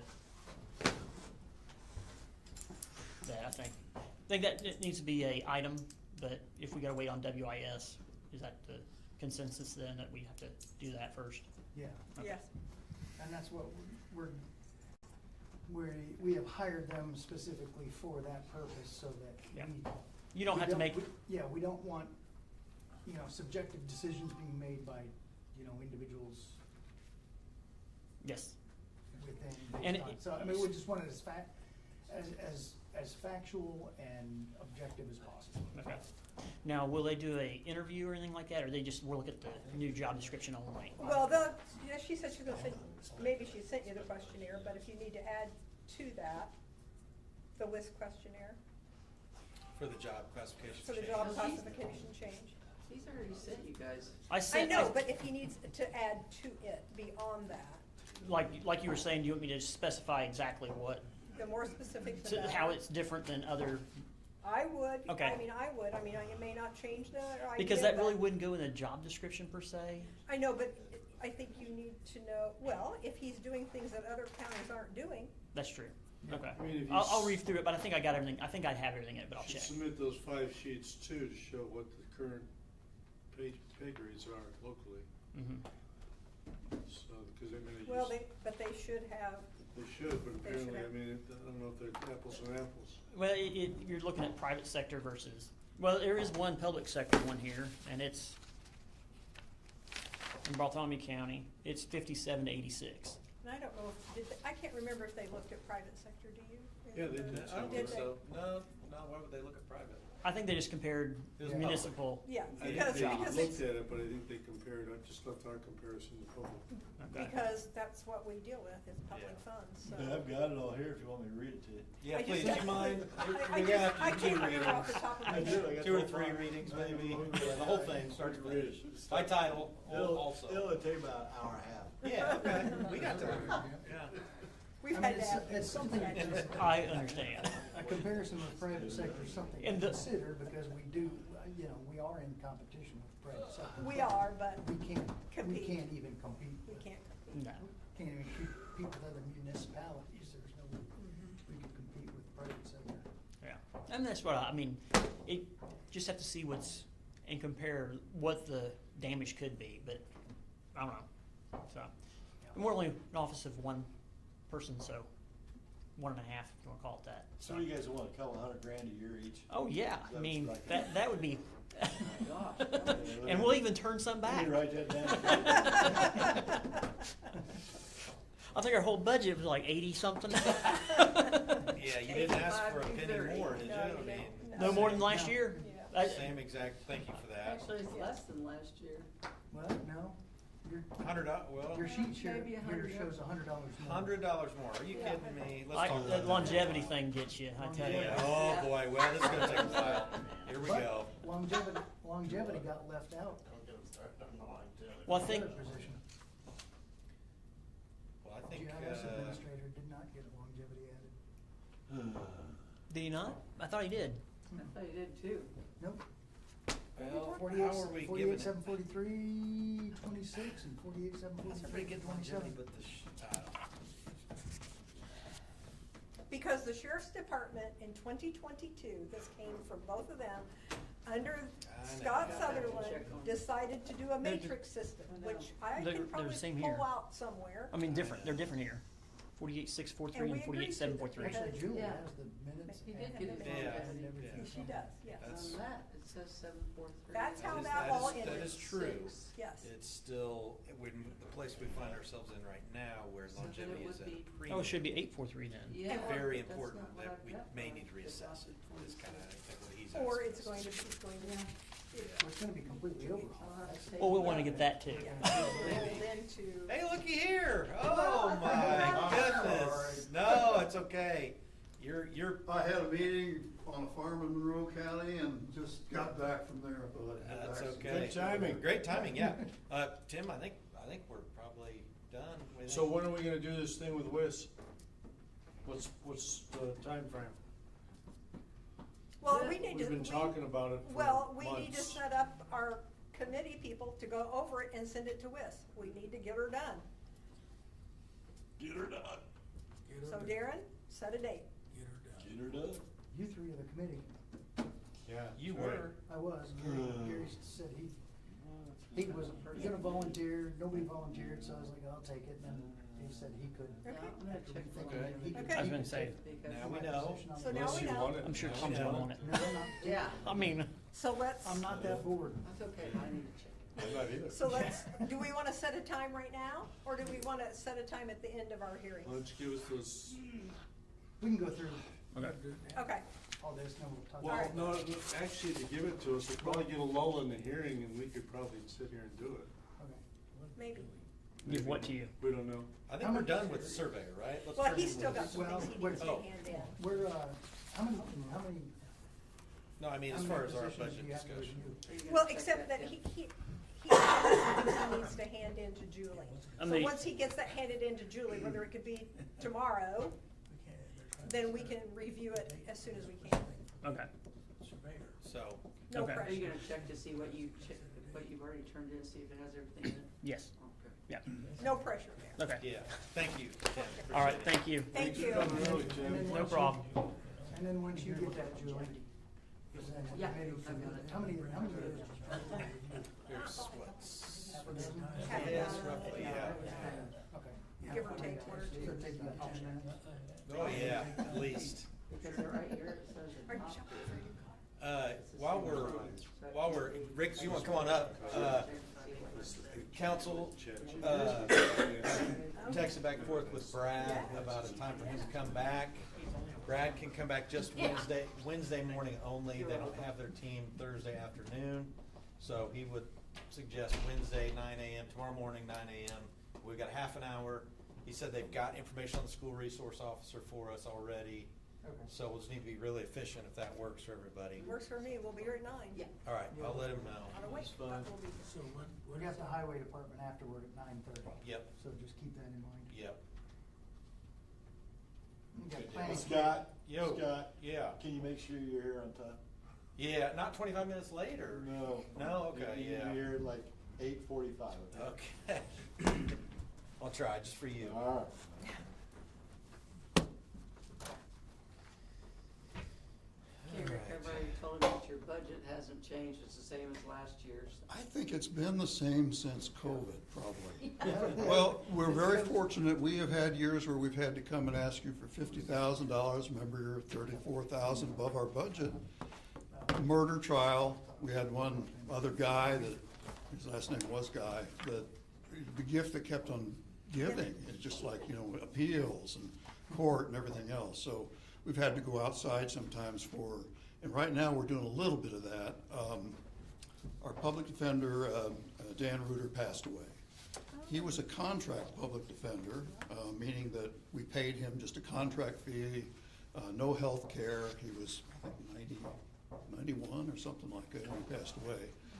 But Ted said he was doing a good job, acceptable and so forth. Anyway, we've lost him, so I know Judge Worst just appointed, we have sometimes what they call conflict attorneys, where our 3 attorneys that are left had a conflict, either they were representing or whatever it was. I don't know the details, but so she's hired Dory Marianne. Now, that's fine, except the first hour that she works, she's not on salary, we pay her.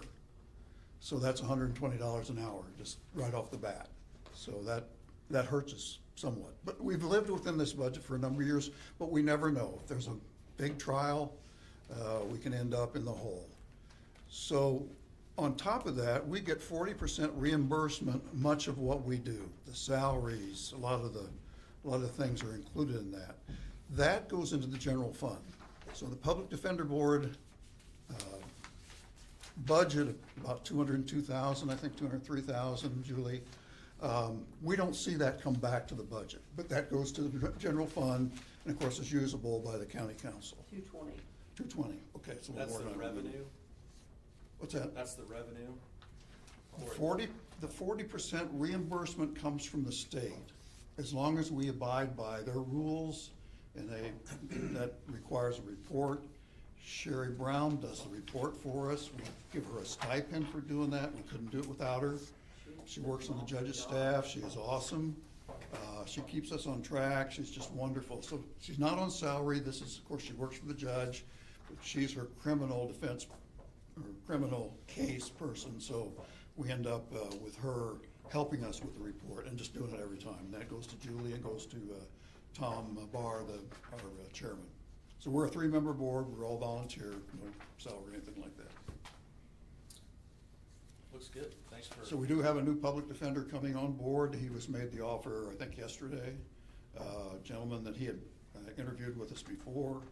And right now, he's a senior judge in Jennings County.